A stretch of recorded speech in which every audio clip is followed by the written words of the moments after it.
Chat if you see Fiona in the yard. Just know Murat and Hasan are in the Cruz garage going hard.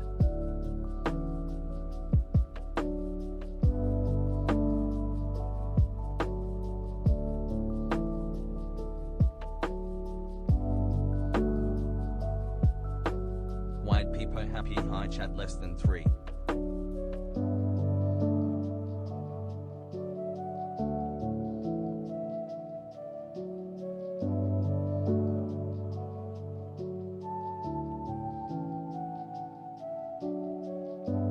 Seven months.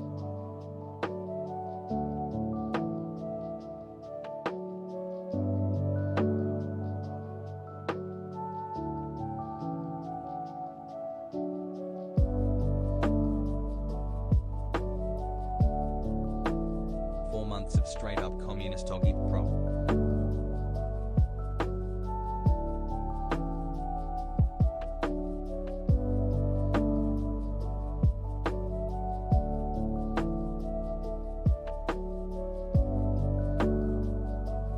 Brain rot, let's go.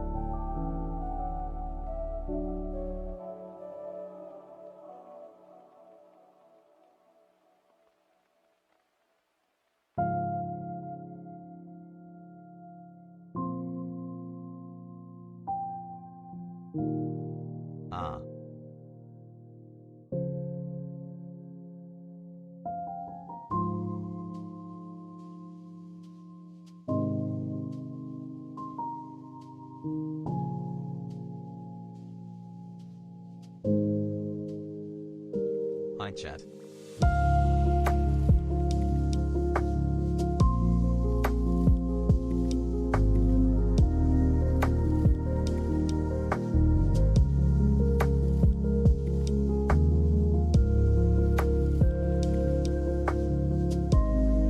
Hassel 7 months, let's go.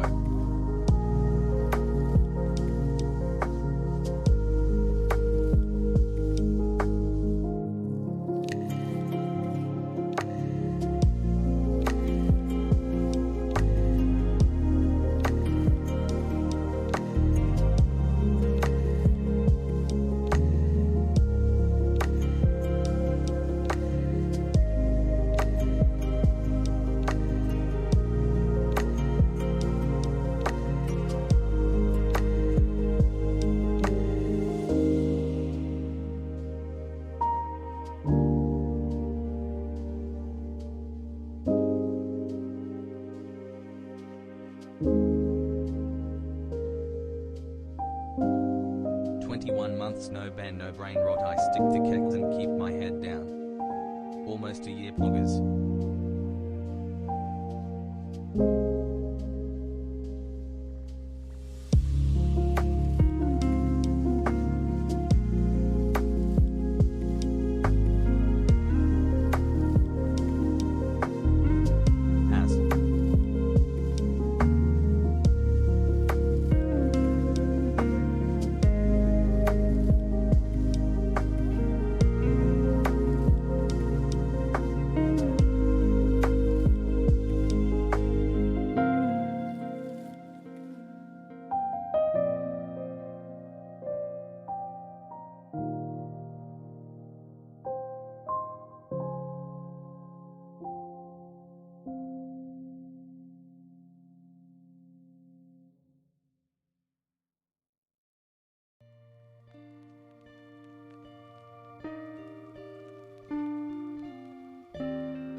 been working so much lately. I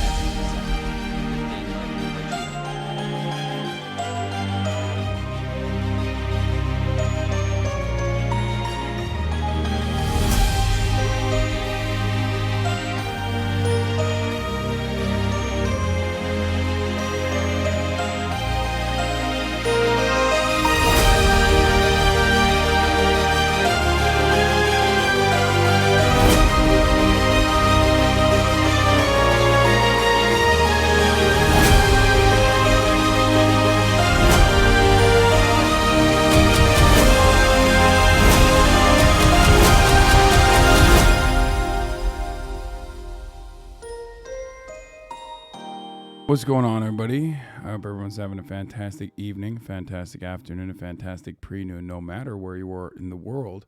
I'm Hasan Piker, and this is the HasanAbi broadcast coming to you live from sunny California, Los Angeles, folks. We are live and alive, and I hope all the boys, all the girls, and all the MBs are having a fantastic one because it is a beautiful day today. And first and foremost, I just got to say, I love being a streamer in a gaming community. Why do I love being a streamer in a gaming community? Because gamers don't take showers. Why do I know that? Because, well, I know gamers. And also because every time I get started on this broadcast, one guy immediately goes, "Oh, dude, fucking greasy ass hair, ew." It's because there is no instance where, like, a gamer has ever encountered someone with wet hair because they just got out of the shower, because they don't know that such a thing exists.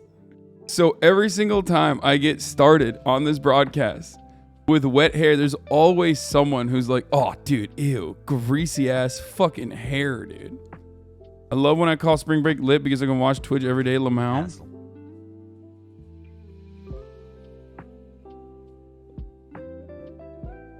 Anyway, gamers will never understand you shower. Get a blow dryer. Yeah, it doesn't matter.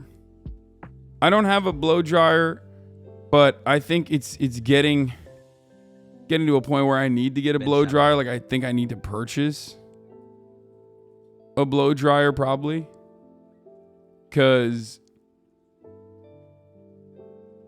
I mean it's just like it's getting long. It's getting really long.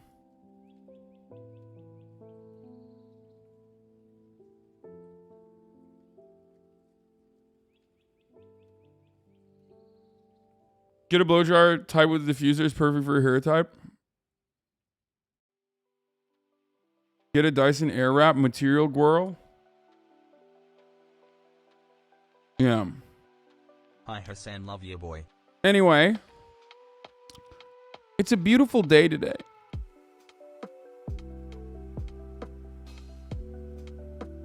It's a beautiful day today. You might be asking why. Jammies. Well, because, ladies and gentlemen, it's fucking Tuesday. It's Tuesday! It's fucking Tuesday, it is Tuesday. Yeah, it's fucking Tuesday. It's Tuesday, March 22nd, 2022, 11:30 a.m. And I'm fucking pitted. This one's for the lads. That's right, this one's for the fucking lads. No lasses on this one. I'm getting so close to the It's Liverpool.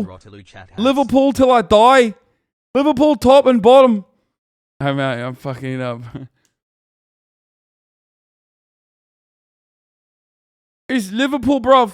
I'm fucking scouse in it.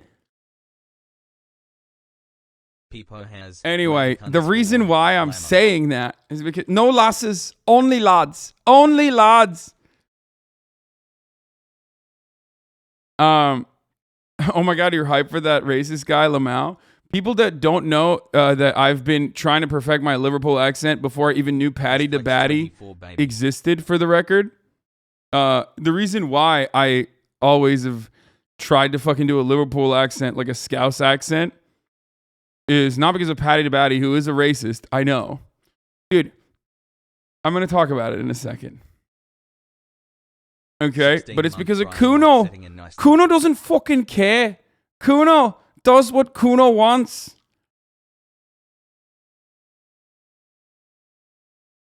Okay.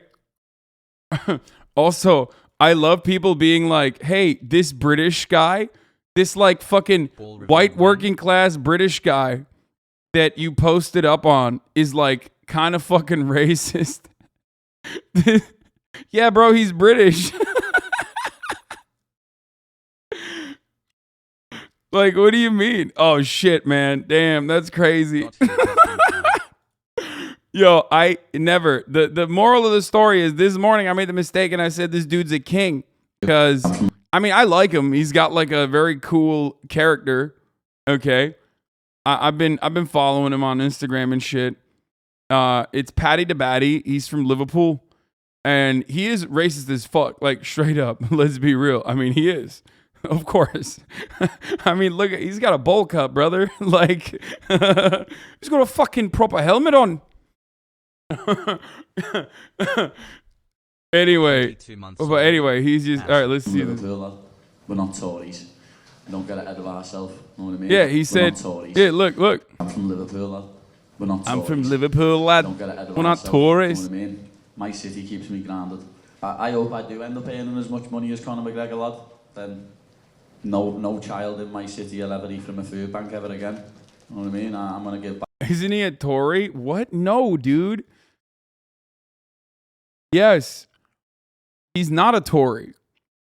People don't understand that, like, there are plenty of people who are, especially in countries where there are robust social safety nets and a history of, like, labor unions fighting back against the government and not getting, like, completely obliterated, or actually close enough to our recent history getting obliterated by the Margaret Thatcher government, for example, that you can be racist and also straight up like fucking pro working class on your own. I'm not saying you should or can, but I'm saying that like in countries where there are more of a like a larger dynamic of labor unions at play, there are plenty of fucking people who are like simultaneously like anti-immigration, xenophobic, and also still pro-labor and anti-Tory.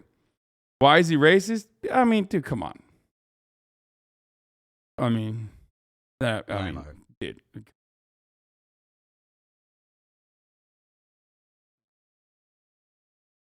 Like, British. He's English, dude. What do you mean? Why? That's why I love Corbyn. Like, Corbyn is a person who has been able to personally overcome his predisposition as a British man to be so fucking incredibly woke. 29 He absolutely just has the usual knuckle dragging English attitude. Yeah. Yeah, like section of the Communist Party in the UK were pro Brexit. Yeah, they called it Legsit, or didn't they? Anyway, so people were literally like, "Dude, he's fucking racist, dude," and it was all Manx. 9 months. All fucking Manx. Could have had a child in this time, but instead all these boys from Manchester drives a dentist car. Thank you for all looking for any fucking opportunity to shit on a Scouser. Manx fuming, bruv. They don't want to see a fucking Scouser win. It's footy. It's fucking footy, bruv.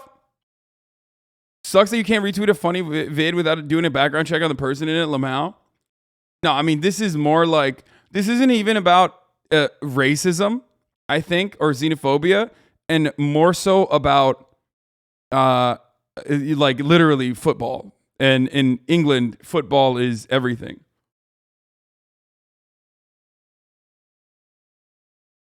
It's also so fucking funny that, like, dudes that literally have historically lived in the next neighborhood over have, like, drastically different accents and a drastically different culture and will stab one another over a game of footy.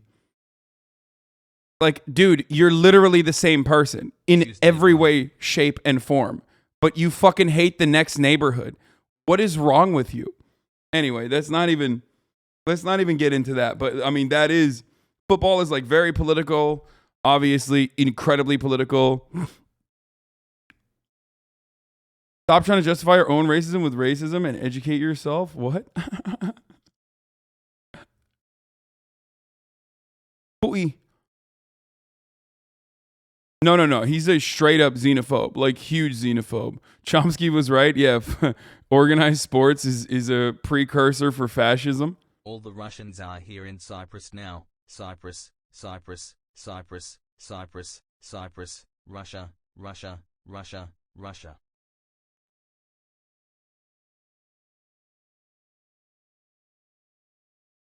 Yeah, he like made fun of Georgians dying in the hands of Russians like a long time ago, I think. He's got like hella fucking, he's got really bad tweets. I mean, he's like anti-Muslim. This county's a fucking mess because of the government, lad. It's simple as that. Simple as. Lots of fucking immigrants that landed in this country and took over full areas. Some places don't even speak English, and you're telling me that's good for this country. She shouldn't moan, mate. Got a roof over her head. Simple as.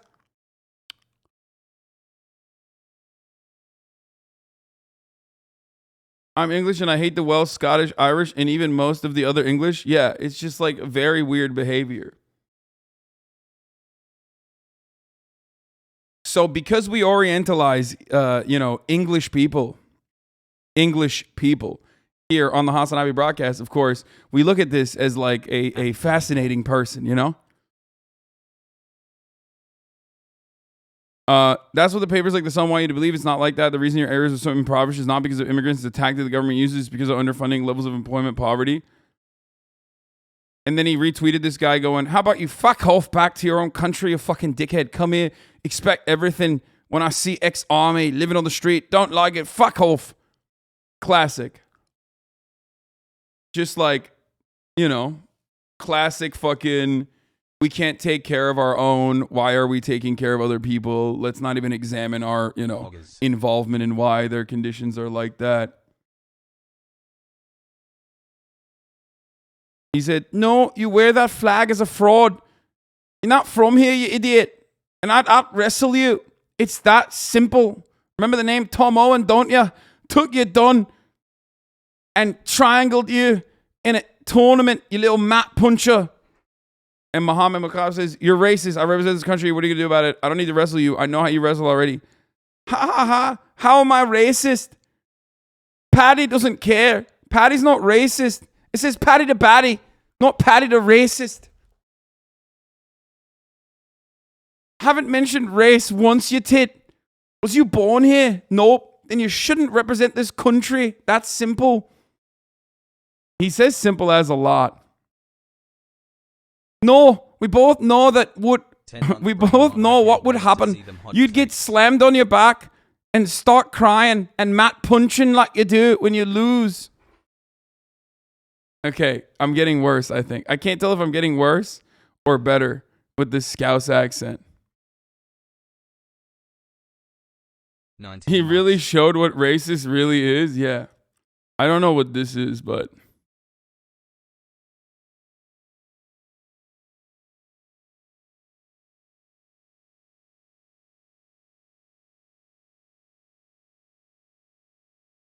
So, anyway, but listen, he hates Tories, and he obviously is like working class background, and it manifests in this conversation pretty easily, and you will understand it. So I think people like this absolutely have the capacity to change their minds. You just got to fucking talk to them like straight up. Back to my city, and something I've been planning on doing the past few months is to start my own charity, and I think after this fight I'm gonna get it done. That pizza's proper snide. Where's that from? Pizza Express or something? That's fucking snide, that. That's fucking snide, that. Doing as well. Is that spurred you on during camp as well? And are they going to win the league? We're going to win everything. We're going to win the quadruple this year. It's going to be heavy. It was sick before, it was in the back and I had a message. Sick. Dude, what is happening to the English language, dude? I don't even understand it, but I love it. I don't understand it, but I fucking love it. Zeg before. Harvey Elliott saying good luck. Yes, lad. You know that fella. Thank you. And I've got my flight booked to Benfica, lad. Can't wait. I've got my flight booked to Benfica. It's crazy, dude. It's just crazy.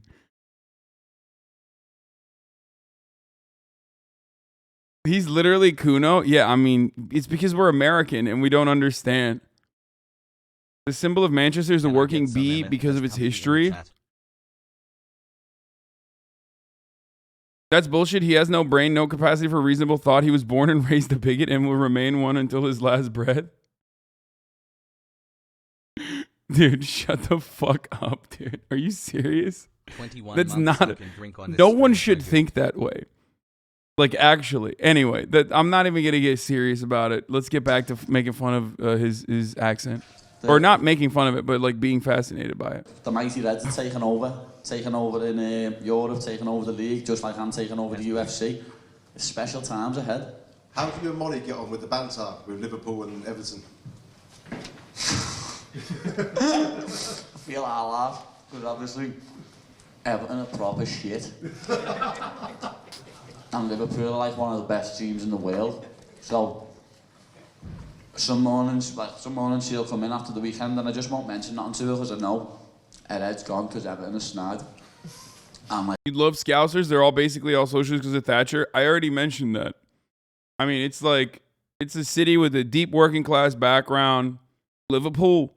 That's why he started off literally by saying like, I'm from Liverpool. Like, I'm not a Tory. Like we've just slapped Leeds 6-0 or something like that, and I've been in the game, and she's been in the game, and they've been beat 1-0, and she's waterloading. Oh, lad, I swear. I just don't mention it no more. When he was half decent, you could wind it up. Oh yeah, now it's just, you can't go there. Just gotta leave it to it, lad. I hope you enjoy your German doner kebab later. Oh, lad, it best be open by the time I get out of here. I think it shuts at 11. I'm gonna be fuming with all yous if I don't get this scoff. I don't get this scoff. Except, like, you know, at the same time, he's like, fuck the immigrants. He's like, I love the doner kebabs, but I also fucking hate that immigrants are taking over parts of the country. Like, classic. Literally just the most British behavior you can get, dude. Okay? Loving the incredible palate that immigrants have brought over. Okay? Because, like, British food is just garbo from top to bottom. And then just despising the immigrants that brought it over. At least racist Liverpool fan. Dude, I don't want to hear from like fucking punks or any other British person being like, oh, Liverpool. Like, let's single out Liverpool for racism. Dude, they're fucking footy fans, bruv. Like, what are you? Is there a part of Britland that doesn't have oi bruvs that are deeply fucking racist in one way or the other? Like, why? Why do you, like, pointing to that doesn't absolve you. I'm just saying. And obviously, if you're in here, we have a different opinion. We can look at it. I am one that literally routinely shits on Americans and their racism, liberals and their racism. You know what I mean? So you should be able to do that as well. Don't just like point at it. Cows are the bottom of the food chain in England, according to the rest of England. What time is it? 11:15. Oh, fuck off, lad. You just ruined me night. That's how hungry I was. People have just left that proper shit pizza. You know what I mean? Texans do the same thing. Yeah, the difference is, no, Texas is not a good representation for Liverpool. The Appalachian Mountains are. The Appalachian mountainside is. West Virginia has a long history of labor action and labor militancy and like literally actual murders from the government. Obviously happened before Liverpool and you know and Oibruv labor murders, West Virginia is a better example though. The rest of the country looks to West Virginians and says, "You guys are like toothless hicks. You fucking suck. You're disgusting. You're racist. You're, you know." I guess they don't also think that they're going to like steal their shit though. But they look to them as like, you know, toothless, reactionary idiots, right? Racists or whatever. Whereas Liverpool, it's more like, I guess with Liverpool, it's more like it's a harder fucking thing to explain. I don't know how to fucking explain it. Like, because the rich people in America are both liberal for the most part and also conservative, right? Like liberal, conservative, kind of the same thing. But the rich people in the UK are Tories, and usually the working class is, for the most part, Labour, or at least that used to be the case. And then you have a neoliberalization of the Labour Party, which then turned it into kind of like the elite, like a weird collection of like northern Labour strongholds that have still that working class background, and then, you know, London Labour, which is more like academics. Like, it turned it basically into the Democratic Party a little bit. So anyway, it's just like, did you put out your live tweet? No, I didn't. I just got I got stun locked. I got fucking stun locked. Makes the day go by and makes it overall more fun and educational about the things we really don't get much info on. Love you, keep it up. Have you ever been to West Virginia? Yes. I've actually literally gone up and down the entire state of West Virginia, straight up.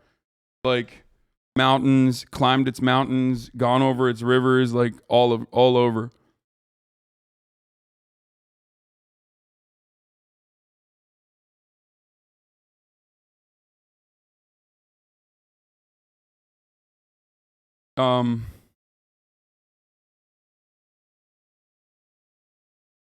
Voting patterns in the UK are now determined almost entirely by social attitudes rather than class. Well, that's what happens when you have, again, two neoliberal parties. Dude, you're not really close on Liverpool. You're better off imagining the dock worker and construction side of New York was its own city. It has a massive art district and much more urban history than fucking Wheeling. No, the reason why I'm saying it's different, but like the attitudes of feeling like people from Liverpool are like shit, subpar, uneducated, you know, working class people that are gonna fucking steal your shit. It comes from, you know, 34 months of accents. A long history of, it comes from, I think, a long history of like working class movements and uprisings. Whereas in a similar way, like West Virginia, people have a similar attitude towards people living in like West Virginia. Of course, there's also a lot of racism because when you're left behind and, you know, neoliberalization has destroyed even like labor parties all around Europe, it's very difficult. It's just all culture. It's all culture. It's all culture now. And when it's all culture, it's super easy for populist messaging to take hold in and for people to just like take on tribalistic attitudes towards immigrants that are coming in, stealing their jobs. When in fact, like, he understands it. He despises the Tories because of austerity. Like, that's the difference between like an American person, like an American working class, maybe lumpenproll person versus, or working class or lumpenproll person versus a British one. A British one despises the Tories because he understands what the fucking Tories do, right? Whereas the American is like, nah, it doesn't matter, brother. I love the Republican Party. They're great. I'm going to be a billionaire one day.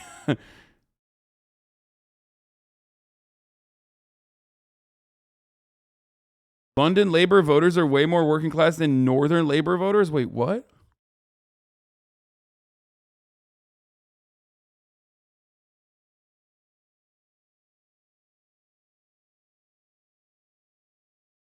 Liverpool's the only British city that got built by the slave trade and has acknowledged that it was built on the slave trade.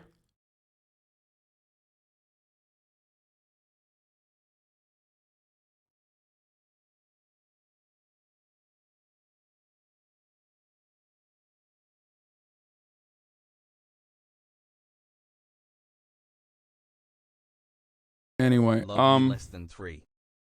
Tories are now basically the Democrats.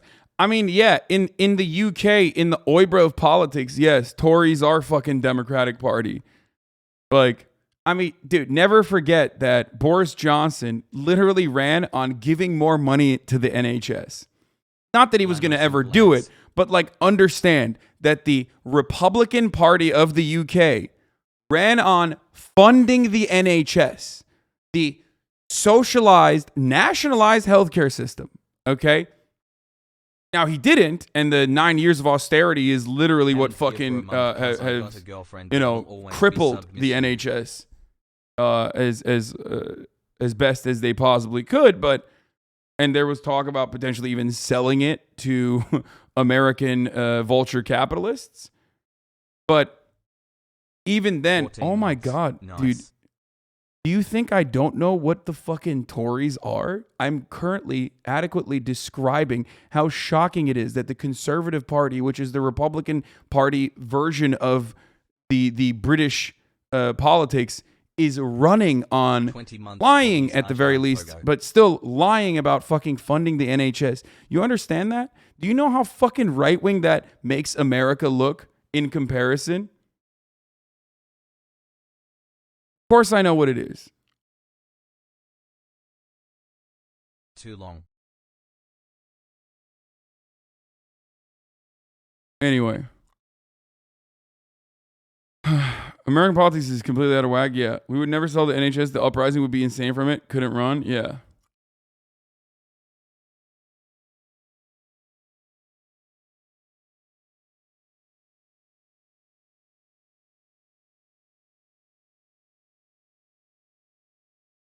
America is like fucking just all right wing when it comes to economic policies. Why is Paddy on the screen during politics? What do you mean? This is why. We're not Tories. I'm from Liverpool, lad. We're not Tories. I love that. I love that no matter what. Anyway. Oi, bruv, here's a blast off meme, you wanker. What? Perfect pizza, og pizza, hype, og pizza. That's a good one, dude. Pizza, hype, og pizza, hype, og pizza, hype. Okay. Anyway, yeah, let's fucking do it. Let's do this thing. I've been getting stun locked for no reason. Let's blast off. I'm gonna get to the confirmation hearing immediately, shortly. Okay. We're live on Tuesday.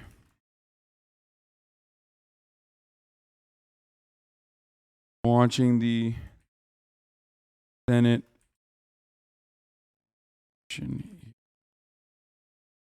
of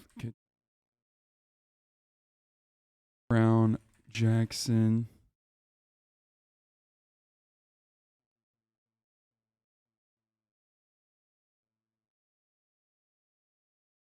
Bang CRT. 4 months. No more.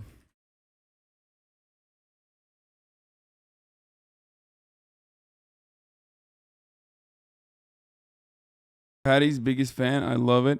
I think he's a character. And I love characters. I love entertaining, charismatic figures. Yeah, of course he's xenophobic and anti-immigrant and like pretty fucking racist at times. Maybe not like towards black people or whatever. I haven't seen anything like that, but just like definitely towards like Muslims and shit. And has a immigrants took our job attitude. But I think that's the type of shit that you can like. That's absolutely like manageable, and you can change his mind on shit like that, I think. You know what I mean? Hasan said I can fix him. On Twitch, but infinite brain rot from YouTube clip. Yeah, UKipper though? No, dude, they're Labour, dude. He's from Liverpool. No, he's like, he just... It's so strange. Hey, the Macy's, thank you for the fat playlist. Say blammo for the Blam Nation. Liverpool, I despise that this has become a real thing, okay? Yeah, blammo! Okay, there you go. Did you encounter racism in America? Yeah, I mean, I encountered racism in America literally every day. What do you mean? My fucking DMs, brother. Here is my prime. I'm giving it to you, Swoon. Blammo! There you go, dude. I said it. I fucking said it. Fuck you. I can't believe I said it. It's so nasty. Oh, God. What is wrong with me? Copium Grimes when? No, Grimes is not going to be here. Even if we were to play, we might play Elden Ring together. But all right, I blasted off here. That I did it for the Blammo boys, okay, for Blam Nation. So now you have to fucking retweet it.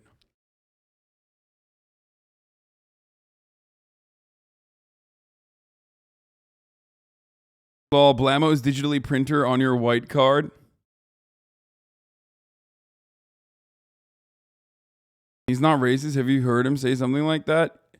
Yeah, I mean, he's had some fucking really shitty tweets about, like, you know, immigrants are stealing our jobs. They need to shut the fuck up. You know, shit that you hear all the time. Yeah, I'm blamming off, dude. I'm not blasting off. I'm blamming off. Yo. Everything changed when the Blammo Nation attacked.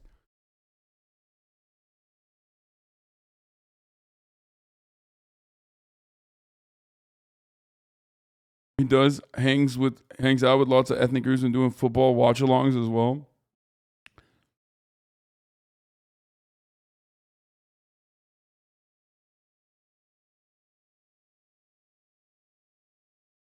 Someone's gonna buy that trademark and make money off it if you don't. The earlier chatter probably meant more like how are you always randomly swabbed for gunpowder. Yeah, I mean that's whatever. I don't think that's. I don't know.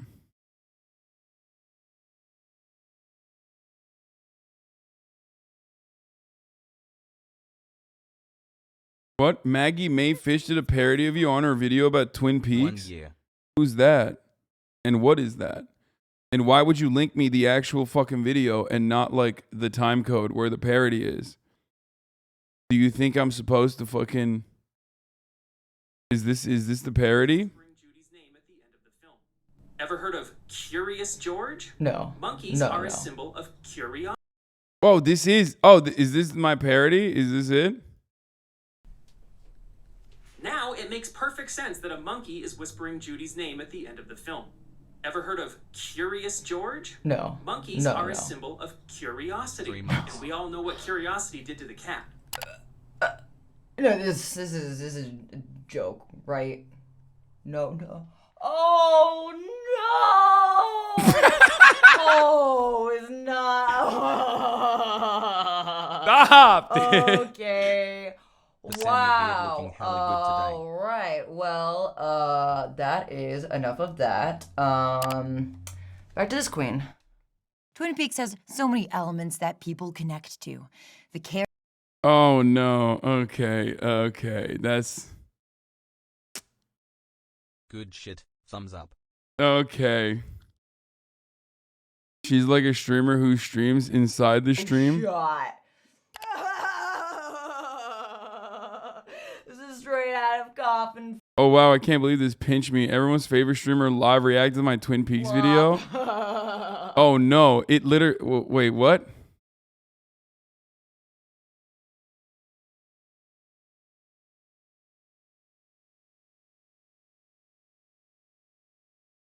Imagine thinking cops are good. All right, let's continue. Yo, I don't like this. That is not how I do commentary, and that is fucked up, okay? Actually, I'm doing Blasting off with you so much more than just that. Oh, God.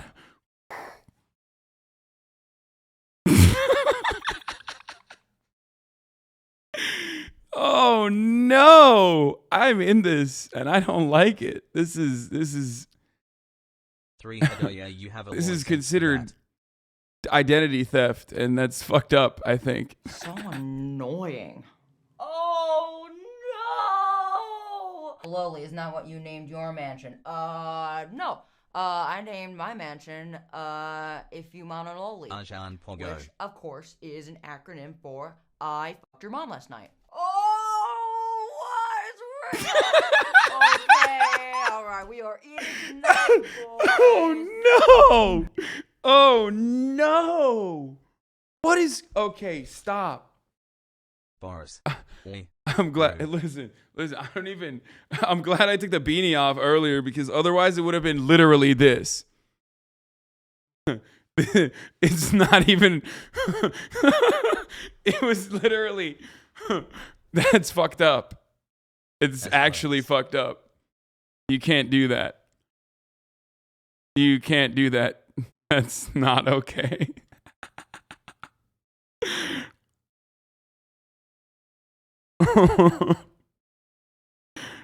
Oh no. Hey Hasan, thankful for being an inspiration. Love you and love you, chat. And I'm like the streamer who streams, then lives inside the stream. This is getting meta. I know I said we finished Master Chef, but I'm in My charge. mom took her life I'm a your week dad ago. now, and I turn 30 we're next gonna check week. this out right now. Okay. This is my 9th month. What working. is happening? Thanks for the This is stream insanity.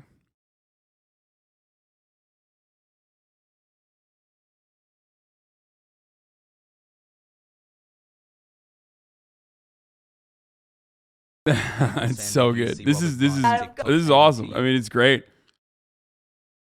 Wild to see that, you know, we got some HasanAbi heads who are actually talented. Who would have thought? Just kidding. Obviously, I steal your jokes all the time. Literally, you're funnier than me. Okay. 17 months. Brain 100% rotted. Yeah, we saw the Robert Reich shout out. People taking it seriously? Wait, what? Guys, that's I always forget, like, people are, because people get, what is that? Hold on. Because people are constantly attacking me, that, like, every type of fucking commentary about, like, me doesn't mean is violently against me. You know what I mean? That's, like, very clearly done from a place of love and humor. Even when people shit on me, I think, like, if they're funny, like, that's somewhat adequate. Sorry, you know what I mean? Get fucked. Theory W.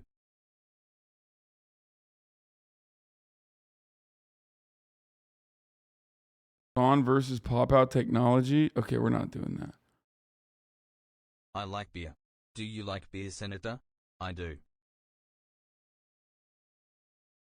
Okay, let's get to the fucking news now. This is what we're going to start off with. Let's see. Why in the world would you call Secretary of Defense Rumsfeld and George W. Bush war criminals? Months, tell me I am pretty. Oh, please. Wait, what? Because they are. What? Why in the world would you call Secretary of Defense Rumsfeld and George W. Bush war criminals? Why in the world would you call... Fucked up. Can't believe you would say such truthful things. Can't believe you would say truthful things. Is she allowed to say that, guys? What's up? What's up with that? So, Ketanji Brown Jackson is decent from what I have seen thus far. Her track record is like, okay, she's got lenient sentencing. She was a public defender, which is usually unique for this position. You know, that background definitely is important. But also at the same time, like, from what I understand, she's also allowed, you know, the Trump administration to continue building walls through against the interest of the environmental groups that were trying to stop that. So, like, there's some good, some bad, but overall, pretty fucking. She's the first public defender. Yeah, like, that's sick. But you know, also got endorsed by the police union. Not so sick.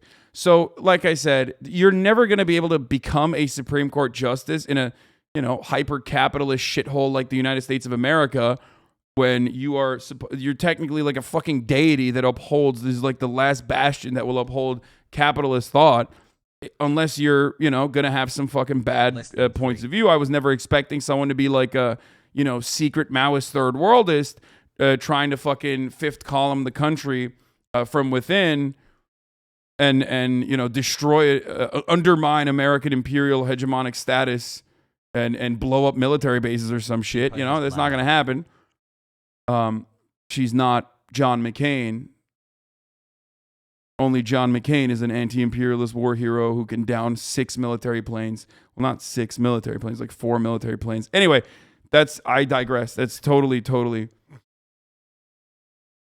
unrelated. President Biden.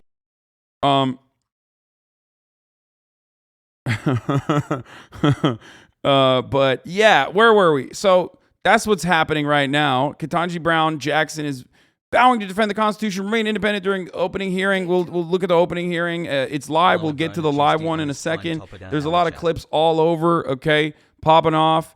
Ted Cruz is, trigger warning, Ted Cruz, trigger warning, Ted Cruz. Sorry, trigger warning, Ted Cruz. Ted Cruz is using his time questioning Ketanji Brown Jackson to complain about a children's book called Anti-Racist Baby.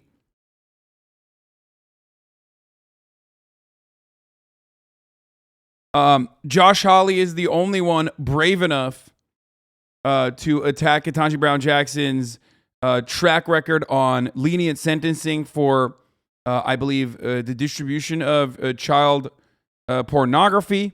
And by brave enough, I mean, I'm just, I'm memeing. I from what I understand, it's like a pretty common thing for judges to do because there's no sentencing disparity, or there's no difference in sentencing for people who are filming child pornography and distributing it.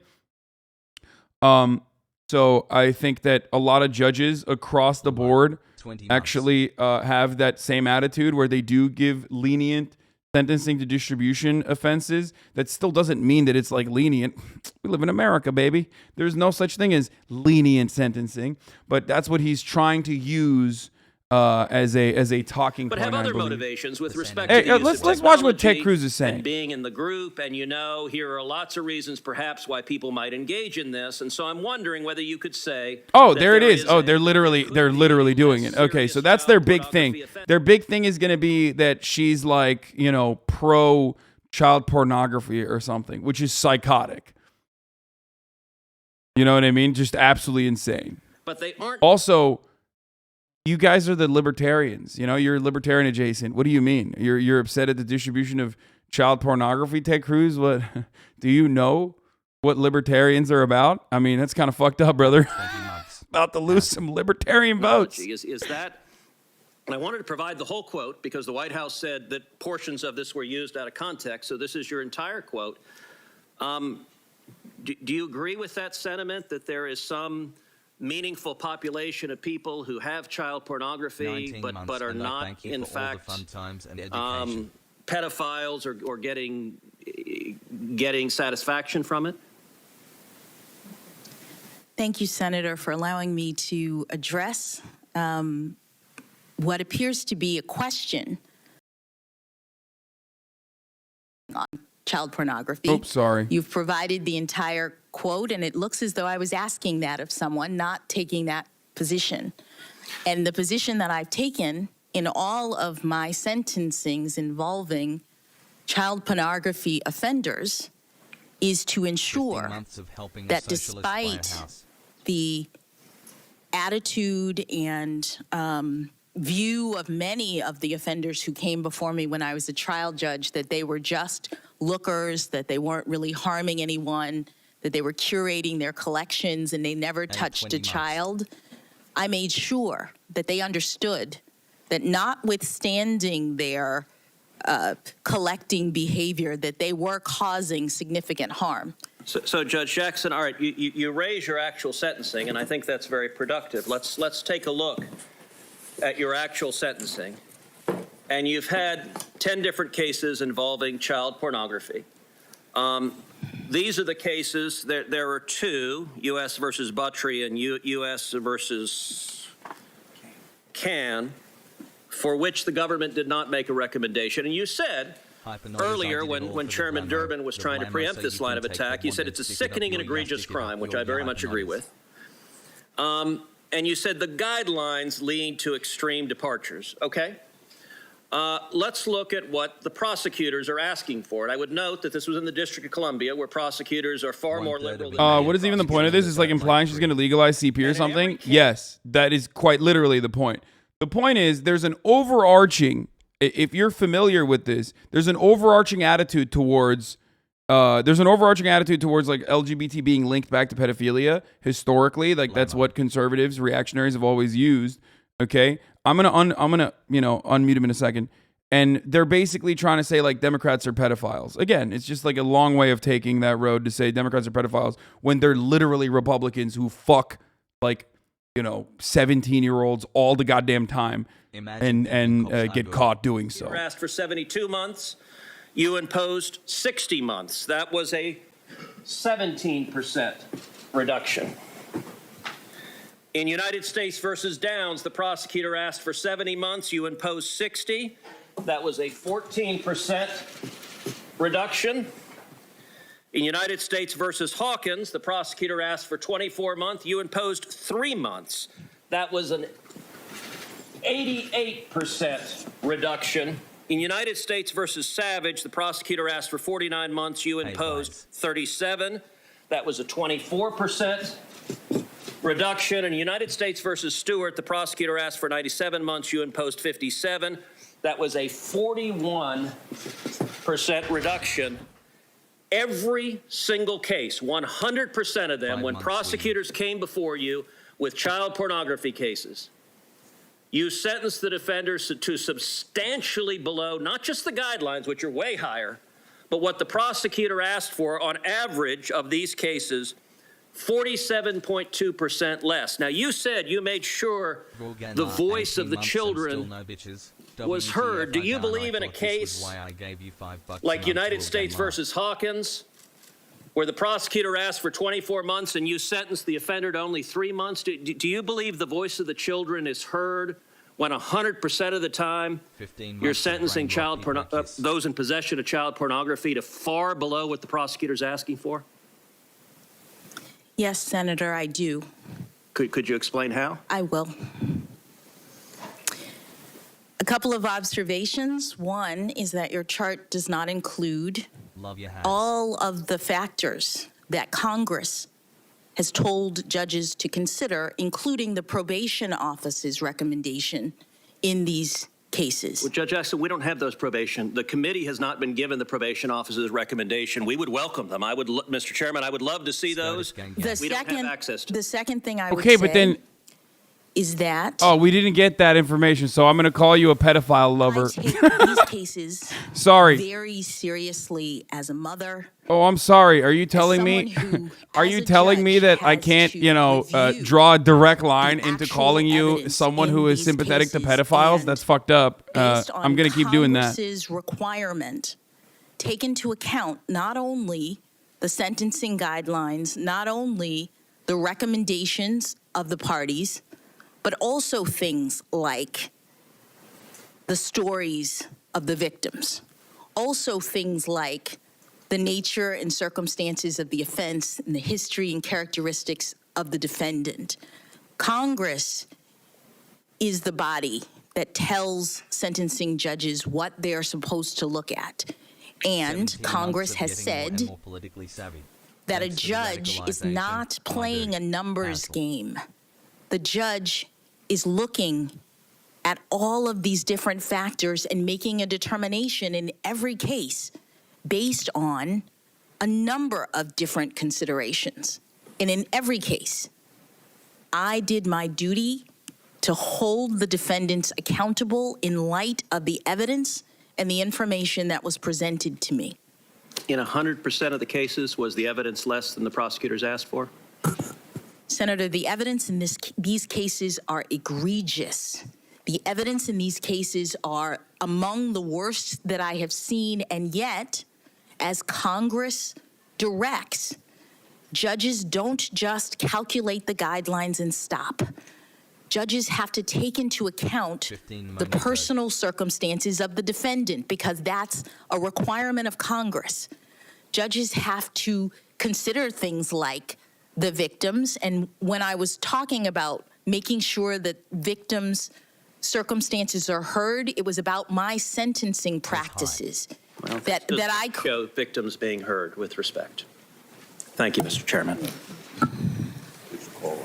In 2012, the Sentencing Commission, on a unanimous bipartisan basis, issued a report recommending changes to sentencing for non-production child pornography, which is the subject at hand. Offenses because of widespread concern among judges and other stakeholders. For example, 70% of surveyed judges said the guideline ranges for possession and receipt offenses were too high.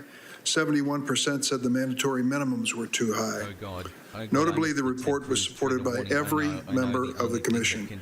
I believe the question which Senator from Texas was referring to was part of the proceedings that led to that commission report, unanimous bipartisan basis commission report. Mr. Chairman, very briefly, I would ask unanimous consent that the books I referenced be entered into the record. Without objection. Senator Coons. Thank you, Chairman Durbin, Ranking Member Grassley. Judge Jackson. Good to be with you. Good to be with you, Senator. I'd like to take a few minutes, if I could, and just give you a chance to address some of the issues just raised. My colleague suggested that you've never sentenced a defendant in a child pornography case consistent with what the government requested, what the prosecution requested. Bro, that lenient sentencing as a judge, or lenient sentencing as a judge, a good thing. It doesn't matter what the fuck you're talking about. And every single thing that you cover is criminals.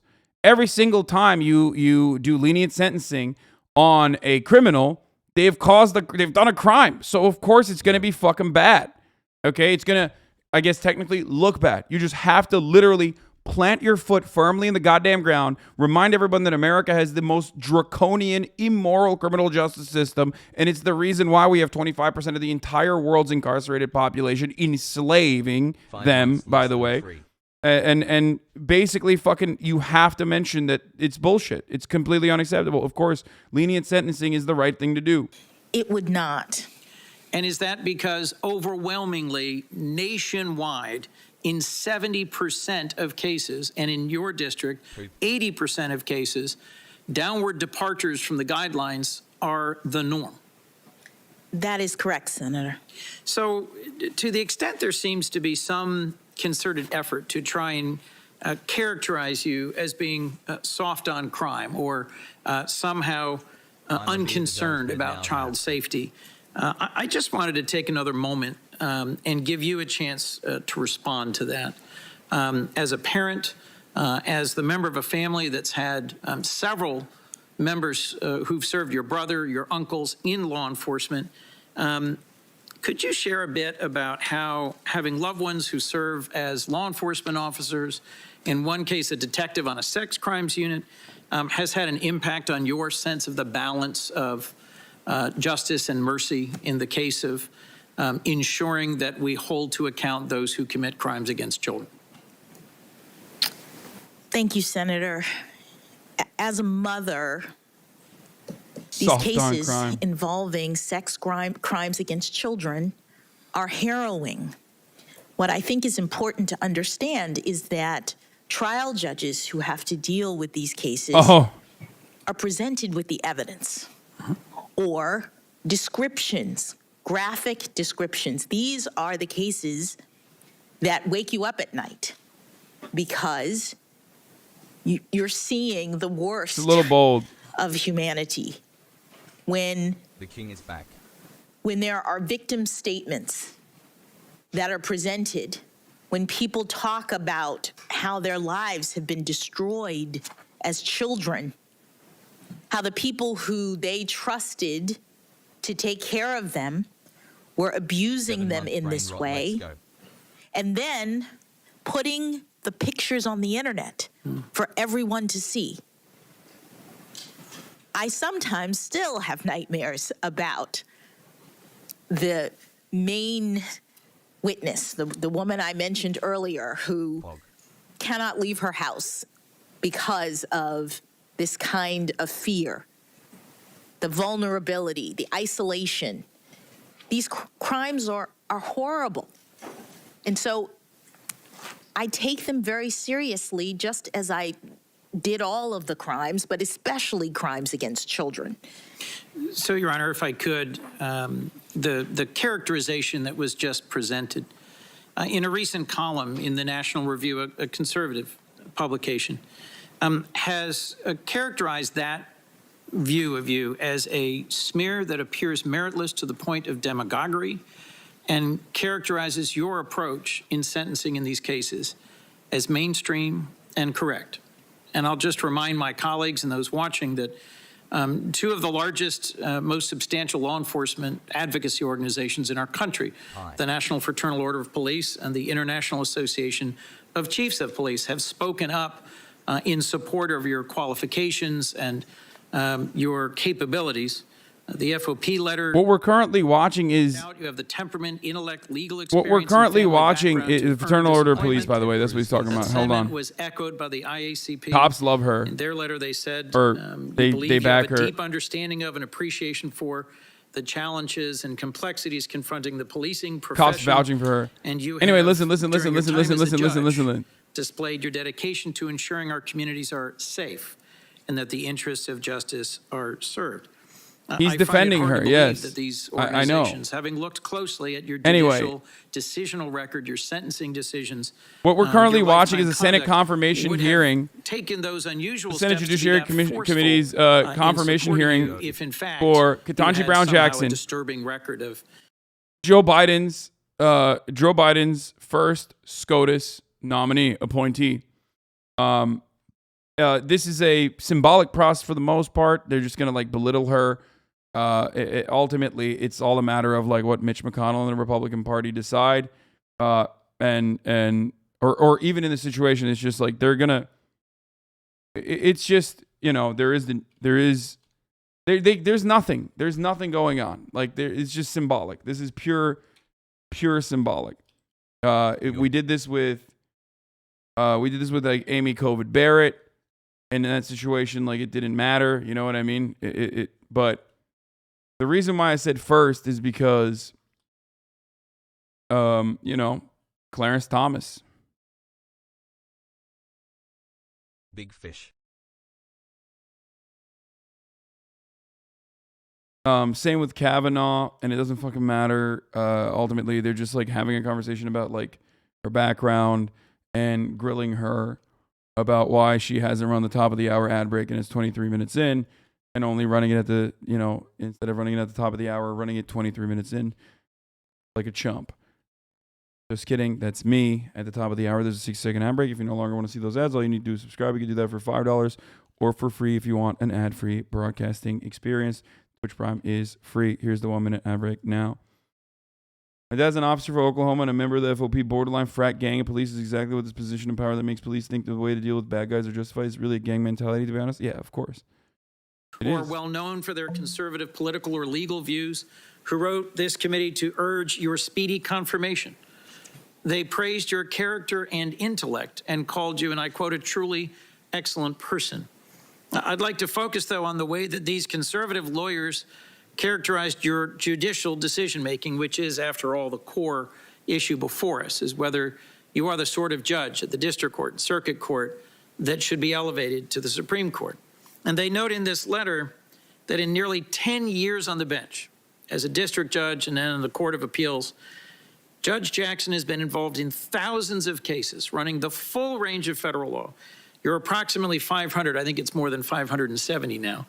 Opinions written during this time have, and I'm quoting, demonstrated complete command of the legal subject matter, a judicious and even-handed approach, a fine ability to express yourself with force and great clarity. I hate that in America it's like it's seen as a bad thing if you have lenient empathy for the situations of others.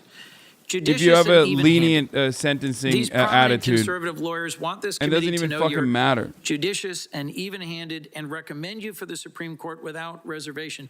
It's just crazy. It's just crazy. It's not seen as a bad thing to just total psychos. It's seen as a bad thing to most people. As I tweeted while this was going on, Americans are so brain broken about crime and automatically assume that lenient sentencing in our draconian, inhumane criminal justice system means that you support the crime and the criminal, rather than having a restorative, rehabilitative approach centering justice. Like, if you're doing lenient sentencing, that means you like the crime and you love the criminal and you actually might even want to do the crime yourself, and that's why you're doing it. And not because like that is your attitude. That this government is fundamentally flawed. This system is fundamentally broken, and that the system is fundamentally broken. What the fuck is this? You realize he sexually harassed?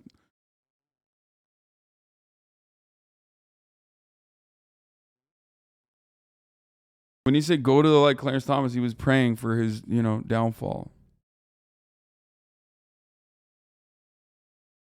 Why don't you look at Japan's justice system? Wait, why would I do that right now? I know Japan's justice system is fucking insane. Judge appointed by a Republican president who told this committee he's confident you'll decide cases based on the facts and the law, not as a partisan. Now, I value the working relationship. Oh yeah, she defended someone who was in Guantanamo Bay. Like she has an interesting background. So work together to try and find ways as lawmakers and individuals to respect each other. And I take it as a personal sort of badge or a source of pride when someone with whom I really disagree on one issue is able to legislate with me on another. And so I imagine, Your Honor, it must be gratifying to know that a judge... Yeah, actually, this is also correct. The sentencing issues, the sentencing issues, supposedly, that they're bringing up isn't even lenient based on the legal standard, and that many judges, just like herself, have agreed that old sentencing guidelines are too harsh and make no distinction between those who shoot and create child pornography versus those who actually distribute or have child pornography, and therefore the new recommendations and that are pretty commonplace among most judges is exactly like her, offering lower sentences than the predetermined recommendations at the federal level. So it's not even like lenient. It's not even actually fucking lenient in the sense that like she's letting people get off or anything like that. Support of Judge Griffith is coming here yesterday. It's crazy. Testifying on my behalf was so gratifying. I have tried in every respect to follow my methodology that enables me to rule impartially in every case and to understand the limits of my own judicial authority and thereby reach decisions without fear or favor. My record demonstrates that I am not proceeding from any sort of preconceived notion about how a case comes out. I'm not ruling consistent with any sort of ideology. I'm doing what impartial and fair judges do, which is to decide in every case based only on the facts and the law of that case. And I'm very, very pleased that Judge Griffith has seen that in the years that he supervised me effectively as a Court of Appeals judge when I was a district judge. And I think it's wonderful that he was able to come here and testify to that.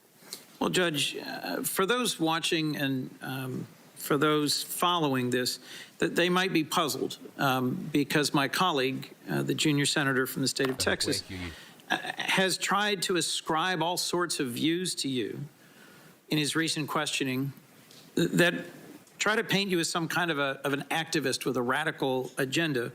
And in my review of your experience and your record, these letters from judges and scholars, I don't see anything that remotely substantiates that claim. We are here to evaluate your qualifications, your judicial decision-making. But so let me get at a few of these points specifically, if I could. I've heard references to the 1619 Project and critical race theory, but I didn't hear that cited in any reference to your opinions as a judge. In your 9 years on the bench as a district court judge, more than 570 decisions, have you ever cited the 1619 Project? No, Senator. Well, it didn't exist. Your 9 years on the It literally didn't exist. That's why. Journalist or principal author of that 1619 Project. And by the way, I mean, he's defending her, by the way. He's asking these questions for her to be on the record disavowing it or whatever the fuck. That's the other meta. On the one hand, they're trying to say she loves child pornography. Like she's a fucking child pornographer. She loves it. She wants to, let people send and distribute child pornography. On the other hand, the conservatives are being like, she's CRT, because, black judge, obviously. CRT, brother, which is bad, by the way. We will not describe further, but it's bad. The parties raise in the case.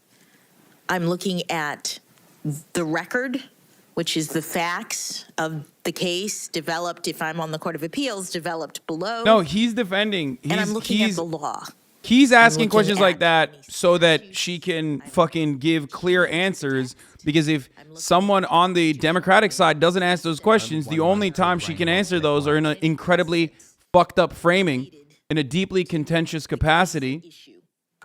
4 people murdered in Israel by ISIS terrorists. Funny you never mentioned Muslim terror. What the fuck is ISIS, bro? Does ISIS even exist still? What are you talking about? Well, Get the fuck out of here, dude. And I'll just let me. Funny how you never mentioned Muslim terror. Are also probative here, because I agree with the. What happened? Was it like the American? Was it the CIA and Mossad collaborating, and like some of those dudes, some of those dudes that they fucking activated accidentally fucking blew up inside of Israeli borders? Is that what happened? ISIS. Yeah, was, bro. ISIS fell off, dog. ISIS fell off. It's not is, was. And the remaining motherfuckers in ISIS are like literally just like wanting the death penalty. Suspiciously always propping up wherever America wants to be involved in. I don't know. It's crazy.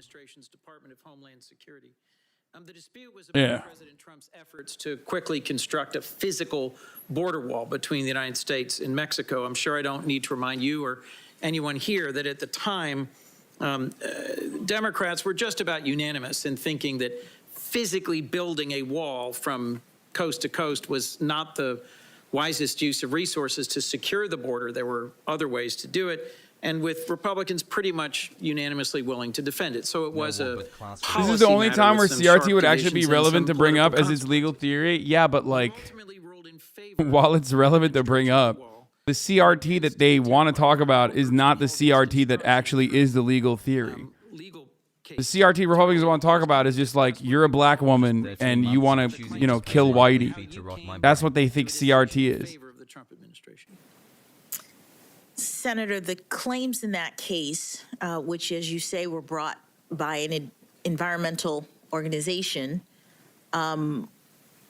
related to the Administrative Procedures Act, which is something that we often see in the District of Columbia, and whether or not the agency could waive certain environmental laws pertaining to the construction of the wall, whether or not the agency's determination to do so was lawful. And I looked at the relevant circumstances, and I ended up, I believe, dismissing that case on threshold grounds before getting to that point in the analysis. But consistent with what you said, I was guided by my understanding of the law and what it required, and not by anything else. I could spend a lot of time on the details of this case, but let me try and summarize it this way. Okay, this is kind of boring, plus L plus ratio. We're going to get back to like some of the highlights on this right now from earlier in the day. Let's start. Of confirmation hearings for Supreme Court nominee Ketanji Brown Jackson began just a short time ago. Senators on the Judiciary Committee are questioning the federal appeals court judge about her record and approach to judging. Jackson has vowed to defend the Constitution and remain independent on the high court. Nicole Killian is covering the hearing for us. Nicole, good morning to you. How tough do you think it could get for the judge today? As you can see over my shoulder, questioning just got underway this morning. Republicans are drilling down on Judge Jackson's views on everything from court packing to crime, while Democrats are trying to keep the focus on her record.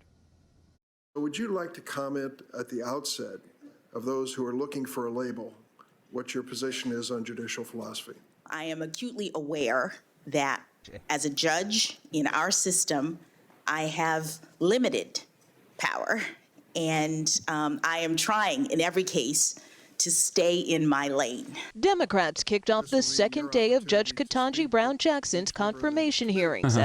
Sorry, someone said, "Is hot dog a sandwich?" This is what they need to decide, bro. That would be a better use of the Senate confirmation hearing than anything else. Okay. Yeah, you're right. Is hot dog a sandwich? Describe. Okay, just explain it.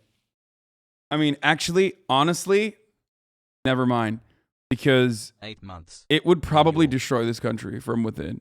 If people started adjudicating, deliberating endlessly having conversations about whether or not the hot dog is a sandwich or if it's a taco. Okay? I mean, that would be fucking awful. It would cripple this country. Chatter, let's go. It would cripple this country from within. Everyone from top to bottom. The stevedores, okay? Dock workers, the fucking welders, the coal miners, all the way up to the, you know, annoying fucking PhD recipients, PhD candidates writing dissertations. Everyone would be talking about this. It would probably cripple this country. It would shake it to its core, and it would destroy this country. Donald Trump made ISIS illegal. That's what Russia wants you to talk about. Is hot dog a sandwich? Republicans pressed for a thorough review. Do you believe the individual right to keep and bear arms is a fundamental right? It came after a day of introductions. Thank you for this historic chance to join the highest court. The nation's first black female Supreme Court nominee opened her confirmation hearing acknowledging her family. My parents. NPR did her dirty this morning. They were talking about her and they were like, or no, Cory Booker was talking about how her like whole family was crying or in the verge of tears. And NPR was like, everyone except for her daughter. Like, I don't know why they just mentioned everyone in Ketanji Brown Jackson's family except for her daughter were on the verge of tears. Like, it's just like, dude, just don't have to add that. Like, you know? Parents taught me that unlike the many barriers that they had to face growing up, my path was clearer. And affirming her commitment to the law. I have been a judge for nearly a decade now, and I take that responsibility and my duty to be independent very seriously. I decide cases from a neutral posture. Missouri's Josh Hawley ticked through several of Jackson's sentencing decisions, claiming she was too lenient on sex offenders, a claim that has been refuted by the White House and Democratic lawmakers. I'm not interested in trapping Judge Jackson. I'm not interested. Bro, that's bullshit. You literally, dude, come on, dog. Come on, dog. Acting like that's not the whole purpose. Like, get the fuck out of here, dude. Straight up, the only reason, okay? In trying to play gotcha. I'm interested in her answers. Answers that she is starting to give today, speaking about how seriously she takes those offenses and what she tells offenders. That you are contributing to child sex abuse, and then I impose a significant sentence and all of the additional restraints that are available in the law. Senators are getting 30 minutes apiece to question Judge. All right, let's hear what fucking John Cornyn had to say, okay? Sandwich. John Cornyn had a few thoughts on Ketanji Brown Jackson's legacy and also what she had to say about GWB and Donald Rumsfeld, you know, our big, beautiful boys who were defenders of democracy, who brought democracy to Iraq. You well, but I've been impressed by our interaction, and you've been gracious and charming. Why in the world would you call Secretary of Defense Rumsfeld and George W. Bush war criminals? Because they are. That's the answer. Because they are war criminals. Because they did war crimes. That's the reason. That's the answer, that she would correctly call them war criminals. Because they are war criminals. They are. They should be rotting in the bottom of The Hague, which I suspect is not where they hold the prisoners, but the International Criminal Court. They should just like bury them under it. Okay. Legal filing. It seems so out of character for you. Senator, you may have been are you talking about briefs or habeas petitions that I filed? Talking about when you were representing a member of the Taliban and the Department of Defense identified him as an intelligence officer for the Taliban, and you referred to the Secretary of Defense and the sitting President of the United States as war criminals. Why would you do something like that? It seems so out of character. Well, because they are. It'd be so sick It would be so sick if we had like epic libs again. You know what I mean?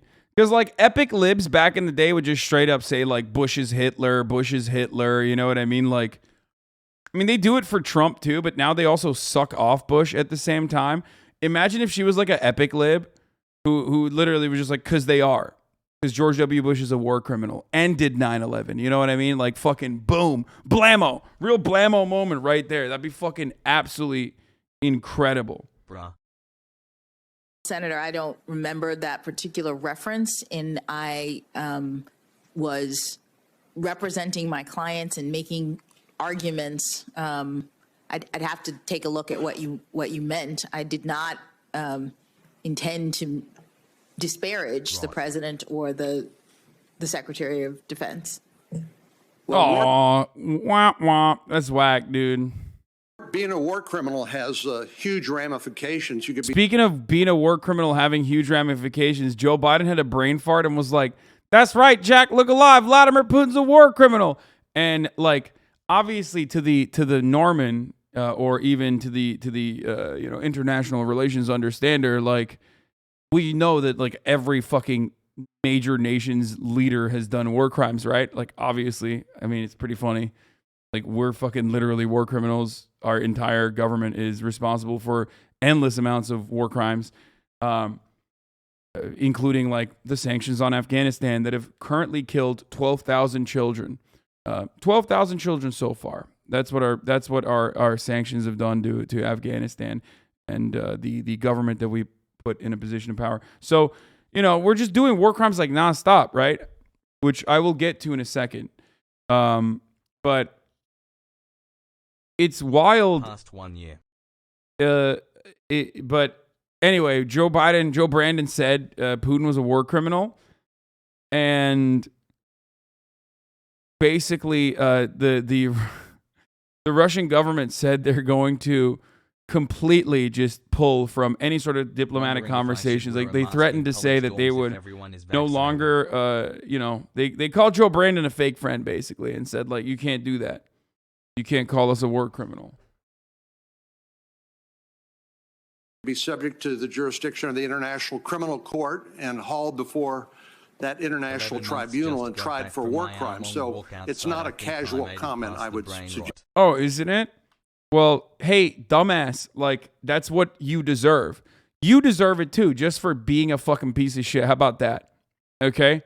But, like, they definitely deserve that.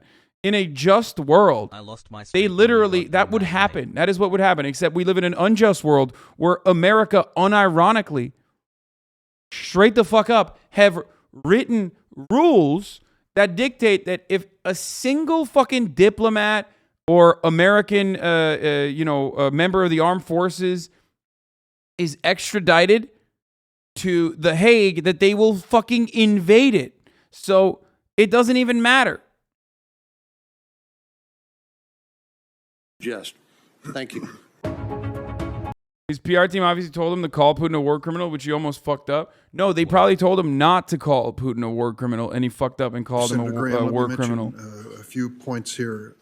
Congressman Jim Clyburn was a strong supporter of Michelle Childs, and now I believe he is publicly supporting your nomination.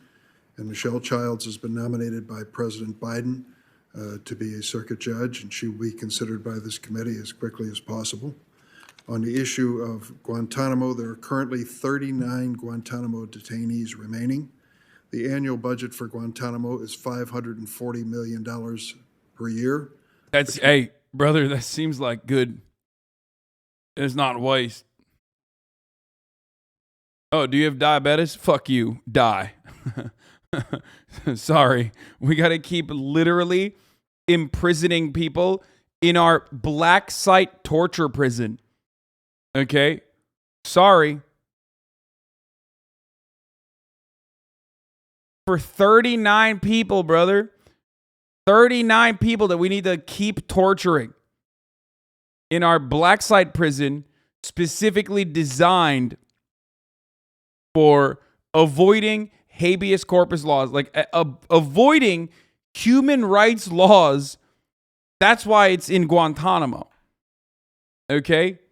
Like, no fucking trial, no due process, devoid of all of that. Specifically built, designed, and put on top of Guantanamo Bay so it's not on American borders, so we can violate human rights all the fucking time and torture these motherfuckers.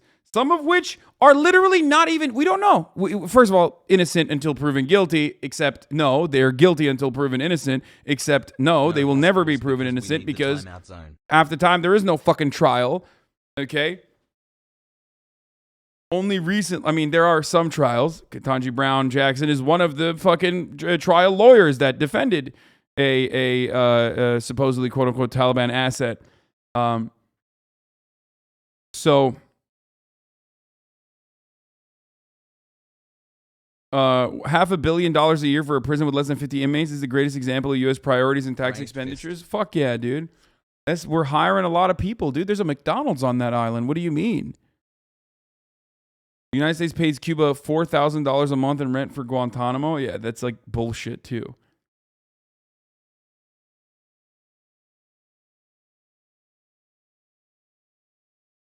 Yeah, there was one that was proven innocent and then kept another 7 years after being found innocent during Obama's time. That's also true. It's fucking dope. It's sick. We are so we're literally the worst country on the planet, dude. It's so fucking dumb. I think the desperation in which people are like clinging on to Russia also being bad kind of reveals why people are doing that, because like progressives want like another villain so that like people like me will shut the fuck up about America being the main villain. You know what I mean? But like I will never shut the fuck up about America being the main villain, because we are the bad guys. We do bad things all the fucking time. And you are literally stupid for not recognizing it or trying to desperately hide that truth from yourself so you can maintain your fifis about American exceptionalism and America being like a really sick, cool, and humanitarian country to live in. A country that doesn't even care about its own fucking citizens that haven't even committed crimes or anything. You know what I mean? Let alone its own citizens that have. Means each of these detainees is being held at the expense of $12 or $13 million per year. If they would be incarcerated at Florence, Colorado, the Supermax prison, federal prison, the amount would be dramatically less. Since 9/11, nearly 1,000 convicted in the United States on terrorism charges. Since 2009, with the beginning of the Obama administration, the recidivism rate of Guantanamo detainees released is 5%. Mr. Chairman, according to the Department, Director of National Intelligence, is 31%. Somebody is wrong here. If you're going to talk about what I said, I'm going to respond to what you said. If we close Gitmo and move them to Colorado, do you support indefinite detention under the law of war for these detainees? By the way, he's saying it. They're openly talking about it. It's because we can't do indefinite detention without a trial if they move to Colorado. If they move to the United States, like we can't keep torturing them permanently.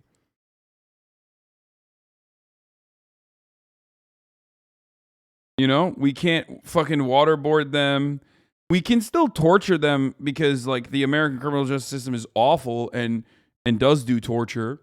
That's why Norway will never extradite prisoners to the United States of America, for the record, because they consider it an unimaginable violation of human rights to be imprisoned in the United States of America.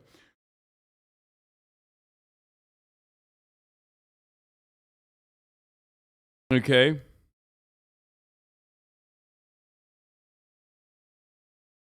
Murat Kurnaz, who was in Guantanamo Bay, was my classmate's brother. Insane stuff that went on there. Fuck this place.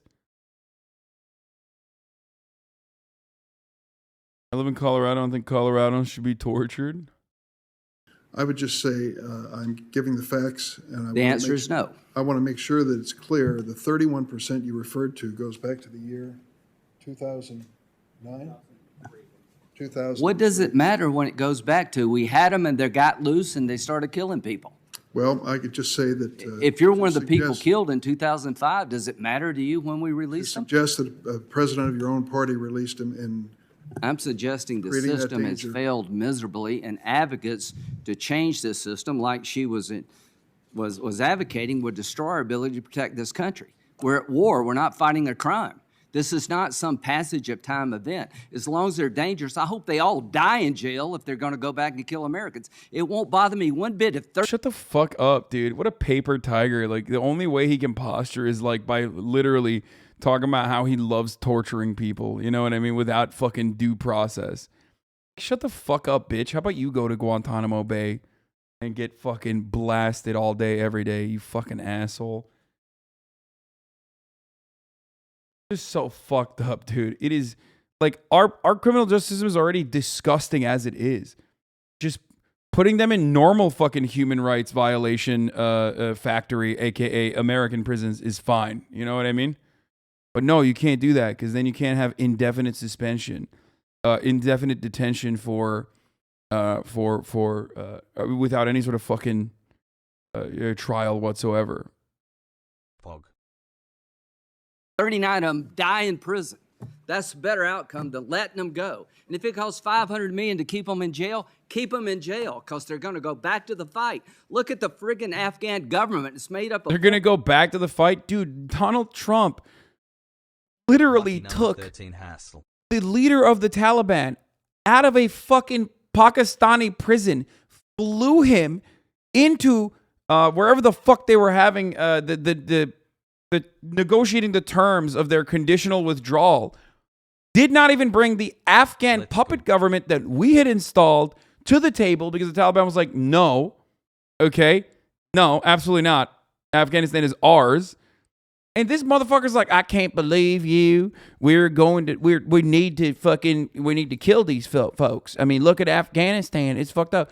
Bitch, we have caused irreparable harm in Afghanistan, okay? We did that. You did that. You were a part of that. You were, like, responsible for it. It's fucking mind-boggling. Former detainees at Gitmo. This whole thing by the left about this war ain't working. Let me also note that Larry Thompson, who served as Deputy Attorney General under President George W. Bush, Oren Kerr, Special Counsel, Viet Den, who served as Assistant Attorney General for Legal Policy in the George W. Bush administration, John Bellinger, and former D.C. Circuit Judge, Solicitor General, and Independent Counsel Ken Starr were also prominent conservative lawyers signing a letter defending attorneys who represented Guantanamo Bay detainees. I don't believe that we should associate that activity as being inconsistent with our constitutional values. We are going to at this point recognize Senator Feinstein and then take a break after she has completed her questioning. Senator Feinstein. Thank you very much. Of the 5 men we released from Gitmo as part of the prisoner swap for Sergeant Bergdale, here's where they're at. Mohammed Fazal was appointed Deputy Minister of Defense. Noor was appointed Acting Minister of Borders and Tribal Affairs. Waziki was appointed as Acting Intelligence Director. Kerr, again, Acting Minister of Information, Culture, Defense. Omar was appointed as the new governor of the southeastern province of Khost.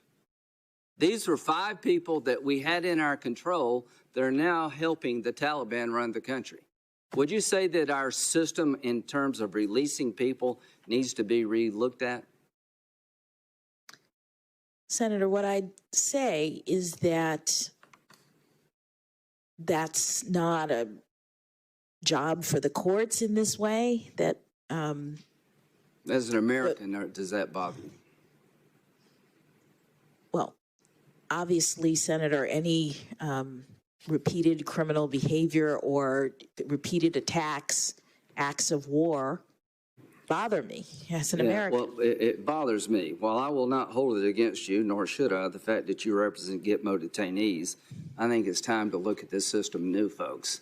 When 31% of the people are going back to fight to kill Americans and now running the Taliban government, we have gone wrong somewhere. Are we still at war? So the AUMF, the authorization for military force, is still in effect. Congress has authorized the use of force against people in this way.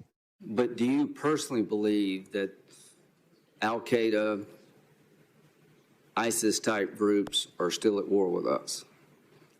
I think Yes, I mean, I think So we're still in a state of war with certain elements of radical Islam to this very day. I believe that's documented, yes. Okay. Sorry, I had to change my pants. It's fucking really cranking out the AC in the house today. A little cold for shorts. Even though it's 81 degrees and sunny here in California, Los Angeles. Sorry, folks. Didn't want to flex on you like that. But, my Lord.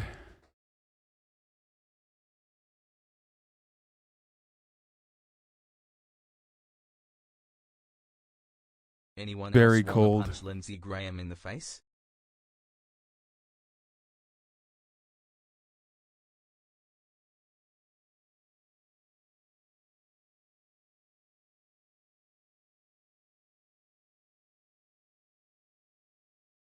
Anyway. Why don't they ask her about the top of the hour? I'll talk to you a little bit about family and faith, because in your opening statement, how important is faith to you? And the people who introduced you to the committee, there was very glowing praise of you as a person, a good friend. You have a wonderful family. You should be proud, and your faith matters to you. What faith are you, by the way? Senator, I am Protestant. Mm-hmm. Okay. Non-denominational. Okay. Could you fairly judge a Catholic? Senator. 3 months, Babby.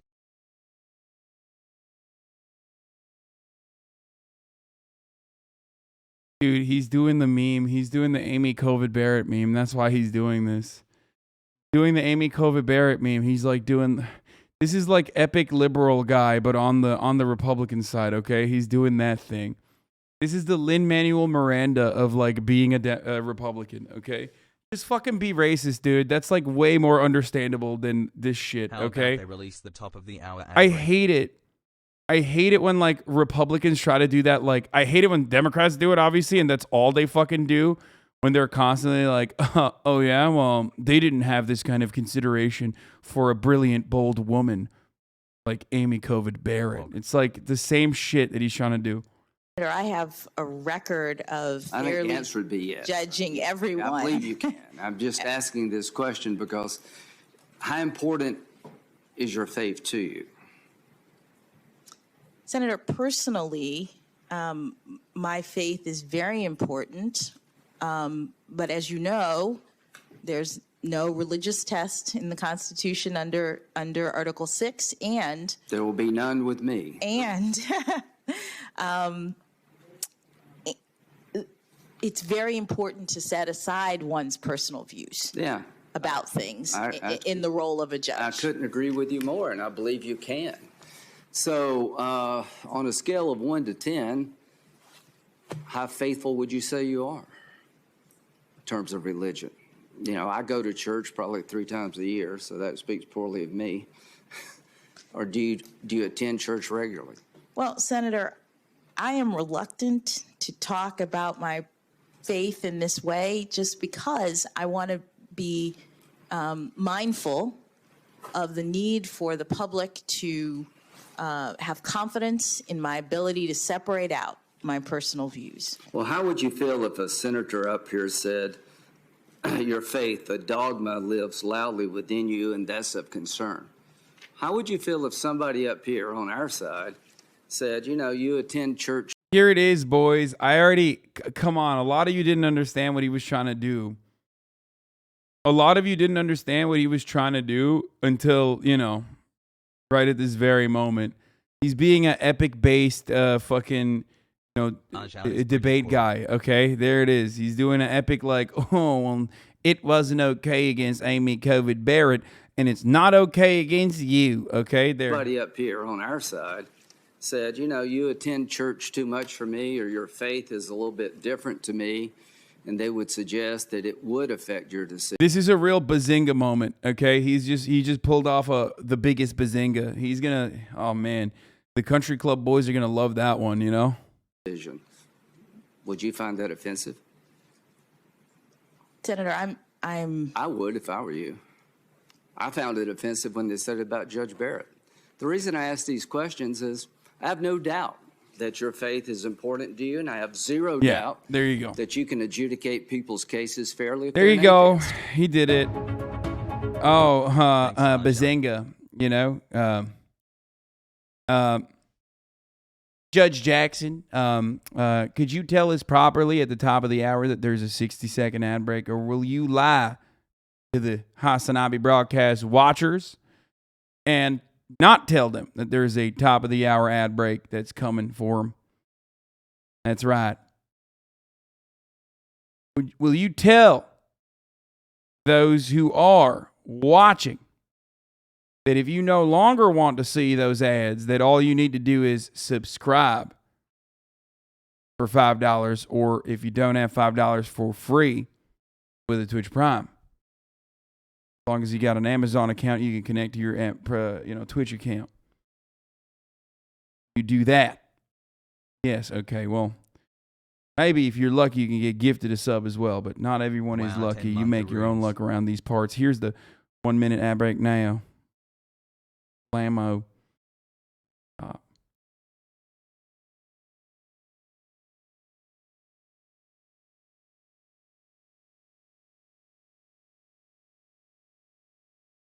Yeah, we'll get to the racist babies in a second. Hold on. Jackson just claims I'm being soft on crime. What do you say to people who say you're soft on crime or even anti-law enforcement? Because Bro, that's a Dark Souls build, dude. This is like literally like a Dark Souls character. you accepted your duties as a public defender. Thank you, Senator. I would make I'd make 3 observations in response to those critiques. The first is that as someone who has had family members on patrol and in the line of fire, I care deeply about public safety. Motherfucker hollowed out. I know what it's like to have loved ones who go off to protect and to serve, and the fear of not knowing whether or not they're going to come home again because of crime in the community. As you said, my brother patrolled the streets of Baltimore, and I had 2 uncles who were career law enforcement, including... How do I feel about her answers? I think she's doing fine. I mean, she's like... Bro, this is the Joe Brandon administration. You think they're going to put up a fucking, like, super epic-based person? No, obviously not. Like, doing all right. I mean... I want to poke him with a bullet. She's doing as best as anyone would while being literally fucking brutalized. Straight up being brutalized by people who are hitting her with the worst, like, bad faith bullshit, you know?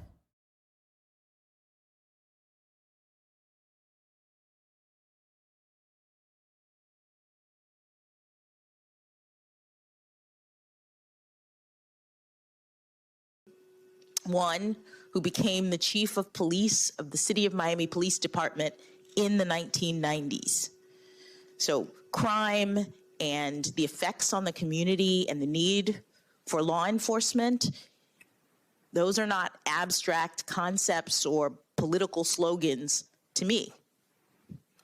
The second observation. I love when chatters just like lose their minds and go, 2 pots fucking. I got it, bro. Like, I know what that is. Like, I know, I've seen it. You don't have to just like, you've given up on being like, oh, this is a chiropractor cracking the back of another one. You're just like, 2 pots fucking, bro. Hey, what's up? What's going on, HasanAbi? Oh, we're watching someone get fucking confirmed. We're watching the confirmation hearing for, you know, the first African-American woman Supreme Court justice. That's 2 pots fucking, bro.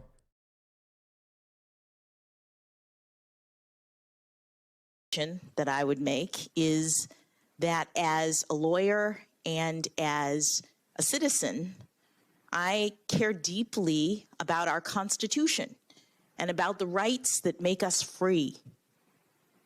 As you say, criminal defense lawyers perform a service, And our system is exemplary throughout the world precisely because I'm actually kind of surprised that Republicans are not jumping on the Joe Brandon is, has elected you or has appointed you just because you're a black woman and that's racist. Like, because they were saying that before and kind of surprised that they're not anymore.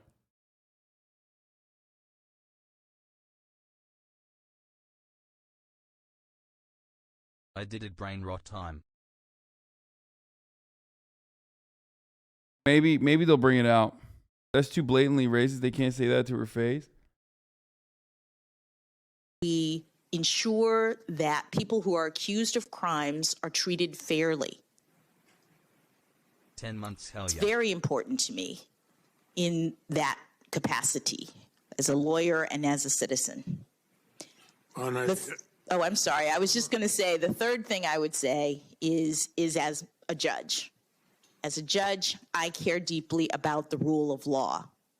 Yeah, and I know that in order for us to have a functioning society, we have to have people being held accountable for committing crimes.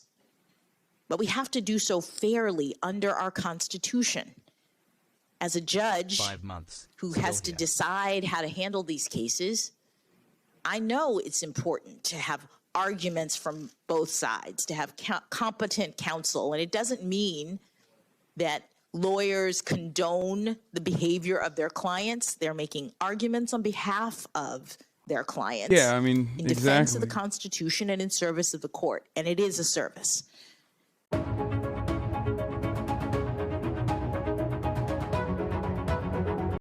The Biden administration is raising the alarm. Okay, back to Ukraine. That's more Ukraine coverage. Before we get back to Ukraine, though, there's still hella going on in the fucking. There's still some good shit coming out from the confirmation hearings, like trigger warning, Ted Cruz, Theodore Jebediah Edward Raphael Cruz is back on. Okay, and he is going to ask the tough questions that nobody wants to ask. That's right. So, Judge Jackson, all of us will agree that no one should be discriminated against because of race. When you just testified a minute ago that you didn't know if critical race theory was taught in K through 12, I will confess I find that statement a little hard to reconcile with the public record, because if you look at the Georgetown Day School's curriculum, it is filled and overflowing with. I don't know what to say to this. Like, I don't know what to say. This is so fucking stupid, dude. I can't believe you're not talking about the Georgetown Day School curriculum that has my version of critical race theory, which is entirely made up, all over it, top to bottom. It's kind of fucked up that you don't know about how much filled to the brim with critical race theory our K-12 schools are. Absolutely filled to the goddamn brim. All nukes are bad. Anyway, it's going to get to a really funny place, though. Trust me. Just wait. Also, you guys did not fucking blast off on this hard enough. I'm just saying. Look at that. 827 likes on that. We fell off. Plus white, plus on white, plus ratio. Critical race theory. That among the books that are either assigned or recommended, they include Critical Race Theory, an introduction. They include The End of Policing, an advocacy for abolishing police. They include How to Be an Anti-Racist by Ibram Kendi. They include literally stacks. Disgusting. I am so mad. I am so incredibly mad. You understand me? I'm so mad. They're teaching these kids how to not be racist. How fucked up is that? Don't you know it's heritage, not hate? But hatred is our heritage. stacks and stacks of books, and I'll tell you two of the ones that were most stunning. They include a book called Anti-Racist Baby by Ibram Kendi. And oh, that's awesome. Fuck yes, dude. Let's go. Let's go. That's sick. I can't wait for this. there are portions of this book that I find really quite remarkable. One portion of the book says babies are taught to be racist or anti-racist. There is no neutrality. Another portion of the book. Bro, by the way, the funniest part about all this is that this shit is mid, dude. I mean, look, obviously it's like fucking, children's books is like a racket and a way to make money.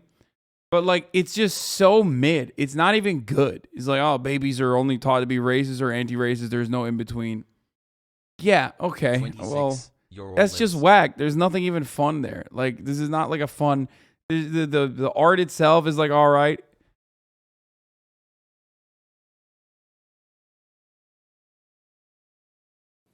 They recommend to babies confess when being racist.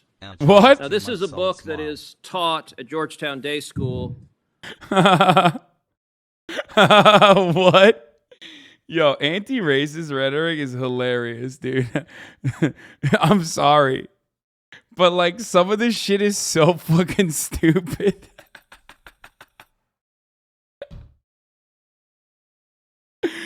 Oh, Jesus Christ, dude. Oh, okay.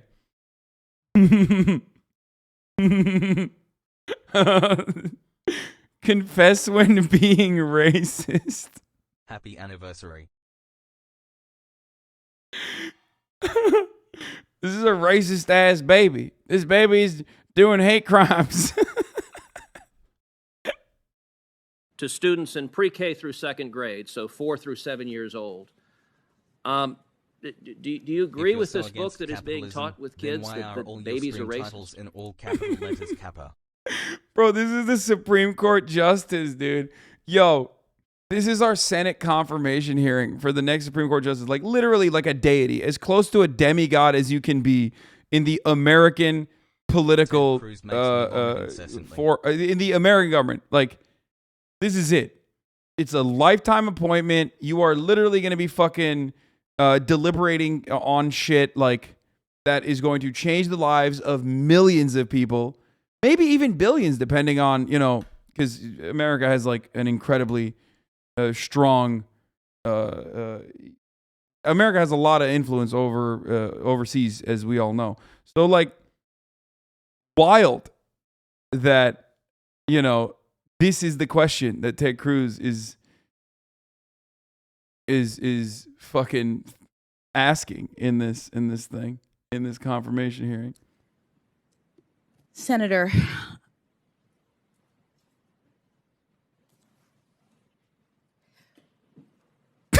I do. Dude, what is that pause? Okay, that's taught with kids that babies are racist. Wait. Senator,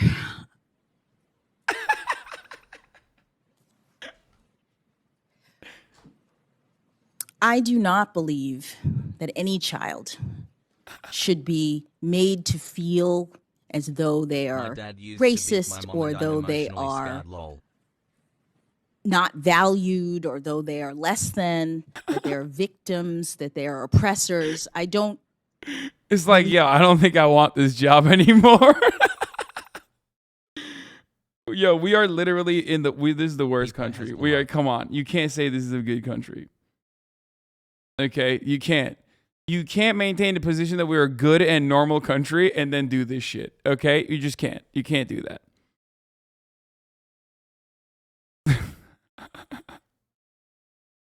Believe in any of that. But what I will say is that when you asked me whether or not this was taught in schools, critical race theory, my understanding is that critical race theory as an academic theory is taught in law schools, and to the extent that you were asking the question, I understood you to be addressing public schools.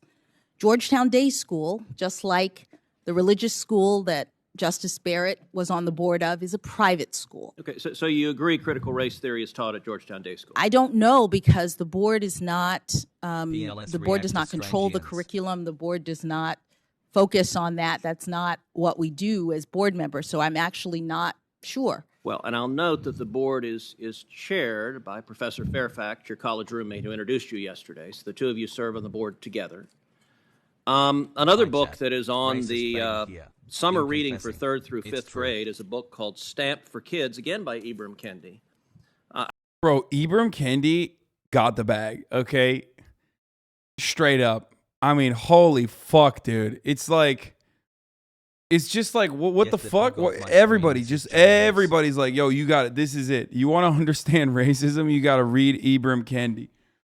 Okay? It is a major bag alert. Holy fuck, dude. Oh my Lord. It's crazy. Hasan, please, where did you get your jacket? 10 months no ban pogo. I read the entirety of the book, and I will say... Wait, first of all, Ted Cruz definitely did not read Ibram Kendi. Or if he read it, he hate read it, I guess, and did not take in any of the lessons. It is an astonishing book. On page 33, it asks the question, can we send white people back to Europe? That's on 33. That's what's being given to 8 and 9 years old. Wait, why is he acting like that is okay? What's the rest of that? What is the rest of the quote? That's most likely an example. I mean, I am obviously a racist myself, so I have not read any Ibram Kendi as an LGBT foe and also a racist who has been banned for racism. Anti-white racism, the only kind of racism that matters. I'm going to go ahead and assume that the point of that hypothetical is to say how silly it is to say that to black people. He clip-chimped a book? Yeah. How are you gonna take a book out of context, dude? That's crazy. They literally wrote letters in there. They wrote the words in there. It does not lend itself to be clipped out of context. It's crazy. It also, on page 115, I'm a racist baby, actually, I've realized. Says the idea that we should pretend not to see racism is connected to the idea that we should pretend not to see color. It's called color blindness. My man's Kendi. Skipping ahead, here's what's wrong with this. It's ridiculous. Skin colors. Book is pretty bad though, for real. Yeah, I think a lot of the anti-racist, as someone who kind of does whatever Republicans think is CRT regularly, okay, but in a cool way. Okay, I think a lot of this fucking writing material is dumb as fuck. I don't know anyone. I've never met a person who's been like, yeah, I read this book and I'm no longer racist. You know what I mean? I feel like the anti-racism curriculum is maybe it's helpful. I don't know, but I do find it just fucking kind of dumb overall, you know? Yes, they're cringe, but talking about race with kids is literally always cringe. I don't think I got a single good lesson on racism in public school.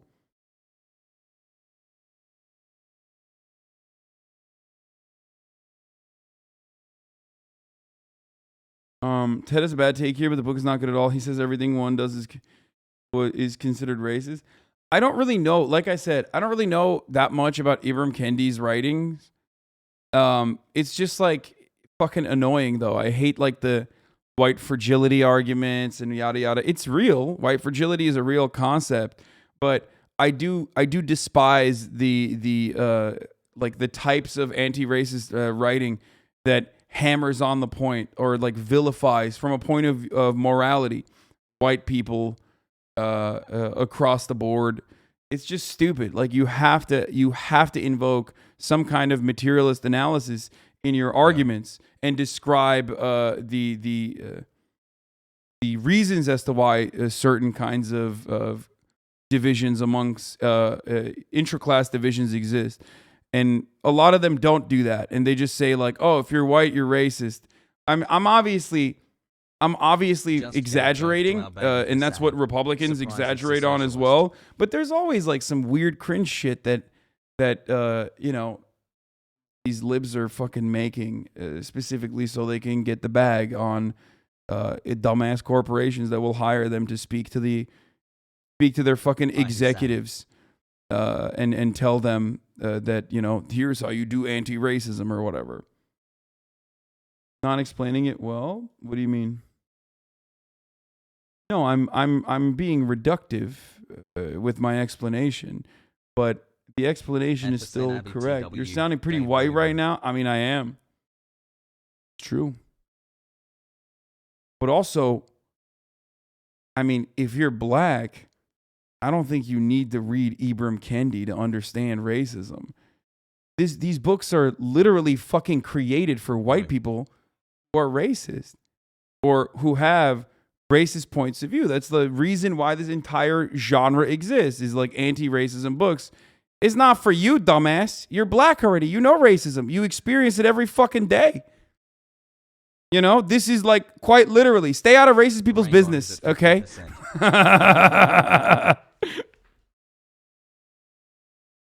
Sweaty, stay out of racist people's business, okay?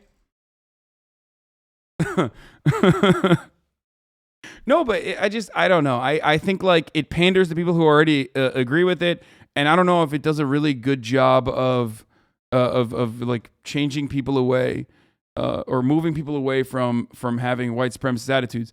I don't think. I mean, if you're familiar with my approach, you already know this. Like across the board, unconditionally, I talk about the American foundational principles of white supremacy being upheld.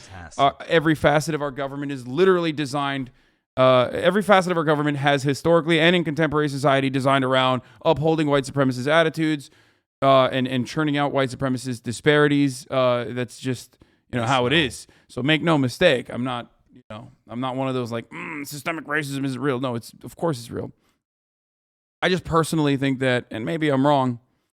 I personally think that the anti-racism industry in particular is designed by people are already in agreement with whatever the fucking racist and still proliferate racist ideas. A lot of those people who already agree with like Ibram Kendi's perspective, who just want to offer this as reading material because they think, you know, it'll be successful at changing people's minds or whatever. But it's kind of a, you know, it's just like a little bit of an opportunity for libs to get the bag, you know.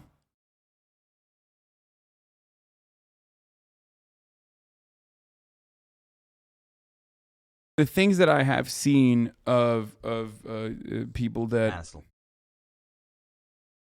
the things that I have seen of people in the anti-racism industry, it feels like it comes from a place of somewhat unhelpful place of just like changing people's minds by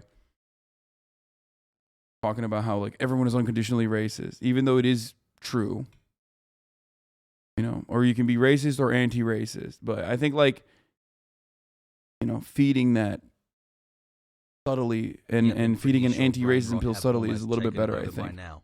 Help me, chat. Something we all absolutely see. Skipping ahead, so to pretend not to see color is pretty convenient if you don't actually want to stamp out racism in the first place. Now, what this book argues for is the exact opposite of what Dr. King spoke about on the floor of the Lincoln Memorial. And then I'm back. I'm like, it doesn't matter. You could literally write a book about how, you know, you should write Fuck White People, the book, and it does not matter. It is literally nothing, and I mean nothing, is as horrible as what conservatives get to fucking say on a daily basis about black people, about historic black figures, about how whitewashed, the whitewashing that they engage in. It's over. You literally you should actually give whips to the black students to whip the white students, and it still wouldn't make up for this rhetoric happening, okay? In fucking, in schools and all around, in every part of America. Holy fuck, dude. I am losing my fucking mind. Jesus Christ. And it's so normal. What I said is abnormal. What I said is insane, right? You're like, what the fuck? I can't believe he said that. That's crazy. But what Ted Cruz can get to say every fucking day is just like destroy the history and the background of a radical, democratic socialist, black civil rights leader and totally get away with it. And literally, in the most disgusting, the filthiest way possible, use his fucking quotes and not the rest of his work where he even talks about how his dream is no longer realized and no longer can be realized even, to say some racist shit, to stand to stand against progress. It makes me so mad.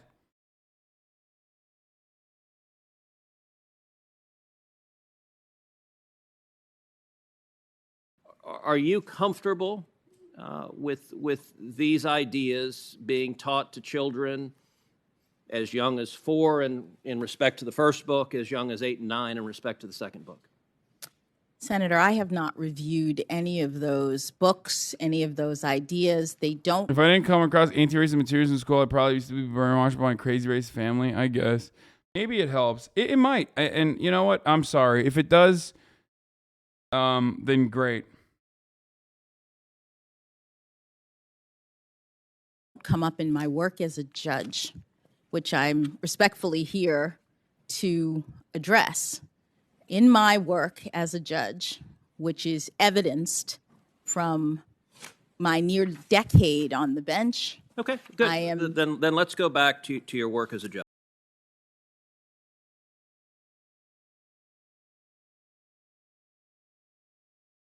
There is probably nothing more disgusting, nothing more heinous, nothing more racist than like using Martin Luther King's quotes out of context to literally justify being further racist. Like I can't, in my mind, I can't imagine something. It's insane, dude. And that's another testament to how prevalent white supremacy is. Okay, that's it. White supremacy is such a normative position that people can get away with doing that. Wow. It's it. People can get away with doing that. And that's what's taught in schools. That is, nobody knows about his fucking, nobody knows about his radical background, what he would be considered as a radical, why he would be considered a radical by today's standards as well. Love you, Dad.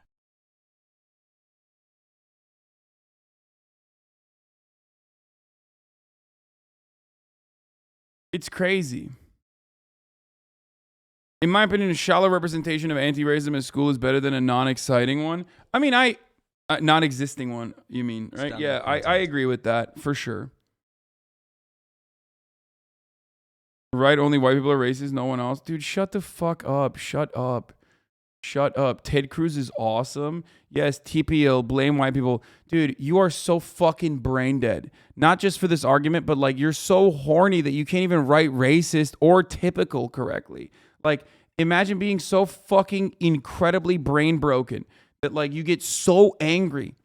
Like you're so fragile. I never talked about only white people being racist or anything like that. As a matter of fact, if you had more than a fucking singular brain cell, you would have probably recognized that I have a much more agreeable position in this circumstance than just saying like only white people are racist, blah, blah, blah, blah, blah, blah, like any of that. But that is white fragility. Like that's it. That's literally it. Nobody's talking about you, you dumbass, and you're still losing your shit. And I can't properly communicate how big of a dumbass you are and what the specific word or salty, delicious snack I would normally in other circumstances use because I would get banned for 7 fucking days. Bezos money good. But the behavior you're exhibiting is crazy to me. Different C word I will use. Okay?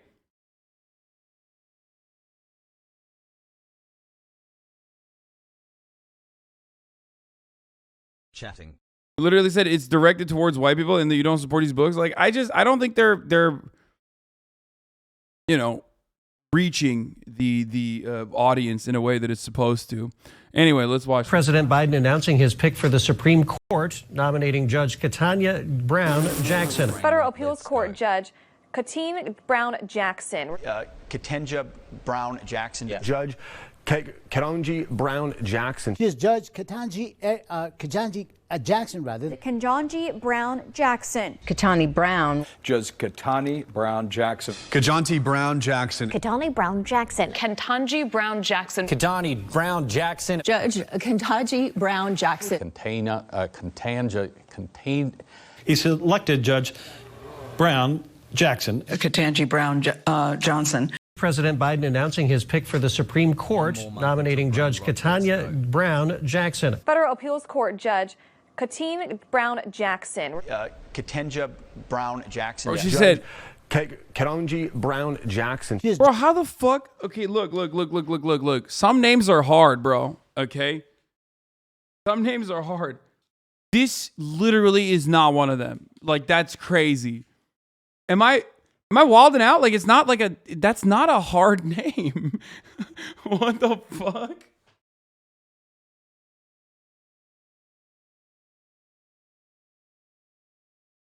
I'm sorry, Ms. Jackson. As a matter of fact, I feel like they added more letters to it and like kind of made it harder for no reason. Like Ketanji.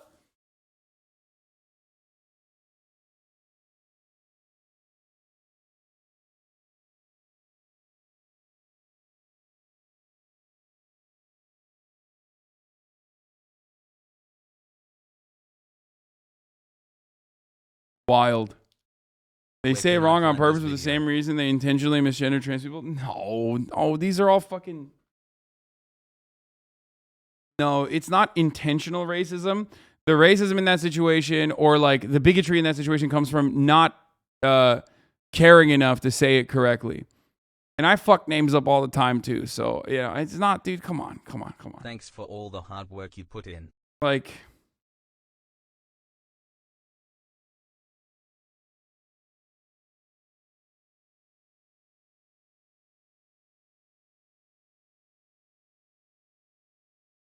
Ketanji is how you say Judge. it.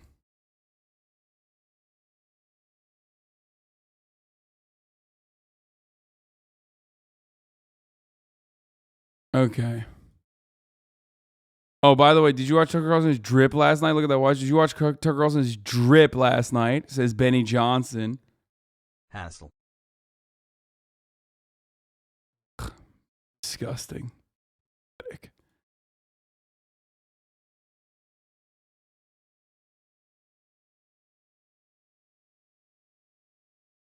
I think it's like, it's disrespectful. I don't know if maybe some might be racist, but I think the racism comes from just like not caring enough to say it correctly. You know what I mean? Tucker Carlson built like a frog. What is this? My sister's history teachers making them list the positive effects of imperialism. I think it's asking us to identify the positive imperialism, something that killed thousands. Slavery is extremely undermining and disrespectful people whose ancestors were murdered because of colonization. What are the positive effects of imperialism? What is it, like that it's a civilizing force or something? Is that what they're going to say? Anyway, here, let's go. Get back to Josh Hall, not Josh Hawley. Recently, Ben Sass. Explaining his approach to interpreting a statute, you're not going to go outside the words, but it often doesn't give you the answer. And you look at the history, and you look at its purposes, and you'll look at the consequences too. I guess the positive is like infrastructure, so you can do imperialism better. You know what I mean? Like in a lot of situations, like in order for the slave trade to work effectively, or even currently in modern conditions, like you have to literally build infrastructure so you can extract and extract the natural resource and exploit the population better. You know what I mean? India, railroads in general, in Africa too, comes to mind. You know what I mean? That's like kind of why you do that.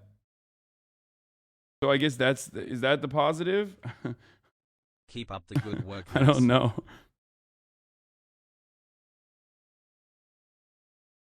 Legislature intended, as opposed to the court saying, I see this statute, but I'm, uncomfortable with how it's going to turn out or what it's going to mean, and so I'm going to import my own policy perspective.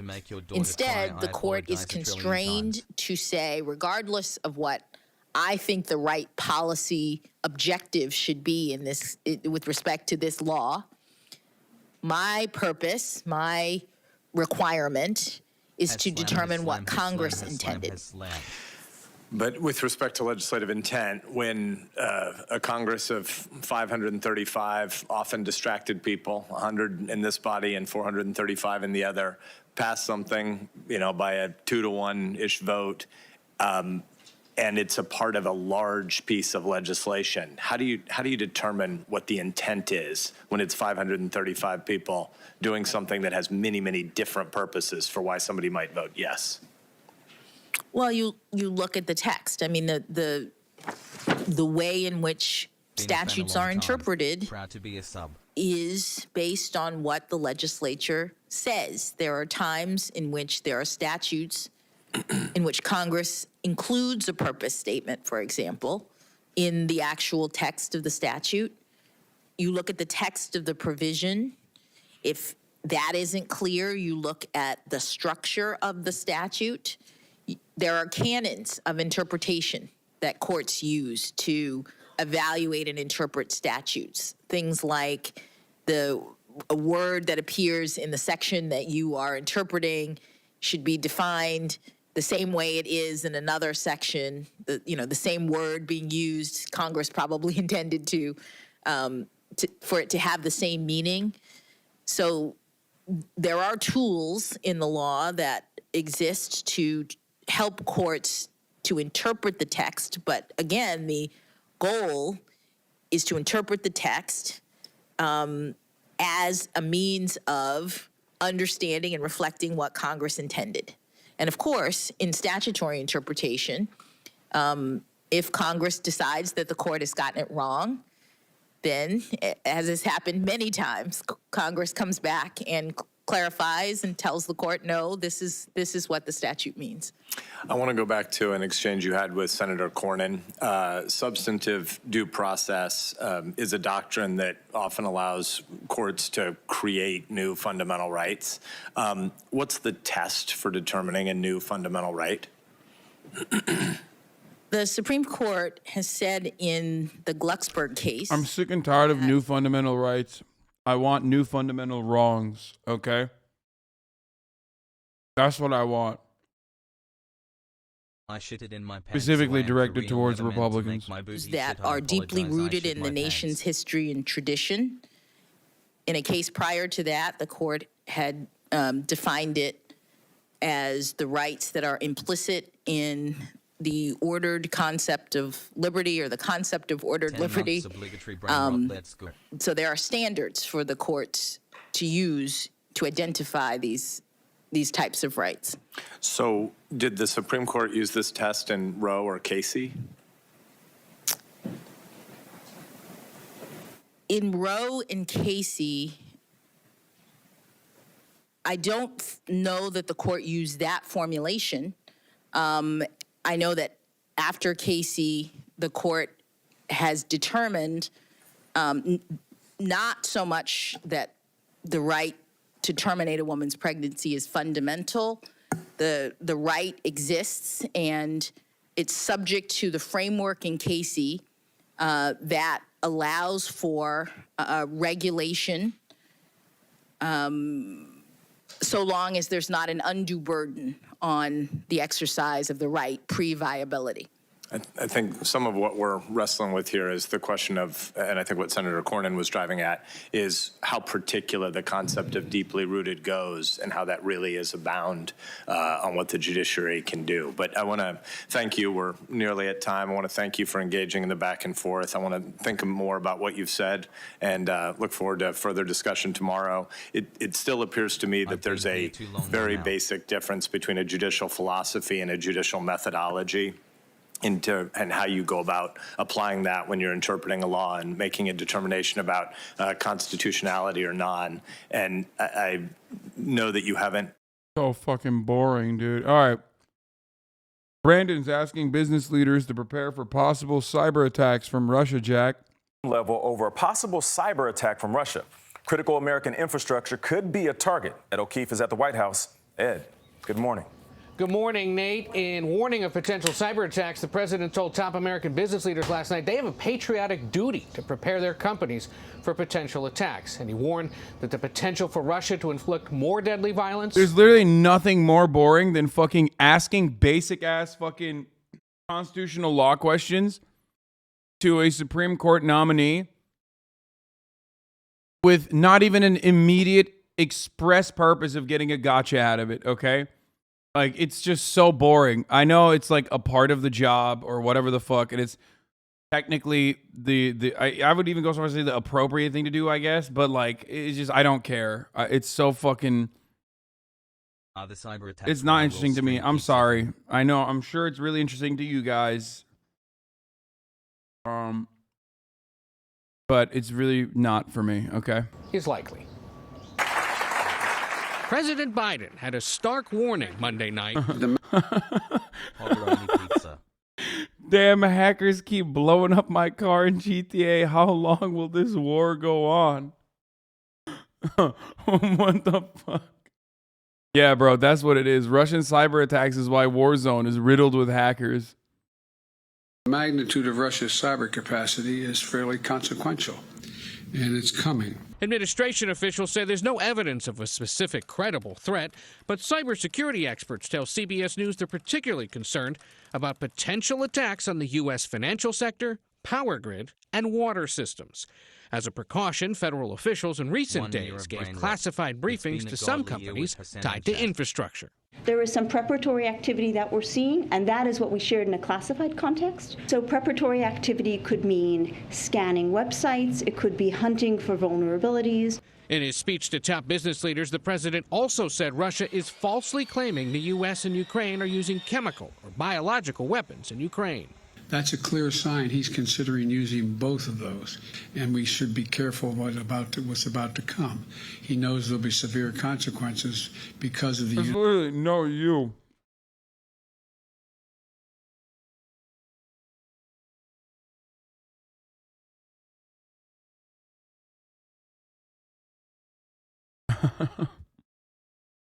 Cybercrime is when Russian teens tell me to kill myself in Dota. Yeah. I don't know, man. Since the sanctions, Call of Duty servers have been real different. Or not Call of Duty, sorry. CSGO servers have been real different, dude. Way less suka blyats, you know what I'm saying? Like, way less. United NATO front. And though the Pentagon couldn't verify Russia's claim of using a powerful new weapon, Mr. Biden said it's a threat that's almost impossible to stop. They've just launched their hypersonic missile because it's the only thing that they can get through with absolute certainty.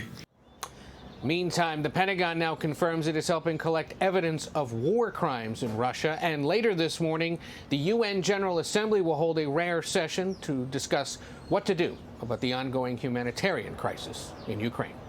Gail? All right, Ed, thank you very much. Impossible to intercept. Trying to get inside Vladimir Putin's head and understand Russia's decision to fire powerful hypersonic missiles into Ukraine.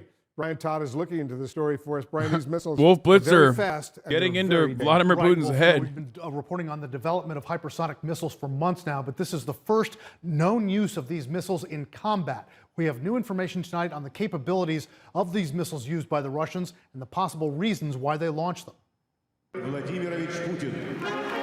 Vladimir Putin unveils a new weapon in his arsenal. U.S. officials confirming to CNN that Russia launched hypersonic missiles against Ukraine in recent days, the first known use of these missiles ever in combat. The missiles the Russians call kinzhals, meaning dagger, struck a military ammunition warehouse in western Ukraine. Sources telling CNN the U.S. tracked the launches in real time. It's a good opportunity to test it, and it's also potentially a... Bro.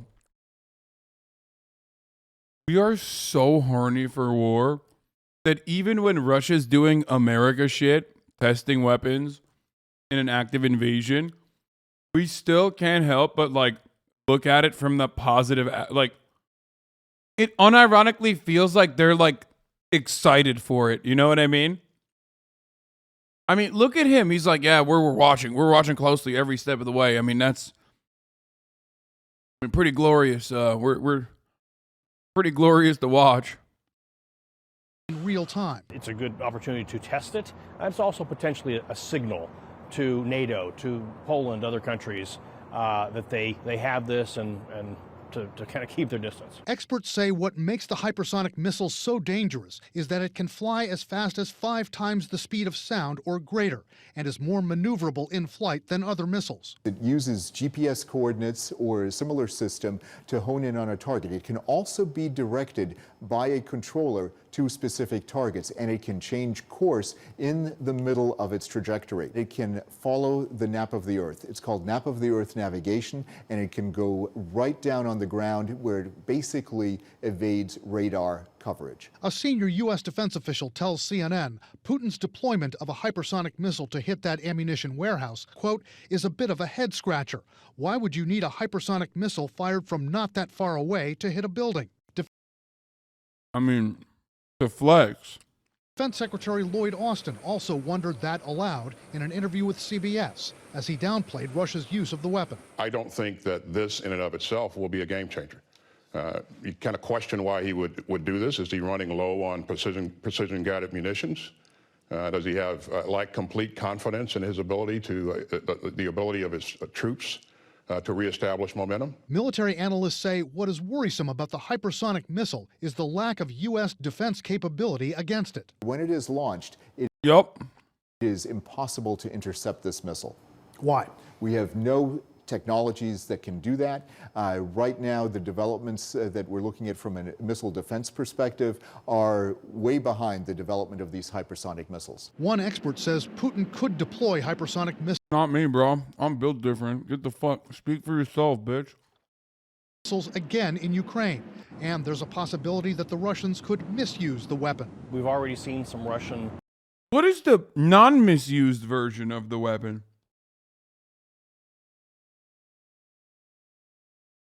Again, American media is so horny for war and so good at doing like PR for war, for weapons of war, that like even when they're supposed to make it seem like, you know, this is a bad thing, and it is a bad thing for Russia,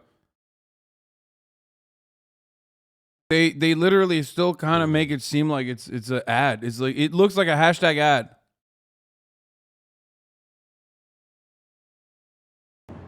Drones stray off into NATO territory.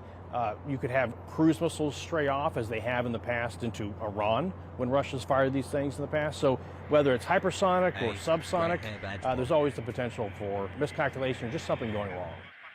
Just moments ago, President Biden confirmed Russia's use of hypersonic missiles, saying it's almost impossible to stop it. There's a reason they're using it, end quote from the president, Wolf. It's a pretty scary capability. Former President Donald Trump is available. He's on the phone, and he joins us now. Mr. President, thanks very much for being on the show this morning. This is where Trump says Putin says the N-word. Hello, Stuart. I understand that over the weekend at a rally in Florida, you said that it was your personality that stopped Putin invading during your presidency. You want to explain that? Well, that's very interesting. We start off with that one because if you remember when I was running in 2016, they all said Trump will get us into a war. Right. It's his personality. He's going to get us. And actually, now they say it was my personality that kept us out of a war. So I think it was, we had a great 4 years, and it shouldn't have happened. Some NSA guy is saying this is a holy war for Putin.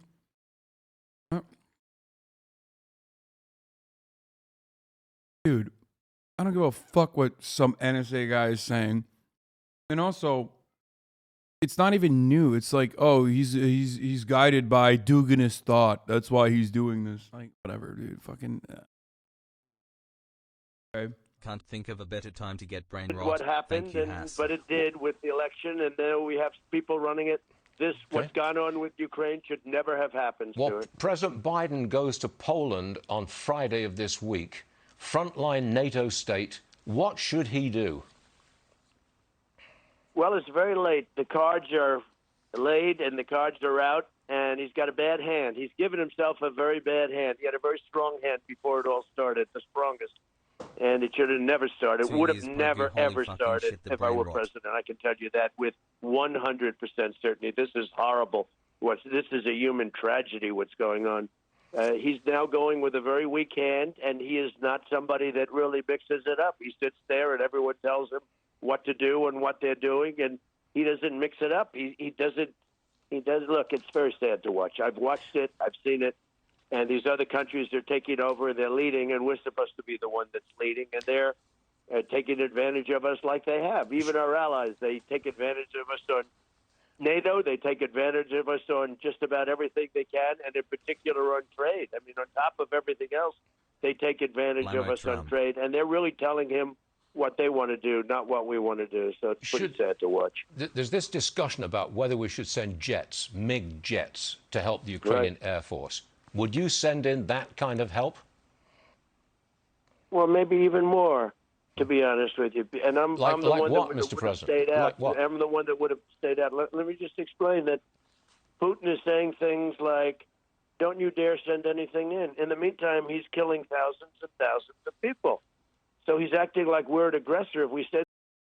I hope he'll mention his brilliant plan of, you know, slapping on Chinese flags on a F-22. It's so good. I love that. I love that plan. We should do more plans like that. Sending some old 44-year-old plane that probably gets shot out of the sky pretty quickly, and he's acting like we're terrible people if we do that. But he's killing 10...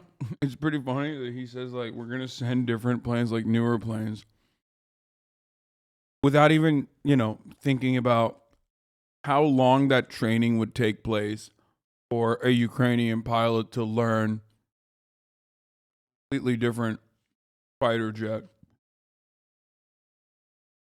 Meanwhile, there is no defense. It doesn't even matter because, again, he has incredible ideas like F-22s slapped with Chinese stickers on them.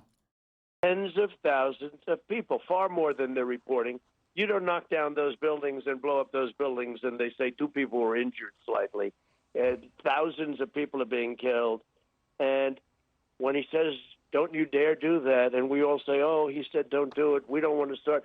The fact is that what he's doing is a human tragedy. There's not been anything like this, in a sense, maybe ever, but certainly since World War II when you look at it. But there's never been anything like this. So what do you do now? You said you'd maybe do more than just send in the MiG jets. All right. What more? What I would do is It's pretty funny because, like, people say Trump is like Putin's puppet. Trump is Putin's puppet. But then literally saying, like, Putin is worse than Hitler.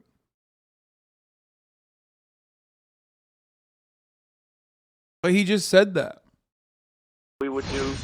We have tremendous military capability, and what we can do without planes, to be honest with you, without 44-year-old.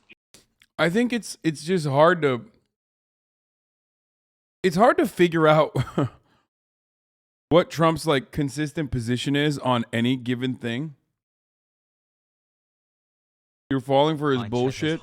We know Moldovan Mama Liga. We know you are a big Russiagate guy. Because he just says everything. He does. If you play both sides, you'll always come out on top, baby. Like, on the one hand, he's like, I love Putin. He's so brilliant. I can't believe it. It's so brilliant. We should do the same thing. We should do the same thing in Mexico. In Mexico. Believe me. Okay.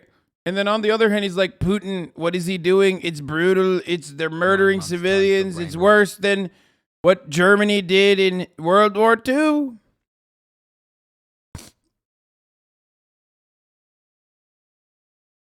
You know? Jets, what we can do is enormous, and we should be doing it, and we should be helping them to survive.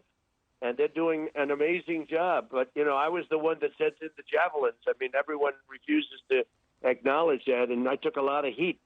And I sent it in very openly and glowingly, and they said Obama sent blankets and Trump sent javelins. Well, nobody knew how well those javelins would do and how well but those javelins that knocked out all the tanks, those were sent by me, and we sent them in large numbers too. I didn't even realize at the time when I sent them, I said, man, that's a lot of stuff we're sending, but let's do it. Let them have a chance. Who would have thought that they would have been so powerful, the way they protected that country, but they need other kinds of help. And one thing I do rapidly is that get the oil flowing, because if you reduce the price of oil significantly, that war is going to end. That war is going to end. You know the expression, what you need for war is three things: money, money, and money. And if you... Wow. Fucking brilliant, dude. Stunning. Brilliant. Incredible takes, dude. Nobody's got takes like my man, dude. Ah, God, I miss him. You bring down the price of oil, and you could knock the hell out of the price. Three things, many. $1.71 at one point to gas. In fact, it was so low that I was afraid we were going to lose our oil company. Well, you got to get that oil down, and if you get the oil down, that war is going to end. But let me press you again on what extra military help you would give to the Ukrainians. You say you want to do more than just the MiG jets or the javelins. Yeah. What more? Well, I think the drones are just as effective as anything nowadays. I mean, they make drones today. We have drones that are just as effective as just about anything in the air, anything you can do in the air.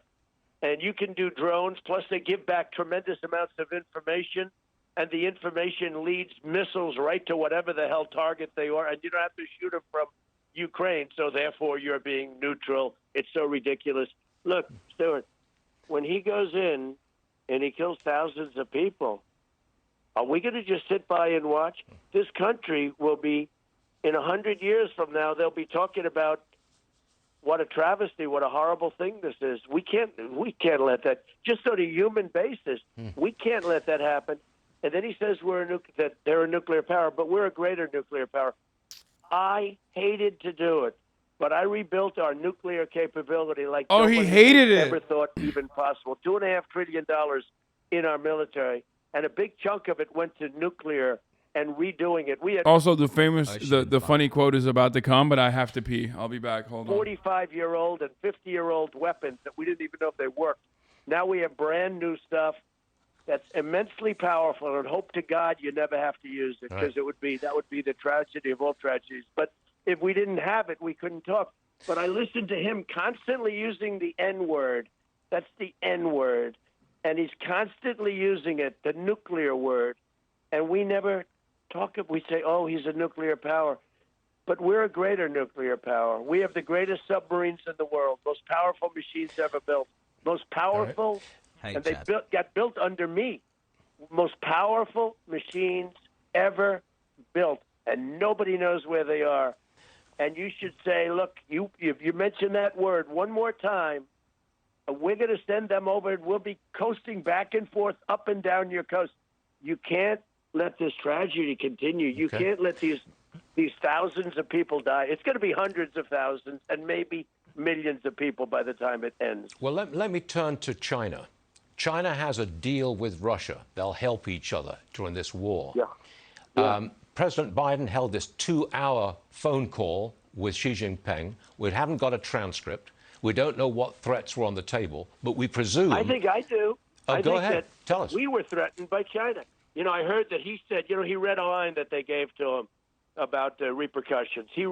They gave him a line, and he read it. She's very smart. Okay, I dealt with all of them. I know them all. I know them better than I know you, Stuart, and I know you, and I like you, and I congratulate you on the success of your show, because people love your show and they love you. But I know them better than I know you. And Trump is so not racist, it didn't even come to his mind that the N-word meant something else. In fact, this shows how racist you are for even mentioning it. Yeah, I agree. Donald Trump has never thought about, the N-word being anything else. We're going to send them over, and we'll be coasting back to built under me. Most power. And you should say, look, if you mention that word one more time, We're going to send them over, and we'll be coasting back and forth up and down your coast. You can't let this tragedy continue. You can't let these thousands of people die. It's going to be hundreds of thousands and maybe millions of people by the time it ends. Well, let me turn to China. China has a...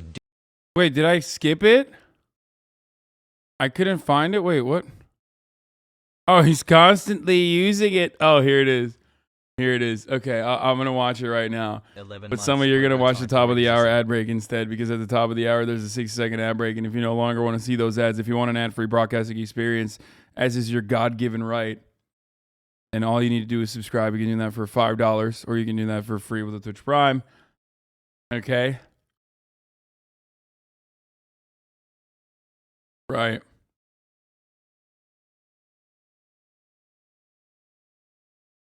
Twitch Prime is free, or you can get gifted a sub. Here's the one I'm going to have right now. Boom. Blammo. Freaking blammo, dude. Using the N-word. That's the N-word. And he's Dude, look at his face. Dude, come on. Him constantly using the N-word. That's the N-word. And he's constantly using it, the nuclear word. And we never talk, we say, oh, he's a nuclear power. But we're a great... He's like, what?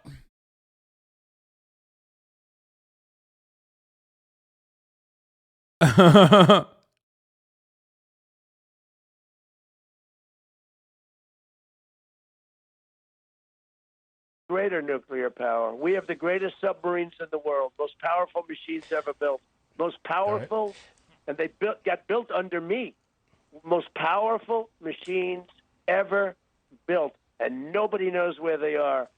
And you should say, look, if you mention that word one more time, we're going to send them over, and we'll be coasting back and forth up and down your coast. You can't let this tragedy continue. You can't let these thousands of people die. It's going to be hundreds of thousands and maybe millions of people by the time it ends. Well, let me turn to China. China has a deal with Russia. They'll help each other during this war. President Biden held this 2-hour phone call with Xi Jinping. We haven't got a transcript. We don't know what threats were on the table, but we presume... I think I do. Oh, go ahead. Tell us. We were threatened by China.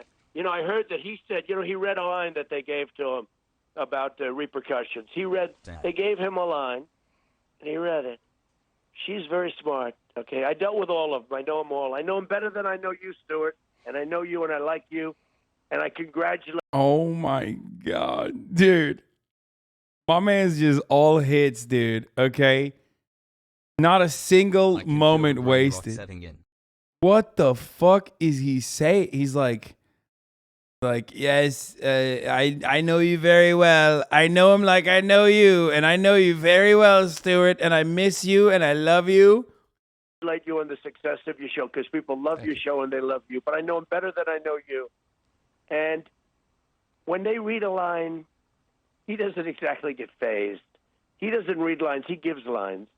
And I believe strongly that he made a threat actually to Biden, and that wasn't reported. So we should get a tape of the call, just like we did with my perfect call to the president of Ukraine, which is the reason I like him so much, one reason. And now he's proven to be, because he stood up for me with that call. He said Trump did nothing wrong. He didn't threaten me. He didn't threaten me. He could have gone the other way, could have gone woke, like guys like Bill Barr do. Yeah, dog. I wonder why he didn't go the other way. Maybe because they are beholden to the United States of America, and that their interest completely is unimportant as it pertains to who is president, as long as they're still getting guns.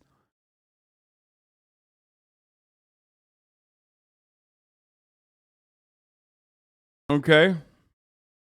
Do you respect... Threaten me. He could have gone the other way, could have gone woke, like guys like Bill Barr do. Do you respect Putin? Woke Bill Barr. Loves him so much he cut off aid. Dude. He didn't cut off aid, dude. He blackmailed, or he basically extorted potential compromising information that he wanted the Ukrainian government to create, or else he would stop giving him aid. He threatened to cut off aid. They never stopped it.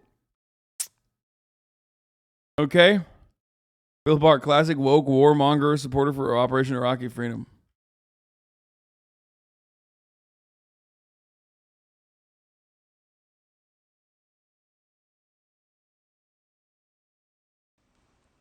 Well, he's a different person. I'll tell you something. I got along with him.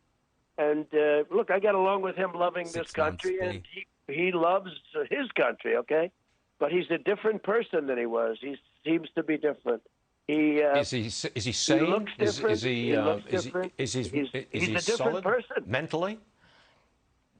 It just doesn't seem to be the same person I was dealing with. We had a decent relationship. It was very hard because of the Russia. He's like, damn, bro, Zelensky, you changed up. You fucking changed up, brother.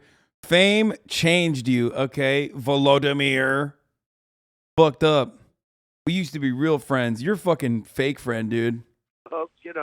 And I told him, I said, it's very hard for me to do anything for Russia and for you to do anything because these horrible, horrible people that are, perpetrating this hoax, the Russia collusion nonsense. Oh, he was talking about Putin? Oh, I thought he was talking about 12 months, let's go. I thought he was talking about Zelensky. Millions of phone calls. I never made one to Russia. Think of it. Millions of calls. They went through the phone records. Millions of calls, not one call to Russia. It was a total hoax. It's come out. And the Durham report, I look forward to seeing more and more of it. I wish it could go faster. Okay. But I look forward to seeing more and more of it. But I will say this. Dude, Russiagate is the funniest fucking like boomer bait. It's awesome. It's just like, and it impacts even Zoomers. There's plenty of people even in here that still like repeat the Russiagate shit. Whenever I bring it up, people get so mad at me. They're like, what the fuck, dude? You're wrong. Like, Russia totally fucking stole the election.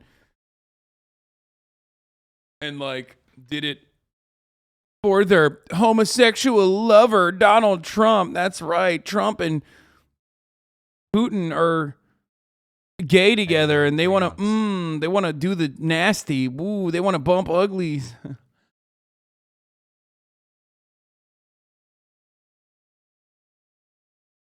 We did well with Russia.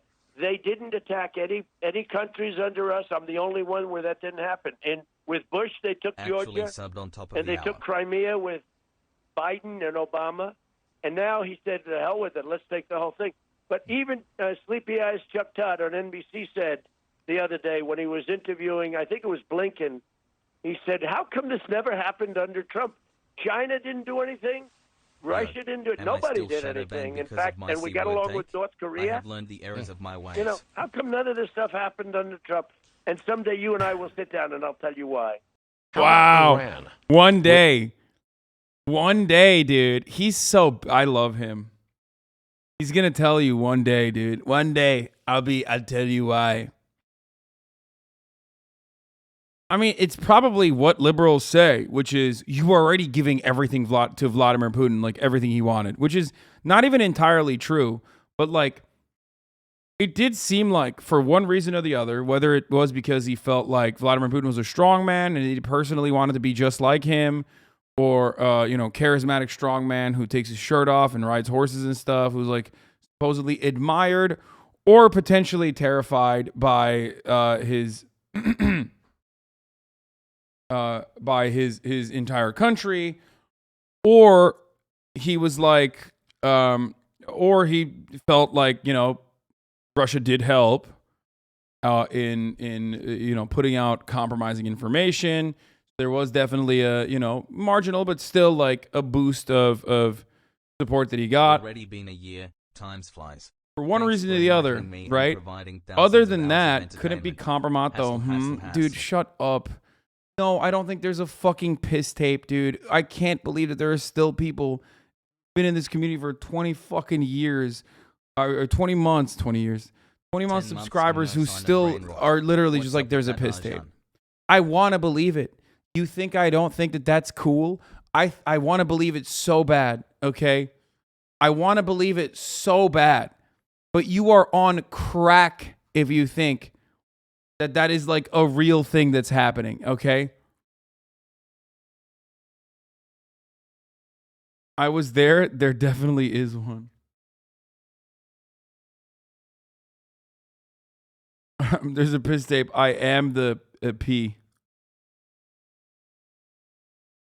So. Hi.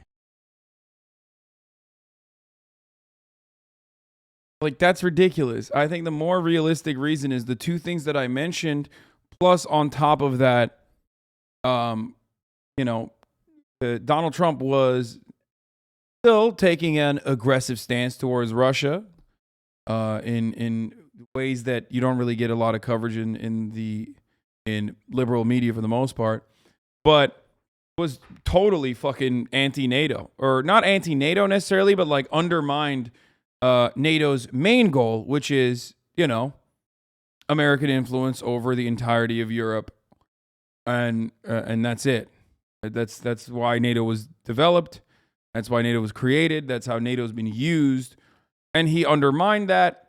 And I feel like he was just basically aware that no such NATO expansion was legitimately going to occur under him. Whether it was because he had assurances, whether it was because he had compromat, like you guys are saying, which I don't think there was, or whether because he just thought that like Trump was a dumbass. He just didn't think that there was any real fucking Ukraine is going to join NATO shit. Crazy, it's been a year. Why are you covering for Trump's piss tape? Do they have a piss tape on you too? Yeah.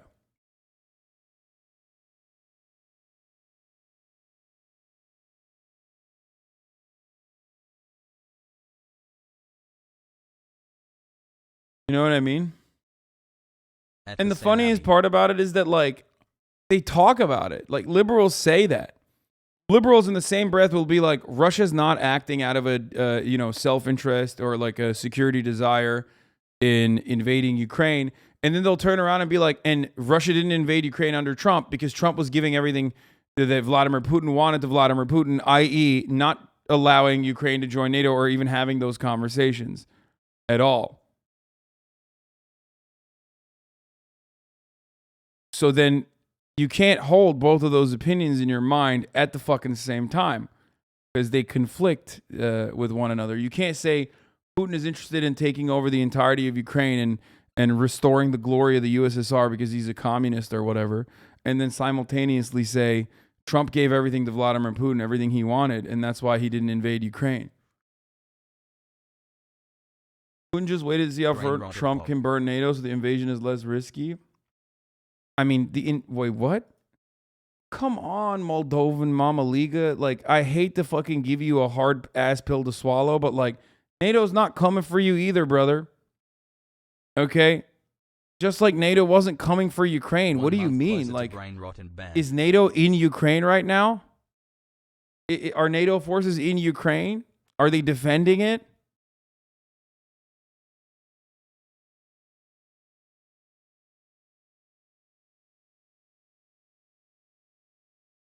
No. So, what's up? We are told that we're going to be signing an Iranian nuke deal any day now. I'm sure you oppose it. You took us out of the nuke deal. What do you think happens just a few months or year down the road if we go back into that Iran nuke deal and they get a chance of a bomb? I love this community so much. Well, it's the end of Israel if that happens. Israel is, I don't think Israel could actually let it happen. It is the worst deal. And also, you're going to see nukes all over the Middle East, and everyone else is going to get them too. It will be the end because if they have them, Saudi Arabia is going to get them, and everyone else is going to get them. And how can you tell them not to do it? So why is Biden doing it? Because he's stupid. Okay? Because he's stupid, and because they're stupid, and they shouldn't be in power anyway. But they're destroying our country, and they may ultimately be responsible for destroying the world. What are you going to do if there is a nuke deal with Iran, as looks likely? What will you do? What will you say? I did many things for Israel. I was the best president ever for Israel, but I do for this country. But Israel, the Mount on high, very big deal. 52 years they tried to get. I got that.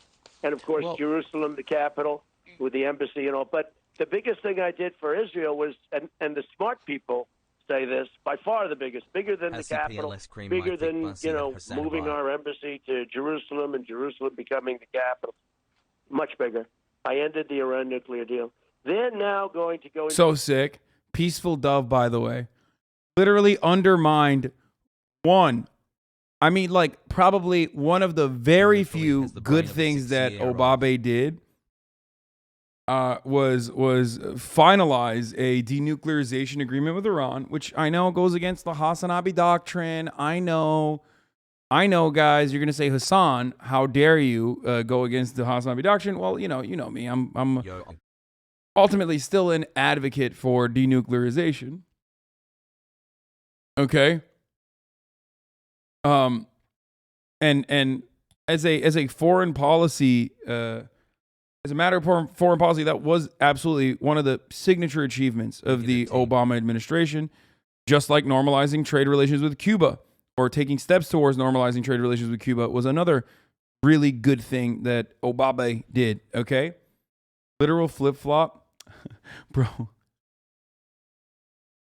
Yeah, I mean, yes, because I'm joking when I say every nation needs to have fucking nukes. Okay.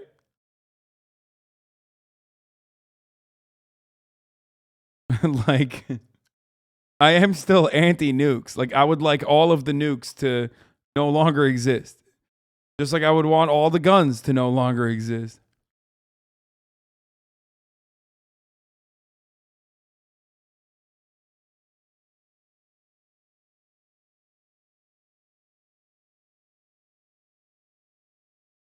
Mount on high, can't that be seen as trying to invoke a religious priority for Israel in geopolitical decisions? Wait, what? I watch you while I run on the treadmill. Thanks for providing entertainment to a during much my worse long deal runs. than the deal they had, which was horrible. One of the worst deals I've also, ever hi, seen. Other chat, than I their love trade you. deals were so bad. We How got long- the USMCA instead of NAFTA.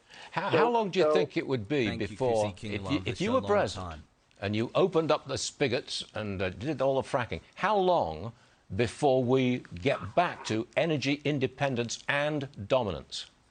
So as you know, because you report all the time, and you did at the time, you made a really big deal of it, which I appreciate. But we became energy independent when I was president, first time ever. And that involved a lot. But Come on. Give me what I want. Give me what I want. I want it so fucking bad. Say that oil companies are pieces of shit. Oh God, come on. Do that thing that you do all the time where you like have like a grain of fucking truth trapped inside of like a mountain of horrendously idiotic populist reactionary fucking takes. Do it. Fucking do it. Come on. Nobody really understood was we were going to be double the size of Saudi Arabia and Russia combined. Much bigger than both combined. And OPEC was, you never even heard the term OPEC during my administration. Nobody talked about it. It was dead. And now OPEC is telling us they're dictating the terms. It was and dead. We're going begging to OPEC for oil. The international cartel was just dead, not alive, gone, no power whatsoever. Like absolutely zero things have changed, okay? From the Trump administration to the Brandon administration with respect to how OPEC operates or the profound amount of power that they have, especially because we have no way of controlling our oil and gas industry, okay? We just have no way of controlling our oil and gas industry in the same way that, like, Saudi Arabia can control its own production or Russia can control its own production because we don't have we haven't nationalized our extraction industries, okay? So we just literally give money to the oil and gas industries like they're a part of our national arm. We talk about oil and gas as a matter of defense and how important it is for our national security. And yet we literally allow those corporations to just dominate everything. Fuck. It's so ridiculous. The one thing is they're going to have to get going immediately, and they can't do that because they got elected with the radical left crazies, and they're so into this climate hoax. And nobody's more into the climate than I am, but this is a climate hoax, what they do. A hoax? It's a hoax. Explain that. Destroy our country. It's a total hoax from beginning to end, do you think? Well, the Green New Deal is a hoax. And Yeah, this but was what about created by climate somebody change? that I don't even think ever took a course in the environment. Is the This climate is an not AOC is the deal. climate changing because of human activity? I miss Trump's bussy. In my opinion, you have a thing called weather, and you go up. Let's go. Yo. Climate. Oh, you mean weather? Yeah, guess what? Believe me, it's 83 degrees and sunny in California right now. All right? It's called weather. Go down. If you look into the 1920s, they were talking. It's fucking awesome.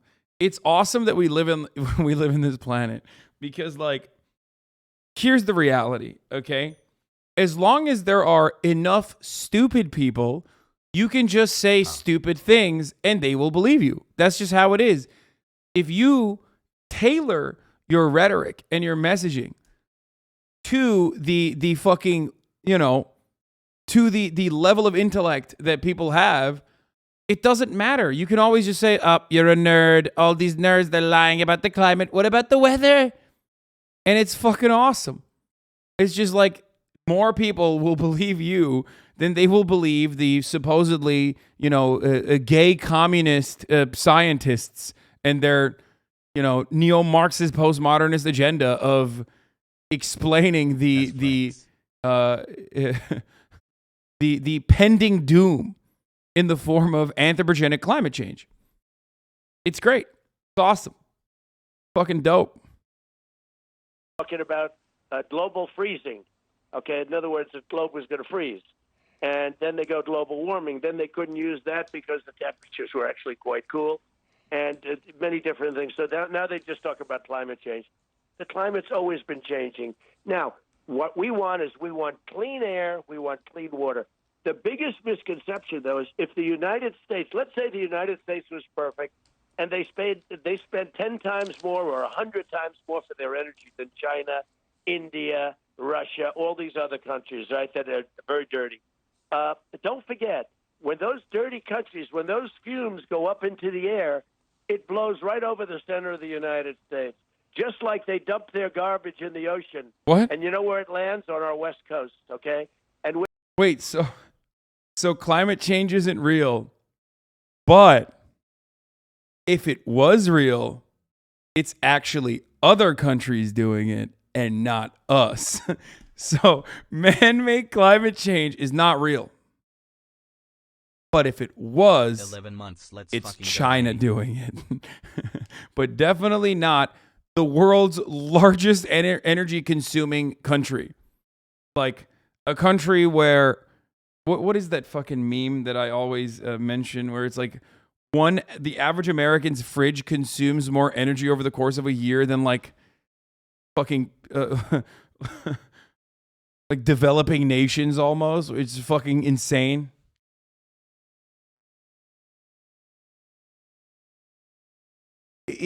Hold on, what is it? American fridge.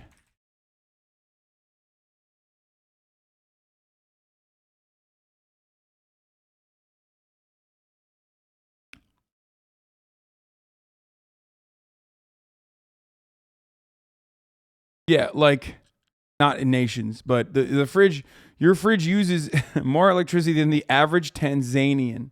Energy efficiency is an important factor in buying decisions about how much does it impact their energy footprint. According to the World Bank, the average U.S. citizen consumes about 14,000 or 13,395 kilowatts per year, while his or her refrigerator draws roughly 500 kilowatts of that total. Now compare that to the total annual power consumption of the average person in Nigeria, Ghana, or Bangladesh. Those figures are considerably less than even the most energy efficient fridge we've ever tested. Like just a fridge. 12 months, baby, let's Scooby Live me.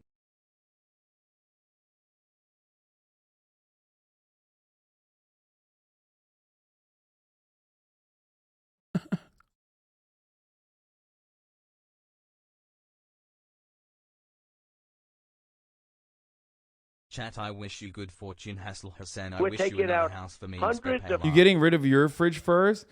No, you fucking dummy. First and foremost, I'm not saying, degrowth or whatever the fuck. I'm simply stating that denying it is fucking ridiculous. And if you want to stop, if you want to change our energy consumption, it is idiotic to assume that you can do that by the fucking changing your personal commodity consumption choices. What the fuck is wrong with you? You literally have to use the system, the government, to make these sorts of decisions. Okay? God, you guys are so fucking crusty and annoying. It's ridiculous.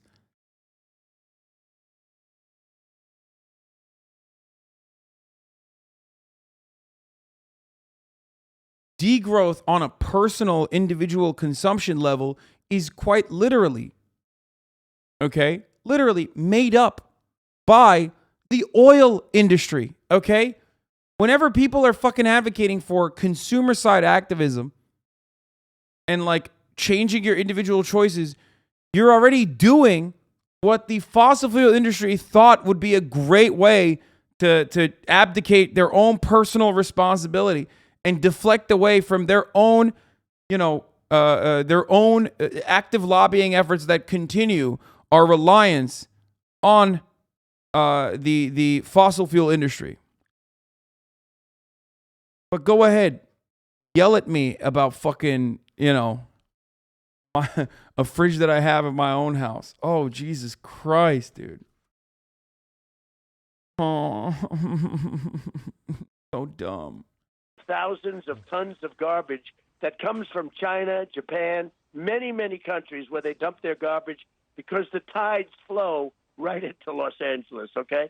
And so here we are fighting to have a clean country, but if the fumes are dirty in China and dirty in India and dirty in Russia and other places, with the winds in 3 days, they're right over. And it's not even the fridge, dude. I literally have a fucking single family home. Like, come on, dude. Where my yimbies at, dude? Yell at me about that.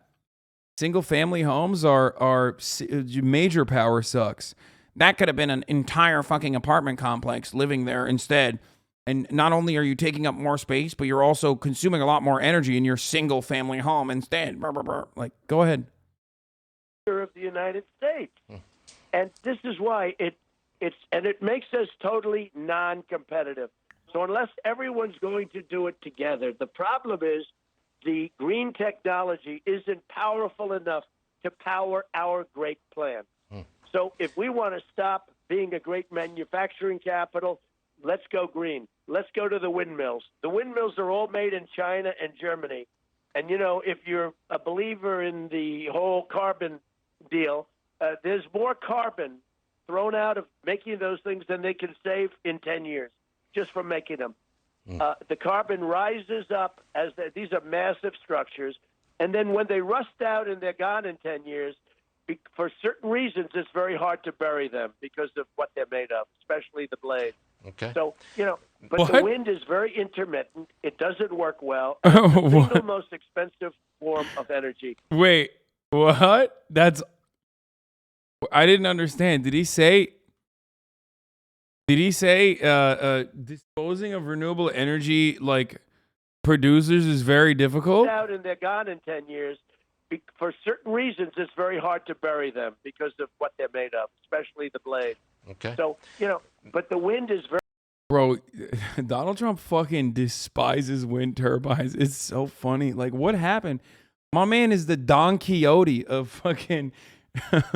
He's a Don Quixote of renewable energy, dude. He's like, every time I see a windmill, I'd lose my shit, okay? It's very scary. I'm looking at it. I'm thinking to myself, this is a big demon. This is a big demon. I need to fight it. The building developer, of course, he hates it.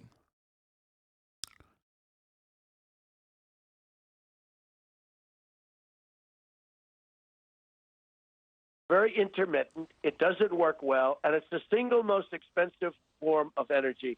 And we have clean, natural gas.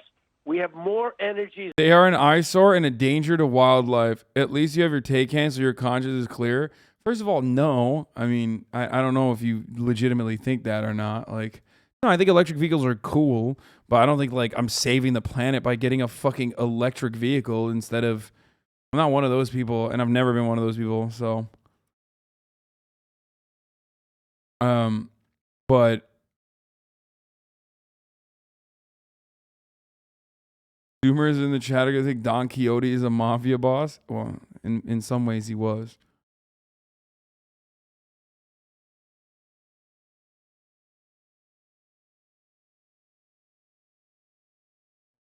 I love advocating for the fossil fuel industry and then saying wind turbines cause an immediate, clear, and present danger to wildlife, dude. Awesome. Yeah. Famously.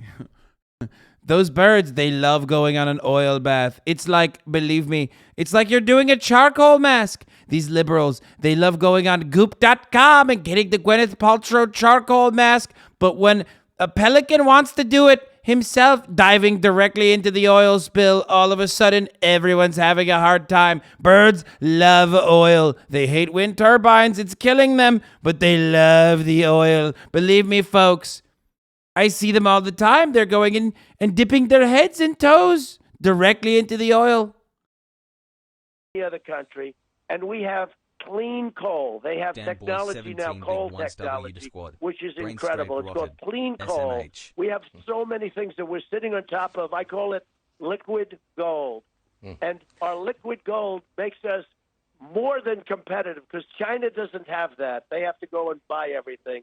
We have it under our feet, and we don't want to use it because these people, it's not that we don't want to. I think a vast majority of our nation does, but some crazies don't, and they make it very, very difficult, and they make us non-competitive as a nation. Mr. President, I don't know how much contact you have with Elon Musk. I don't know whether you're in conversation with him or not. Yeah. But Biden... He's a friend of mine. I like him a lot, and I helped him a lot. Yeah, Biden... Oh, shit. Yo, that's crazy. Wow, that's wild. He's friendly to Elon Musk and helped him a lot and likes him a lot. Believe me, I love him, folks. He's so big, beautiful. Snubs him. Biden snubs Elon Musk. Maybe it's because his car factories are non-union. I don't know, but Biden snubs him, and I wonder why he does that. Dude, I swear, sucking billionaire cock is just the easiest way to become a Fox News commentator. It's crazy. Okay? It's just, it doesn't matter. Critical support to our billionaires, baby. No, non-critical support to our billionaires. It's fucking wild. I don't think he snubs him. I think he just doesn't have enough hours in the day to call him, which he should. He's a smart guy, Elon. Very smart guy. Okay. I think he just... Like, just basically fucking having this conversation and being like an Elon Musk simp on fucking Twitter. Being like, oh, Biden is snubbing Elon Musk. Why is that happening? Dude, holy fuck. What a question. Why didn't Trump agree with him? That was weird. Yeah, I don't know why he was being generous there. It's just a brief moment of clarity. You know what I mean? Skyrocketing gas prices have fueled a new nationwide crime wave, with brazen thieves stealing gas from cars, trucks, and gas stations themselves. CNN's Adrian Broaddus is live for us in Chicago. Adrian, what is behind this dramatic spike in these thefts? Brianna, good morning. I spoke with members of law enforcement across the country, and they say the spike in gas is likely fueling this crime. And the thieves are bold, not only stealing from individuals and targeting gas stations like this one, but they're also focusing on car dealerships. There was a pretty strong odor of gasoline. They smelled it. I don't know about you, but in feeling before they saw it. As soon as you put it in the air, everybody could see that somebody had actually drilled a hole into the fuel tank. Right here is where he was able to drill all the way through the fuel tank. Mike Gross said this Jeep, a trade-in, was sitting on the parking lot of the dealership he owns. This is the drill Neillsville police say gas thieves used. So there was maybe 3 or 4 gallons of gas in there, and he did probably close to about $1,500 of damage in order to try to steal $15 to $20 worth of gas.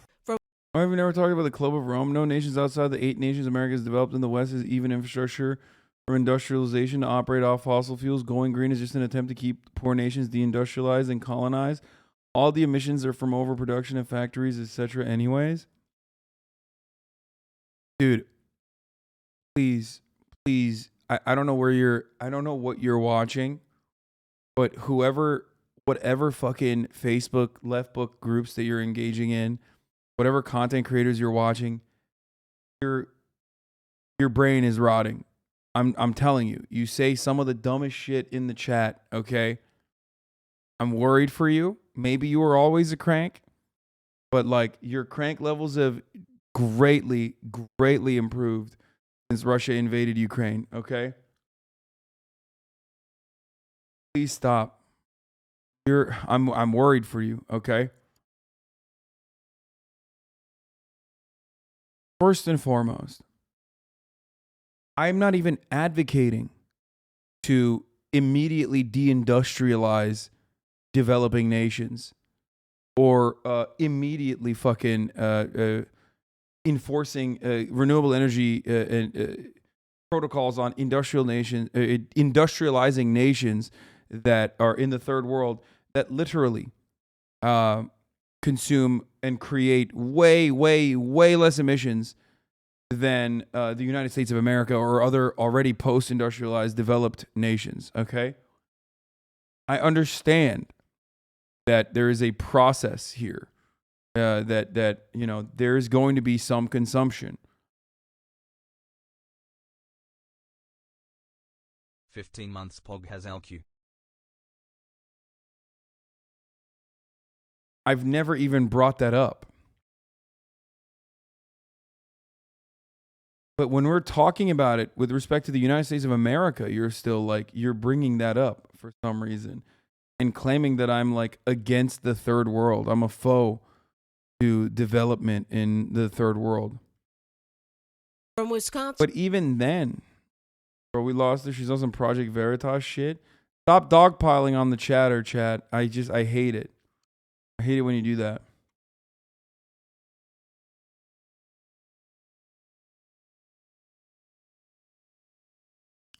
We're saying that, but Western colonial nations will use these rules to replace wait, what? Dude, do you understand that you are currently using oil lobbyist talking points? How the fuck do you become such an anti-capitalist that you literally loop right back and just advocate for the exact same thing that the worst capitalist parasites are fucking saying? This argument is no different than what Jordan Peterson was suggesting. You are literally describing what Jordan Peterson, backed by oil lobbyists, was saying on the Joe Rogan Experience. How did this happen? 5-month brain rot. Please check yourself. Just engage in a little bit of self-examination. What the fuck?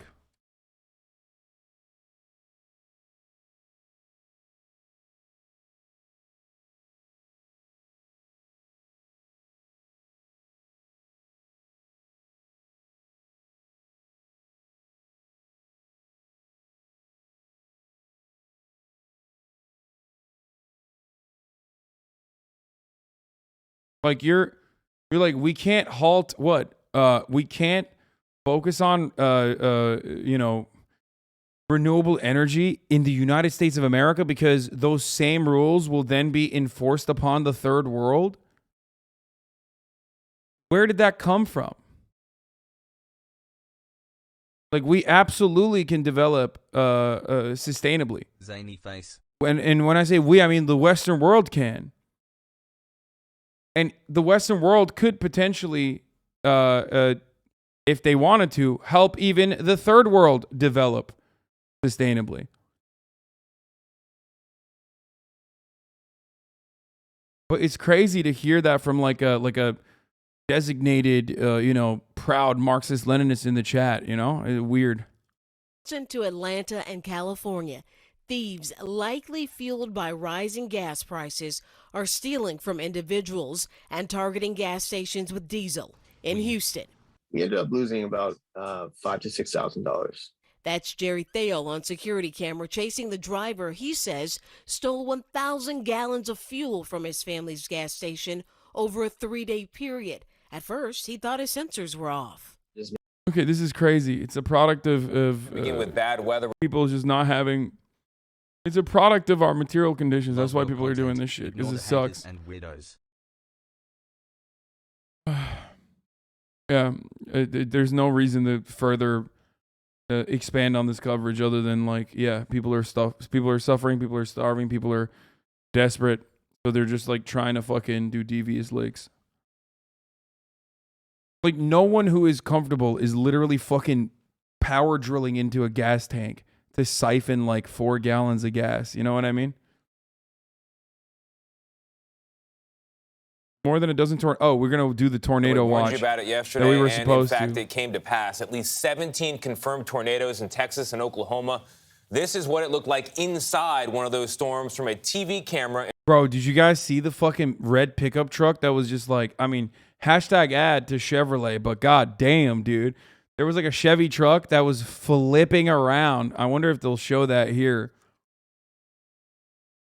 And basically, wait, do you have it? We gotta watch this shit, dude. Bro, look at this. It's fucking bananas, dude.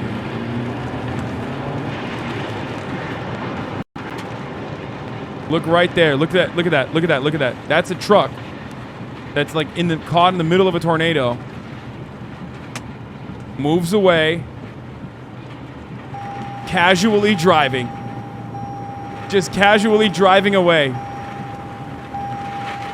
How fucking insane is that, dude? That's awesome. That's actually sick. That's an ad right there, dude. Hey, you think? Hey, Hassie, you can throw me round like that pickup truck anytime, Hasan less. Dude. Have you ever felt the 1,000-mile winds absolutely ripping through your truck bed, flipping you around in the middle of a North Texas hurricane? That's exactly what it likes to feel. A Chevy. Chevy pickup trucks. Reliable. Oh, dude. It's fucking awesome. The Dallas-Fort Worth formation started right over my house. I got hit hard in October 2019, so it was so terrifying. That's what it feels like to be driving a Chevrolet.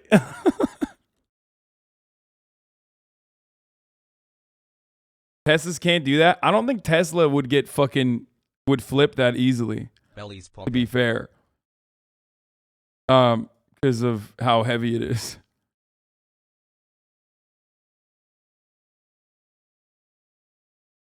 Like that pickup is heavy too, but Tesla is like bottom heavy. You know what I mean? Yo. I'm just saying, I don't think a Tesla would fucking flip like that. I mean, I hate Teslas, but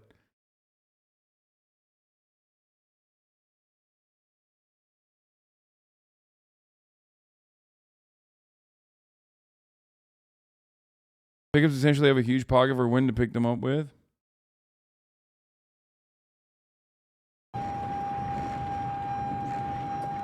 The all-new 2023 Chevy Silverado. Embrace the elements. Porsche would definitely flip.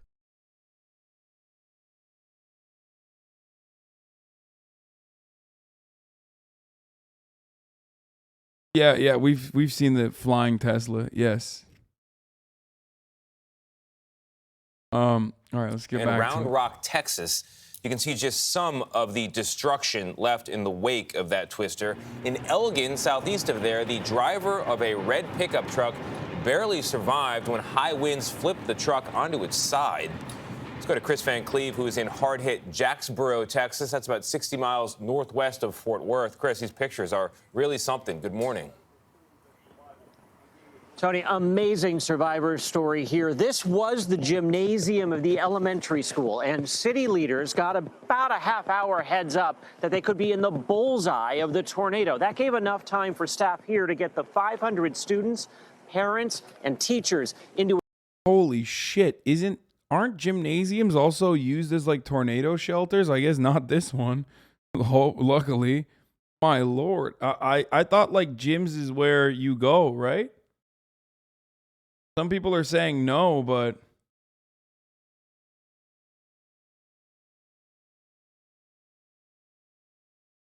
to a safe area just as the tornado struck. Caught inside the powerful line of tornadoes tearing through Texas and Oklahoma Monday. Watch as this driver in Elgin somehow maintains control, cheating death and driving off. The storm brought wind, pounding rain, and hail. It's on the ground. At least dozens of homes are believed damaged or destroyed. A twister ravaged the small Texas town of hallways. I was born in Regina, Saskatchewan. You go to an interior hallway with no basement available. Damn, bro, you got the tornado corridor the chatters in the chat right now dropping bombs about information bombs, dropping Pisaki bombs and about how to, what to do.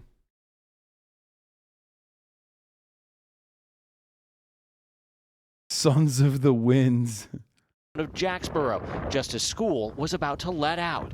Parents like Allie Vanderkay, waiting to pick up kids, were rushed inside moments before the building took a direct hit.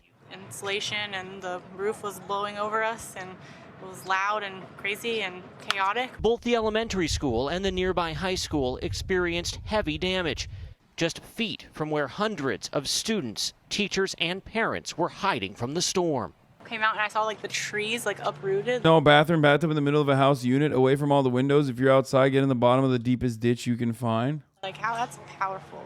The roof of the gym ripped off, walls collapsed while cars in the parking lot tossed and flipped upside down. Your family is here. You're holding the bumper of your car in your hand. What goes through your mind? I'm just glad they're safe. Despite the damage, no one at either school was hurt, but the tornado left a 2-mile path of destruction. The city estimates 60 to 80 homes in this community of about 4,400 were damaged. It's pretty much a miracle that we don't have any major injuries for the damage that's been sustained out there. And now just on the other side of all of this debris, the wall that's standing, that is where hundreds of people took shelter. Now, we just spoke with the city's police chief overnight. They received no additional reports of injuries. And this is remarkable. No deaths across this hard-hit town. But there is a huge mess here to clean up and an awful lot to rebuild. Nate? Chris, thank you. New video shows one of the... Okay, so this is the Chinese airliner that took a fucking insane nosedive. For the record, I have not talked to Murat yet. I really wanted to before covering this story and getting his take on it. But unfortunately, I was not able to. But this is a Boeing, Chinese Boeing airplane that literally just out of nowhere took a fucking nosedive. It's different than the Max, first of all. And it's not about like pilots trying to take control over the landing, automated like landing software, anything like that. This is a 737-800, and it literally just fucking boom, like directly fucking dipped in, which is weird. And I guess like that's not how planes fucking dive. Okay. World's most popular jetliners dropping from the sky. Security images obtained by state-owned television show China. Yeah, look. Do you see that?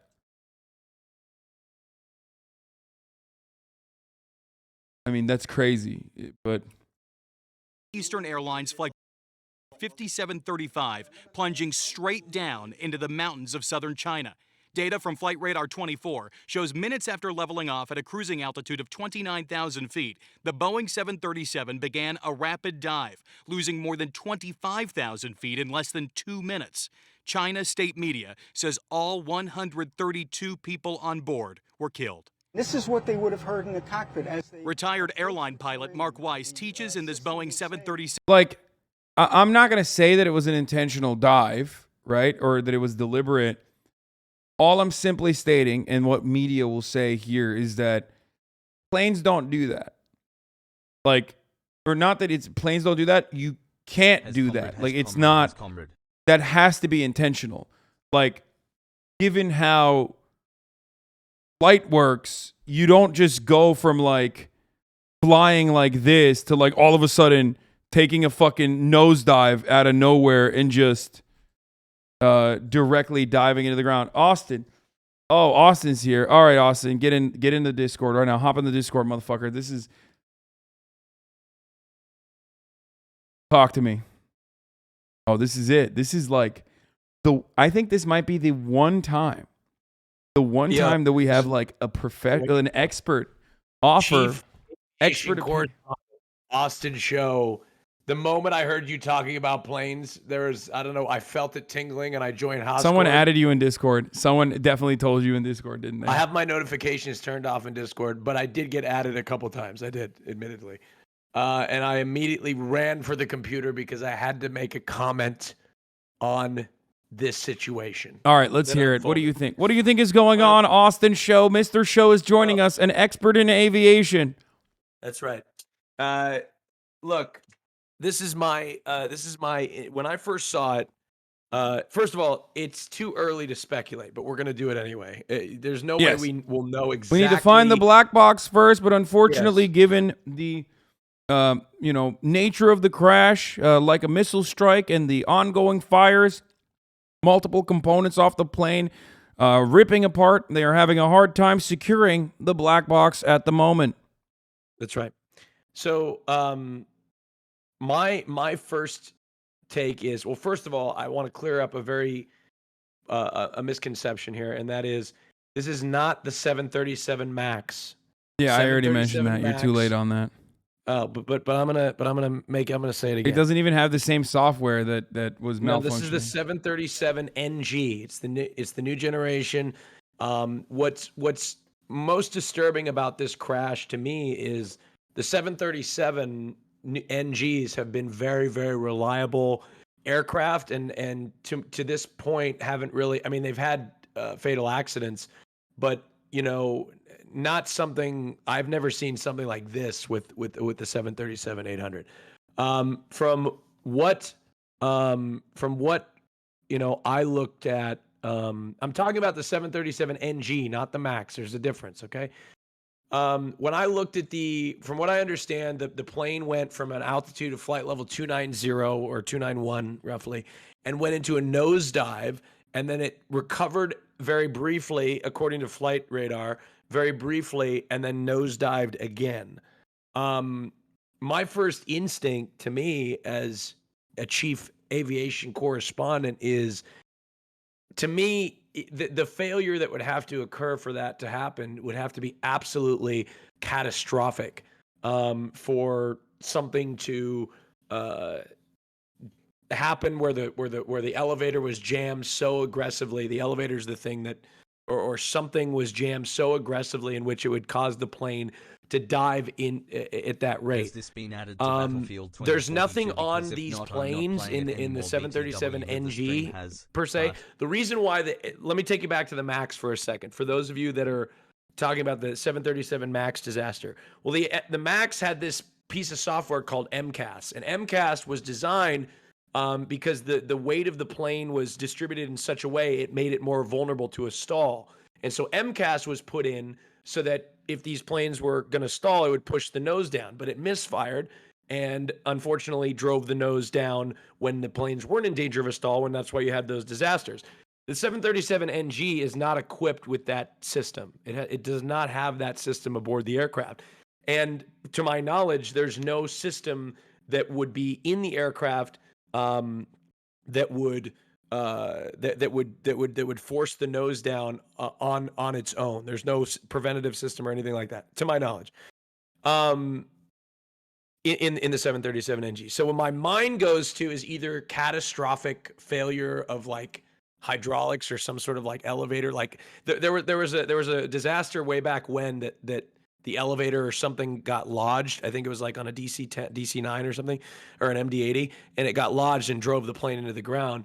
I just don't, it's either that, or dare I say, I don't want to speculate because it's way too early, but I'm going to anyway, or some sort of like yeah, pilot like a made this deliberate decision. attempt Deliberate. to.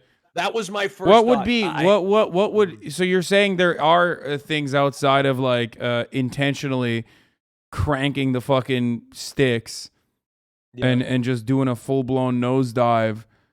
You're saying that there is a likelihood that something else, like it is at least possible.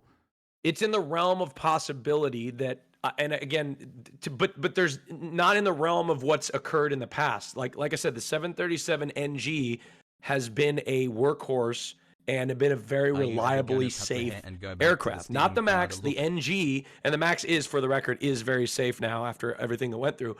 But the NG has never had any. They've had fatal accidents, but never anything like this. So this would be an unprecedented situation in which I don't know what would have failed, but to go nosedive that quickly, bro, it literally cut out. It like after. I mean, it looks like a straight nosedive. Any kind of like engine failure wouldn't cause it to do a straight nosedive. No. There's way heavier parts of the fucking plane. That's not how it works. You know, like. Well, engine, and first of all, an engine failure, when your engine fails, you don't go into a nosedive. I mean, these planes are essentially big gliders, right? That's what, in fact, they're designed in such a way that even if you do have catastrophic dual engine failure, you should be able to glide to a safe destination. Yeah. And plenty of planes have done that in the past as well during engine failure. Like, I mean, the Hudson one, right? The Hudson guy. Yeah, that was a dual engine failure at a very low altitude, caused by bird strike, and that landed safely. The other time, there's been other ones that have landed safely. There was a 747 that like had quadruple engine failure, and they glided safely to their destination. Because if you make the calculation and just using the laws of physics, you can get down safely within a certain amount of within a certain amount of time. Even when you're flying over the North Atlantic, there's always like you're within a certain distance of an airport to safely land usually. But this, to me, like my first instinct when I saw it was like, oh, that has to be deliberate. But then again, you can't rule out all the other stuff, right? Like there could be, it wouldn't have, it wouldn't have been an engine failure. You wouldn't think it could have been, I guess, but it doesn't cause the nose to dive like that. Exactly. The other thing that I was thinking of, like I said, would be like something to do with the rudder or the elevator. And you pull up you know what a rudder in an elevator is? No. So the rudder's when you look at the back of a plane, the tail I know what a rudder is. I don't know what the elevator is. The elevator's the flat one. The rudder's the one sitting vertically. The elevator's the one that's sitting horizontally, and that's the one that here. Let me show you. Elevator. He's got fucking. Our folks, you heard it here first. Our aviation expert correspondent is bringing in additional details. He's giving us an inside look.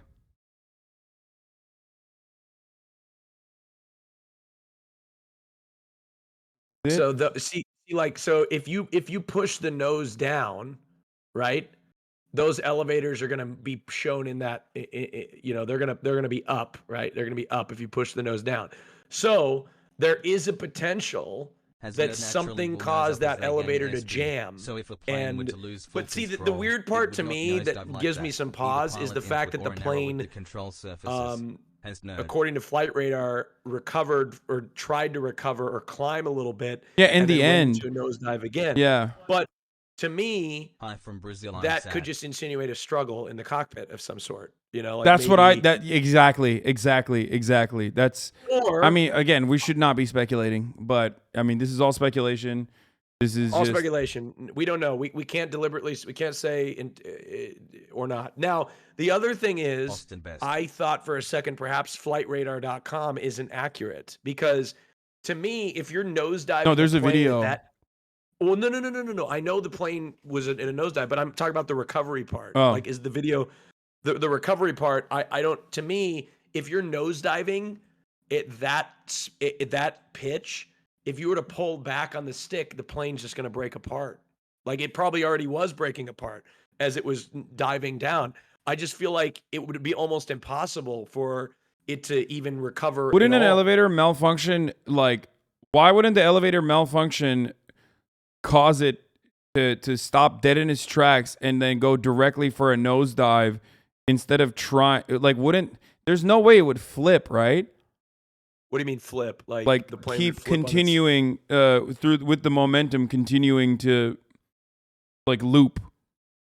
Oh, that's a good. I mean, I guess there's not enough. There's not enough space. No, like there's not enough altitude for it to loop, right? No. That's not like a. I see what you're saying. Like you just push the stick forward and then it just like starts to loop a little bit. No, I'm not saying that. I'm saying like. Well, and that was like a direct nose. It took like 2.5 minutes, right? And the other thing is, like, you would think if you're the captain or you're in this plane and it's some sort of failure, at that moment you would pull the stick, like you would pull the throttle back. I don't know how long it would take to go to the ground from that altitude, but I wonder if the time at which they reached it, it indicates to me maybe perhaps the throttle was forward quite a bit. Crazy. Yeah, there's a brief moment of recovery towards the end there, and then it continues on the same exact dive pattern. To me, that my question is like, why is that recovery? That's what gives me pause. Is like, why, if it was like a mission, as if we were like, if we're potentially speculating on, why was there that brief recovery? Yeah, and that's what I can't figure out, and that's why we can't say for sure what happened until the investigation concludes. That being said, I don't know. I cannot say, but I will say the 737 NG is a very, very reliable aircraft. It's very reliable. And by the way, this has not happened in China in many, many years, I think, right? This is like very not a common occurrence in China from what I understand. Yeah. So I don't know. It's too challenging to tell. And perhaps, and also the other disturbing thing is there is no distress call or anything like that made. I mean, they went down so quickly. I mean, there's not much time to make a distress call. So the three rules, right? So there's the first one is aviate. What was it? There's three things, right? Aviators in the chat: aviate, communicate, or aviate, navigate, communicate. Isn't that how it goes? You have to the rules when there's something dangerous. It's aviate first, then navigate, and then communicate. So wait, they're saying this is almost identical to the Alaska Airlines flight 261. Yeah, so that's the one I was talking about. The jammed elevator or something like that. Yes. Yeah. See, that's a completely different plane. The probable cause was stated to be a loss of airplane pitch control resulting from the in-flight failure of the horizontal stabilizer trim system, jack screw assemblies, trapezoidal nut threads. The thread failure was caused by excessive wear resulting from Alaska Airlines' insufficient lubrication of the jack screw assembly. For the heroic efforts to save the plane, the pilots were posthumously awarded and commemorated. The accident served as an inspiration for the fictionalized crash landing depicted in the 2012 movie Flight, starring Denzel Washington. I guess there was a brief recovery. The flight crew successfully used the primary trim system to unjam the stuck horizontal stabilizer. Upon being freed, however, it quickly moved to an extreme nose down position, forcing the aircraft to an almost vertical nosedive. Plane dropped from 31,000 feet to 23 and 24,000 in around 80 seconds. Both pilots struggled together to regain control of the aircraft, and only pulling with 130 to 140 pound on the controls did the flight crew stop the 6,000 feet a minute descent of the aircraft and stabilize it. But I believe this situation occurred. Didn't the and the other thing is, by the way, the other thing to consider that it could maybe not be deliberate and has to do something with the vertical stabilizer is the fact that, from my understanding, they went nose down pitch at like top of descent. right? So this was The right horizontal where they stabilizer is descended, mounted on like top. the day previously on that route is when the nosedive occurred. Roughly right around top of descent. Does it have a similar 10 months. I mean, it's a different Whenever flight, I feel the but brain rot on It's a setting, different. does it it's have a different- similar the brain horizontal rot hit my stabilizer? gun and he still We don't No, know. the horizontal Would I the from horizontal stabilizer is lower.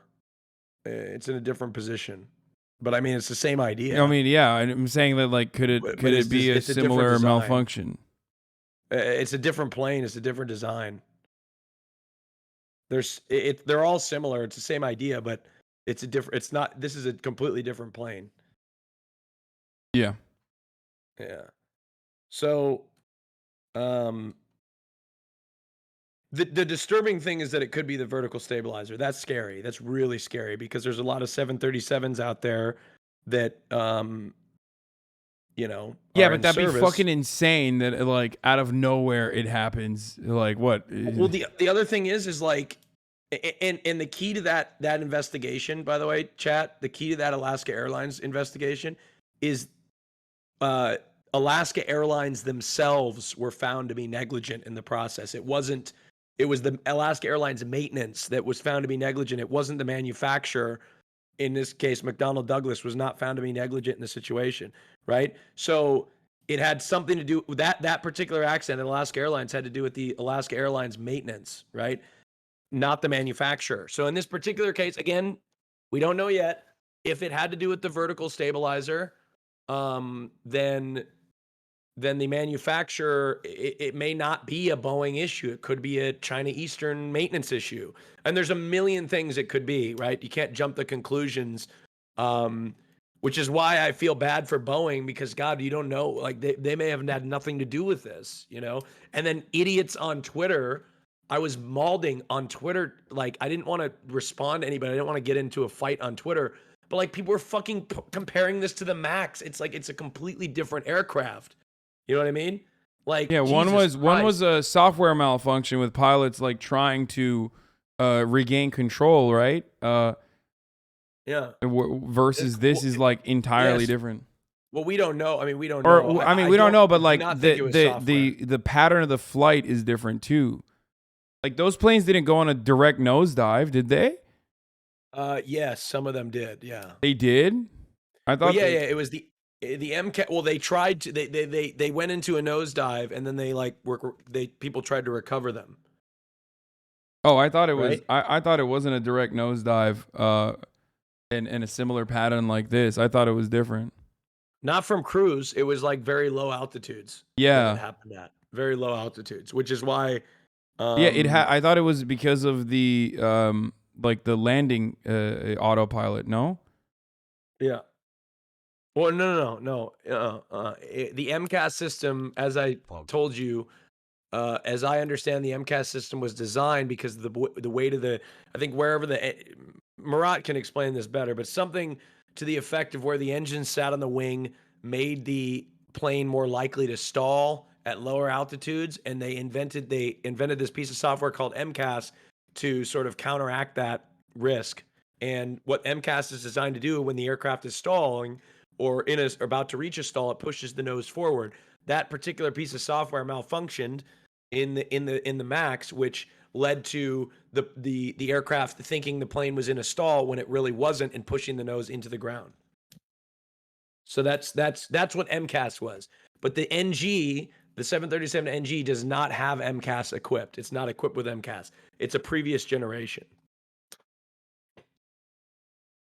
Okay. So, and for the record, the MAX is now safe, and you should feel completely safe flying on them. I'm a little bit paranoid, so I don't go on them, but you should still feel safe. Damn. Like, you should still Bro, feel you safe. can't be saying that while we're having a conversation about fucking, crashes, and you're like, for the record, for those of you who are wondering, why the fuck does this bimbo know so much about planes? It's because of his fear, and in an effort to combat his fear, because he has to fucking fly to LA all the goddamn time, among other places, so he can And I will say, get the I've most got mileage out of his credit cards.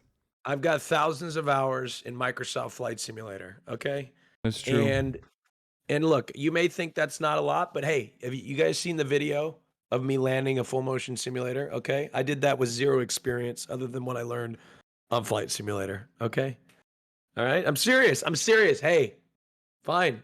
How do you think I know this? Okay. Yeah, I can land a full motion simulator. Yeah, I did. I landed it. I landed one very easily. It was easy. It was fantastic. But that's kind of the extent of what I know and what I speculate. Like I said, if I had to guess, it seems kind of deliberate. Bobbies. Second to that would be something to do with the vertical stabilizer. Okay, well, we're gonna watch some fake experts at CNN, the Clinton crime news network, give their take on this matter, which probably will be wrong. And not I'm going to stay muted. I want to see what they and it won't be correct like your analysis, of course. I'm gonna stay muted. Okay. Okay. All right.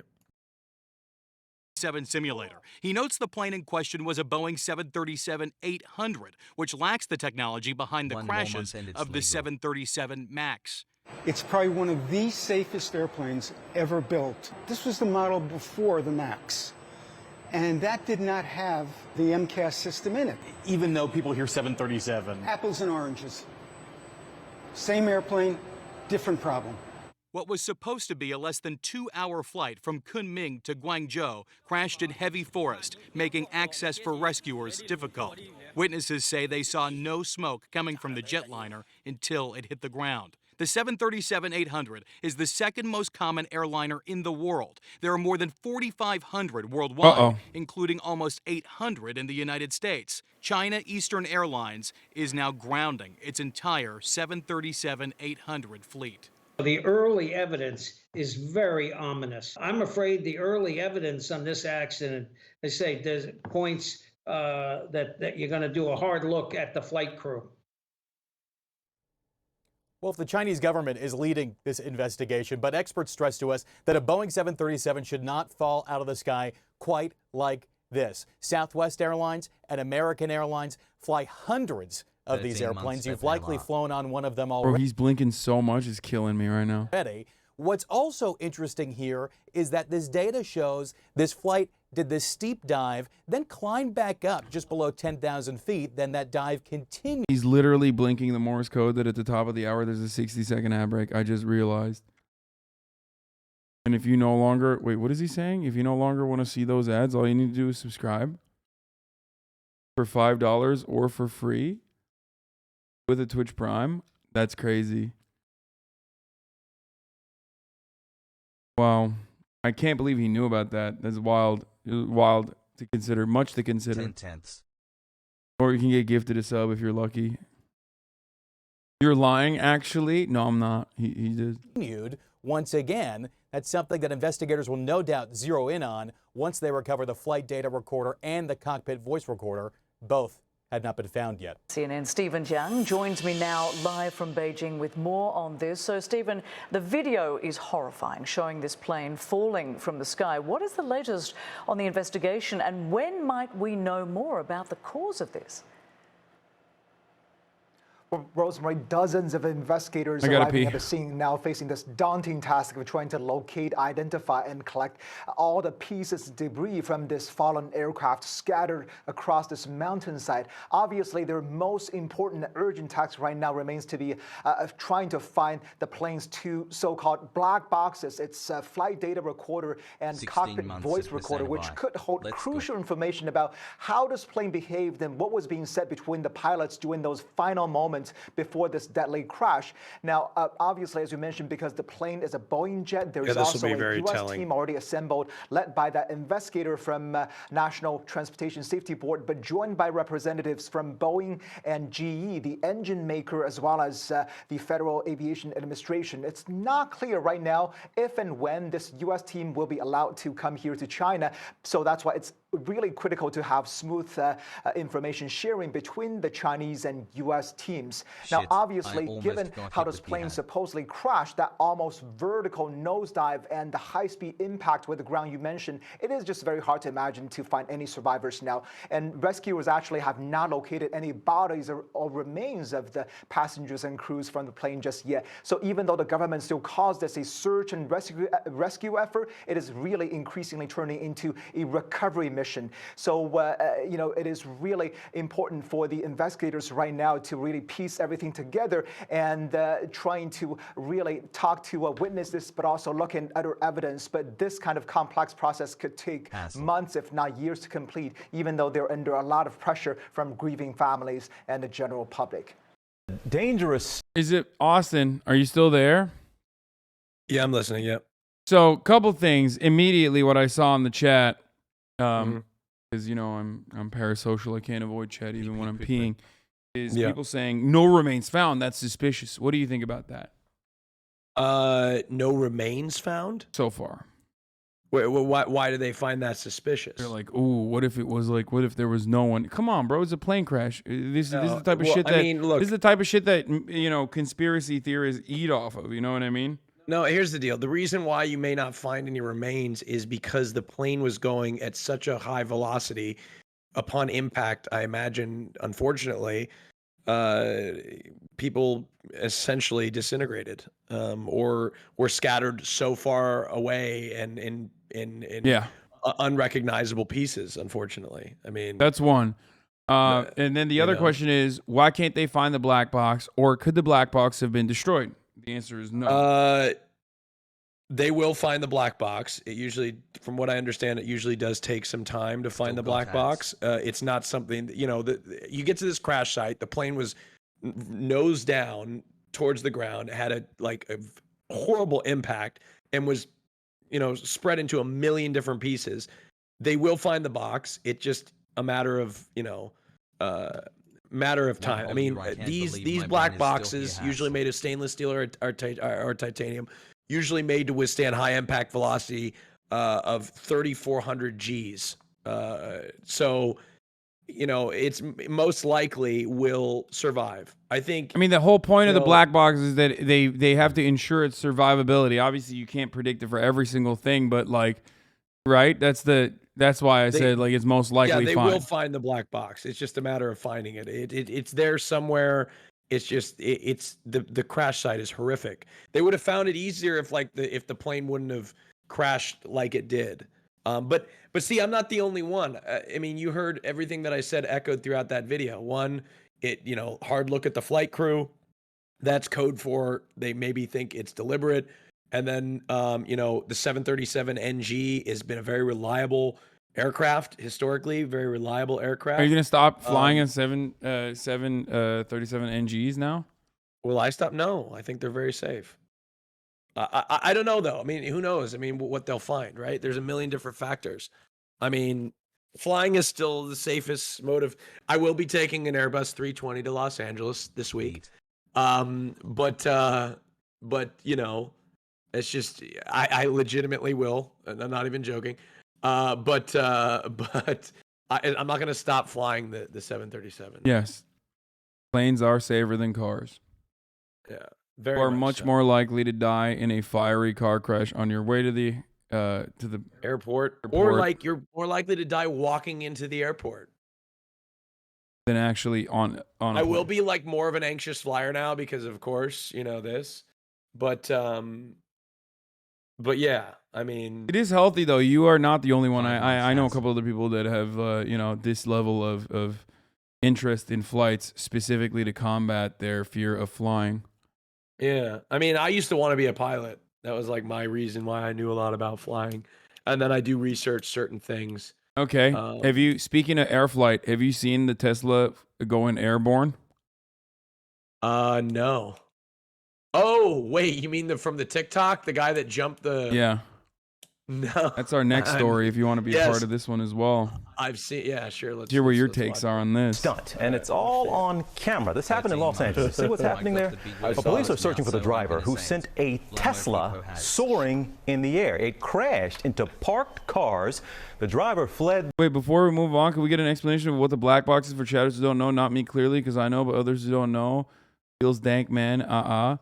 The black box is it has like all of the information inside of everything that's going on in real time it being logged on.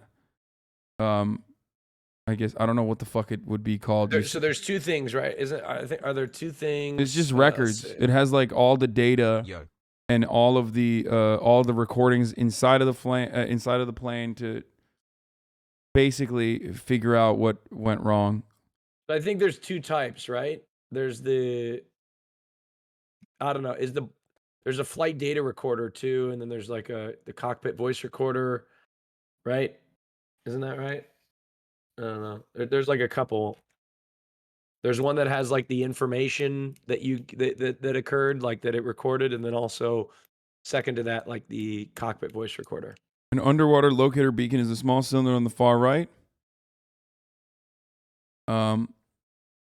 There's a flight recorder, an electronic device recorder in the aircraft for the purpose of facilitating the investigation of aviation accidents and incidents.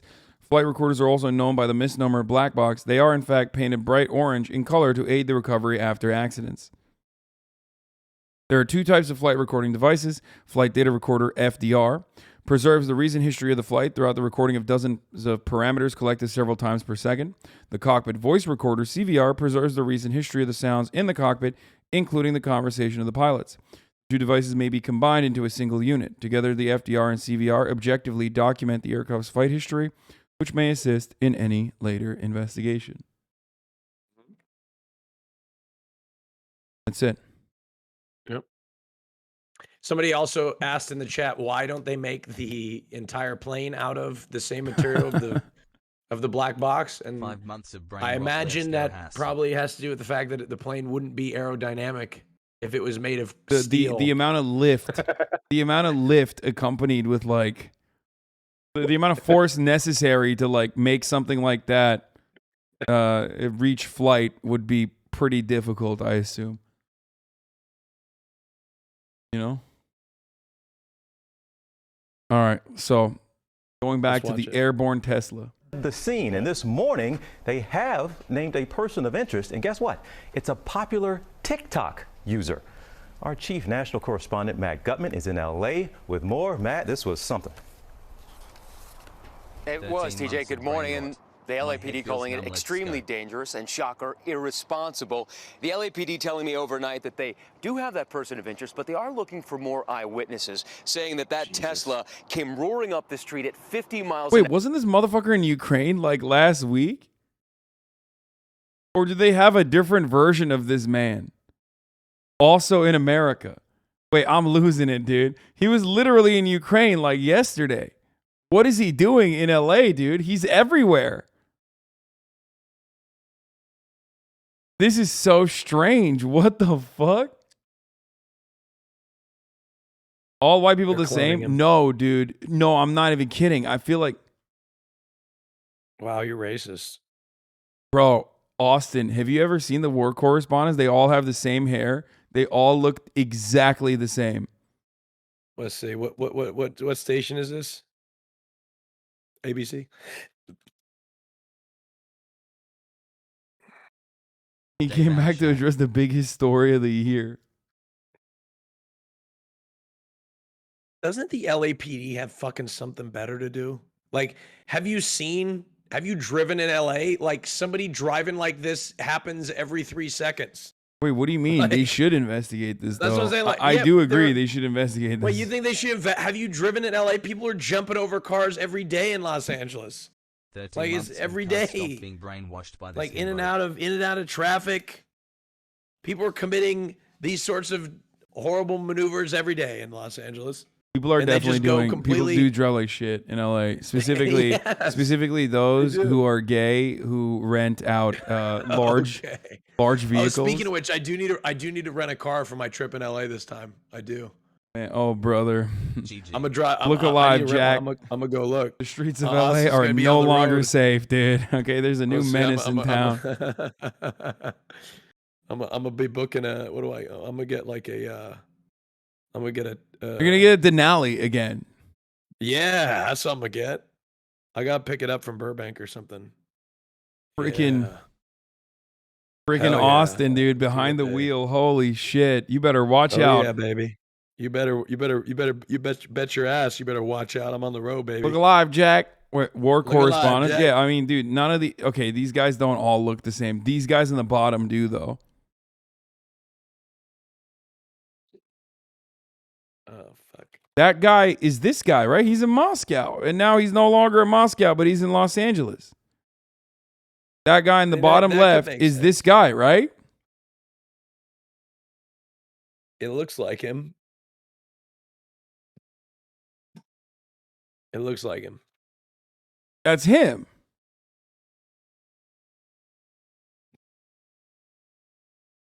It looks like him, yeah. Anyway, okay, well, we'll never know. An hour the wrong way, came flying over that lip, soaring and crashing right where that trash can is, about 100 I think feet I may away. have to They hire say a driver. that video has now. Wait, why? Because there's just no cars available. Yeah, dude. Wait, really? That's actually It's spring surprising. break. Especially a gas spring guzzler. break. You can't even find a fucking gas guzzler in Brandon's America? Like, who the Hold on, fuck's wait, getting let all me- those gas guzzies? Let me see.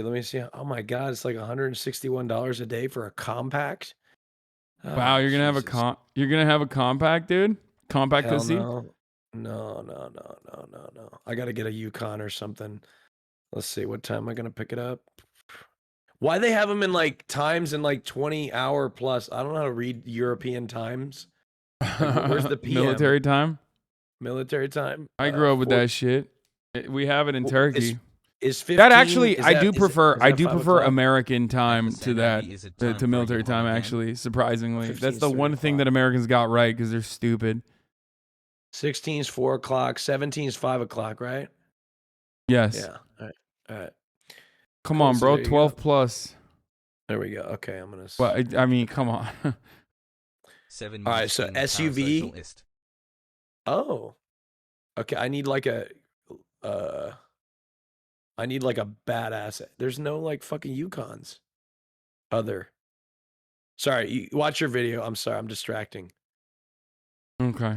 Now been viewed Watch your video. tens of millions of times. This may be Los Angeles,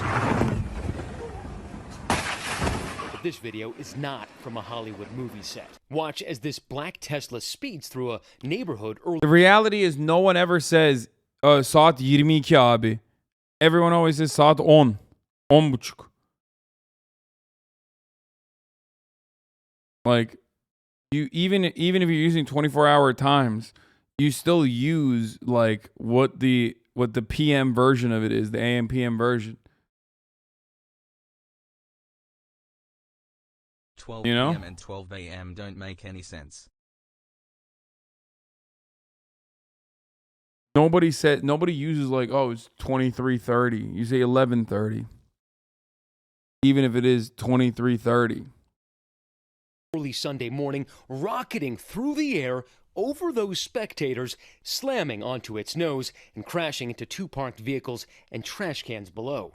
This morning, police using these now viral videos as part of their criminal investigation as they search for the driver behind this jaw-dropping joyride, which left behind a trail of destruction. I opened up the door to look outside, and there was a headlight right next to my front door, and then I went out onto the road, and there was just broken up garbage pails strewn everywhere. Police say it was just after midnight when the suspect sped this 2018 black Tesla rental down You Backstreet. literally say 23:30 in other languages? What?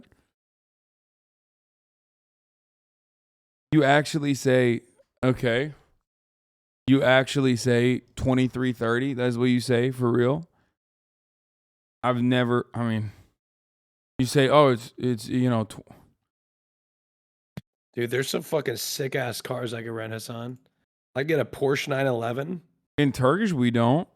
We don't say like, we use in Turkey, we also use military time. In Turkey, we use military time as well. Get a Lamborghini Urus. We really rarely say 23:30 in German. Almost never. We also say 11:30. Yeah. Like, you know what 11 is. You just know that 23 means 11. But you don't fucking say... Shout out the Bay Area. I feel like I'm being gaslit by fucking weirdos in the chat. You Americans don't know the convenience of 24-hour time. First of all, I literally grew up with 24-hour time. But I feel like it's weird I've never said, you know, it's 21:30. I still in Turkish would say 9:30. What a stupid stun lock.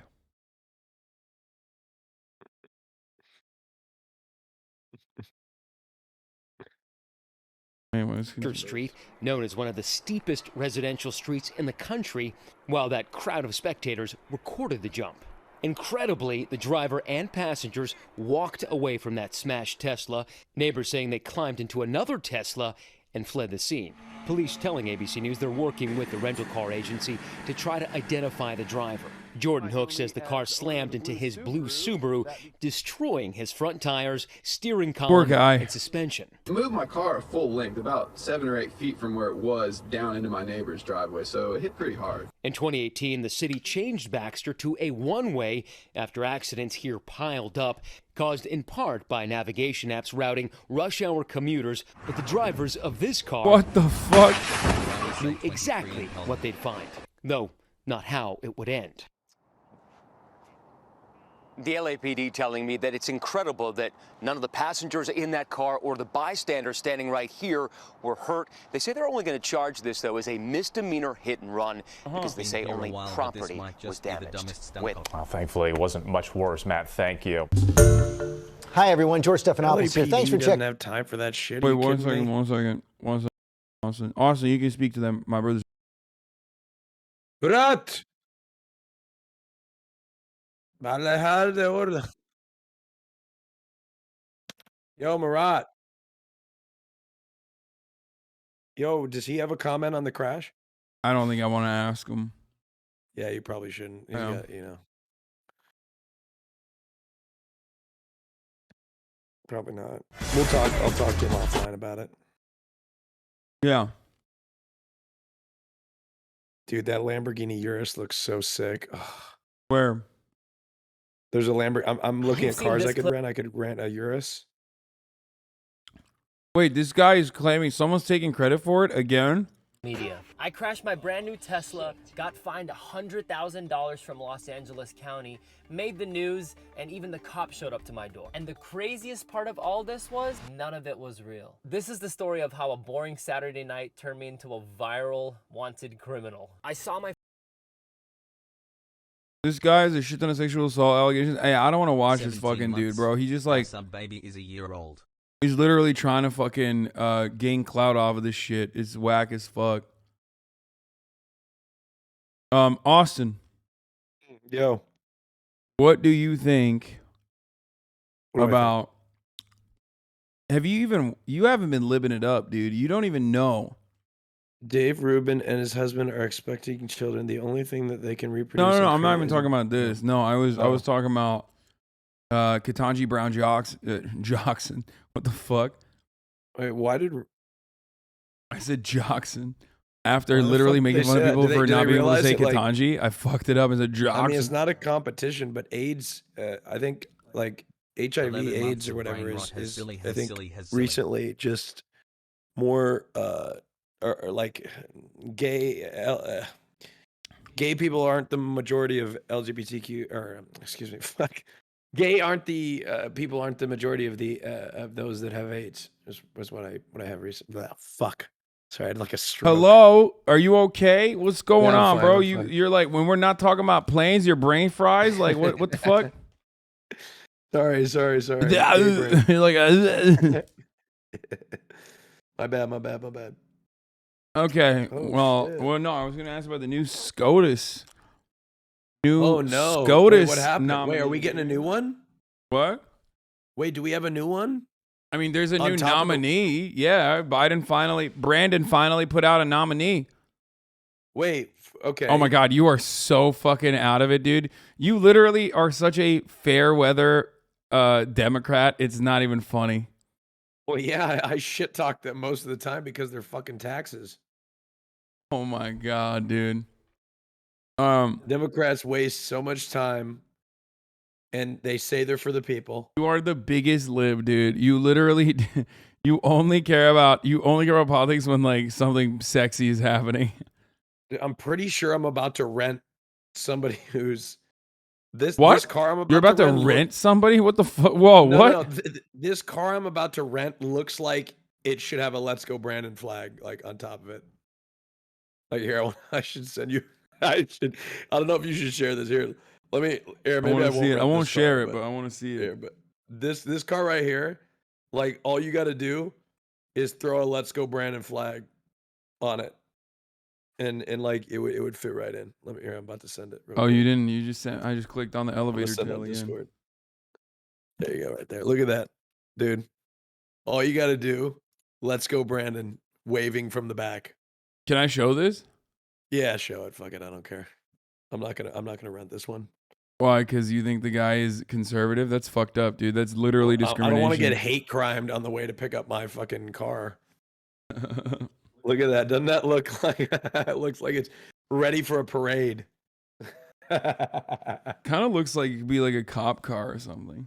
18 months post. Dude, Yeah, so it's ready for a "Let's Go Brandon." Your Trump impersonation is so incredibly convincing that it quite literally, when I hear Donald Trump on the phone, I think like we were all in the chat going, "Wow, Austin's on Fox News. It's crazy." Yeah, because I don't know. I kind of like threw myself for a loop when I started doing the recent like we're gonna make America strong again. We're gonna make America great. We're gonna like I heard that recording. I was like, damn, Yeah, pretty good. I thought that was picture taken while waiting to pick up kids from ex-wife. Oh yeah, this man is a victim of divorce court. Okay, That's why he's got to rent his car out. You know. Yeah, I'm not. Damn, that's a good deal too. $168 a day. Shit, that's a great fucking deal right there. Name him. Oh Hasan. wait, just Name kidding. Hasan. I found a fucking Suburban for cheaper, baby. all right. That's what I'm talking about. I'm proud of you. But what I was gonna ask you is, you know, Ketanji Brown Jackson. Yeah. But I guess you're not even remotely interested in what's I'm not going even. on. I'm like delibbed. 10 months right and then now. I slowly Like, feel the brain rot seeping in. It's what happens, dude. I become a Austin about Democrat to start. during the election Austin about to cycle. start talking about gay wrongs. He's like, nah, actually, we should literally take away rights from these gays. I'm voting Republican now because I'm voting Republican now because of the taxes, baby. I'm not voting. I won't vote. See, the thing is, I'll bitch about taxes, but then I'll fucking go vote for like Governor Newsom or some shit again. You know what I mean? Like I'll bitch about it. But you're gonna illegally vote for the California governor? No, but like what? No, he just no, said I was it. just We using got that him, as an boys. example. No, I was using that as an example. I'm not actually going to vote for Governor Newsom. Okay, I don't even know. I can't even vote for him. 14 months. We got him, boys. Ladies and gentlemen, we got him. He's illegally voting in California. This yellow Lamborghini Urus is so sexy. Get it. Just get it. Just get it. Just get it. Should I rent it? You should get it. It'll be sick. It'll be funny. Dude, but dude, it's like you want to pay for it? It's like $3,000 for the fucking 3 days. Do I want to pay for it? Fuck no. Well, bitch, you got enough money? What the fuck do you mean? I'll pull up and you can take a picture for Twitter and then you can tag me in it.